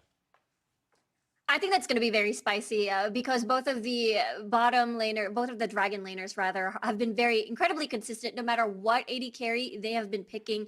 And I'm so excited to see how the supports are going to set them up. And I really like the interview as well, how Salem brought up that, okay, you're going to keep diving our top laner, Rattel. We're going to play around Luna. And it's so nice to see ROI has a lot of these options in case, you know, a lot of these opponents deal or rather focus on a certain lane to shut them down. Well, wrapping up this last series that we just had, all the Tribe players are tweeting close games. Here's the team they had the, quote, close games with. Let's send it back on over to Gabby with DKG Wind. Dakun Gaming smashing through the group stage, and after taking down Tribe, I am now joined by the bot laner Wind. This does mean that you've secured a spot in the knockout stage. What does it mean to you to do so in such a dominating fashion? 其实对你们来说，现在已经是成功出现进入到淘汰赛了。对你来讲，这意味着什么呢？主要是我们打比赛，我们5个人就一直都想赢吧，就是打比赛尽量不会输一把。还是想着拿冠军吧。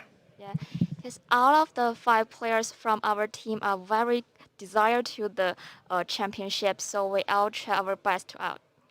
And you're taking those steps towards that championship, doing so with a strong performance from you individually on the Varus, when that spanned away, on the Lucian as well. How do you feel about your individual performance thus far?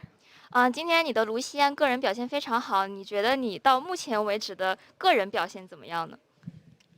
我觉得还好吧，反正队友都挺厉害的，我玩维鲁斯在后面混一下就赢了吧。Actually, I think it's not a very perfect performance on myself. It's all for the teamwork. I don't think I did a good job on the Varus for the game 1. I think others would disagree. It was a lot of fun to watch your play. And despite a lot of strong game finishes from you all, you're continuing to innovate in the draft, even bringing out the Rengar in game 1. How important is it to DKG to experiment with these drafts and the comps that you bring to the table? 事实上，对于你们来讲呢，你们整个阵容还是选择很有趣，尤其是在第一把的时候，你们选择了狮子狗这个阵容。那其实当时为什么会选择有狮子狗这样的一个阵容呢？因为他想玩吧，主要是他的英雄池太深了，对面应该搬不完的，我觉得。Because our jungler like Huiba, that he has a pretty strong for the champion pool, so I think he can beat any jungle champion for this matchup. Oh yeah, every jungle champion that he's brought through has been strong. Now you as a team, you do still have another match to go. You're facing off against Rolster Y, which is for seeding, and still to have that dominant feeling going through. What do you make of their performance thus far, also being undefeated? 你们其实在之后还有一场对阵 RY 的比赛，你觉得你们会有什么样的优势去打败 RY 呢？我觉得我们5个人的个人实力都比他们厉害吧。其实我看了他们也就一般吧，我觉得。